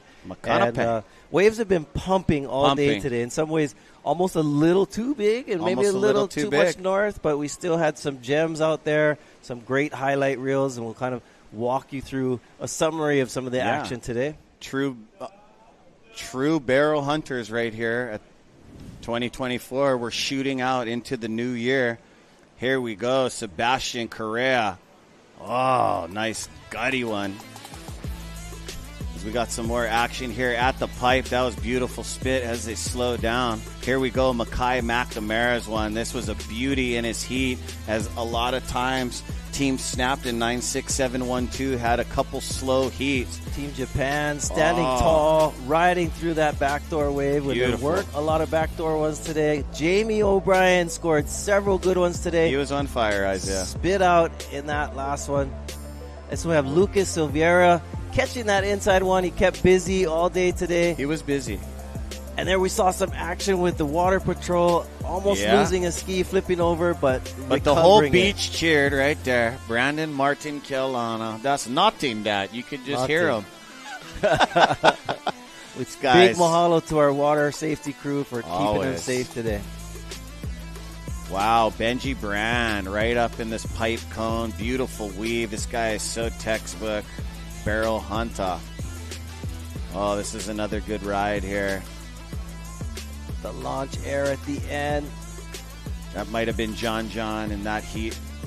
Oh, that was Billy Kemper's wave that we saw in the last couple of I really enjoyed that. Billy's had a last 2 rough 2 rounds, and to get that wave, every wave counts in every heat. So we're on the 3rd surf. Right. And number 4 tomorrow. So actually, Billy was one of the standouts for me in this event, because last night he had, at the end of the dying moments of his heat, had one of the waves of the day. Check it out. And then today, same thing. At the end of the heat, rode that wave through a challenging sandbar section, kicked out. I watched him sitting on his board. He was so patient with 6 minutes left, so that is very rewarding. He's got about 3 great scores on the board, so awesome stuff here at the DaHui Backdoor Shootout, brought to you by Go Nuts and Keiki Beach Bungalows. Well, Ezra, that's the end of our day today. We've had some great surf, but tomorrow we're going to wake up bright and early, and hopefully we'll be on again for our next round, 8 a.m. round start 4. If we're on. So you guys stay tuned. You guys have an excellent evening, and we'll check back in with you in the morning. Aloha. Ahui ho. Ahui ho.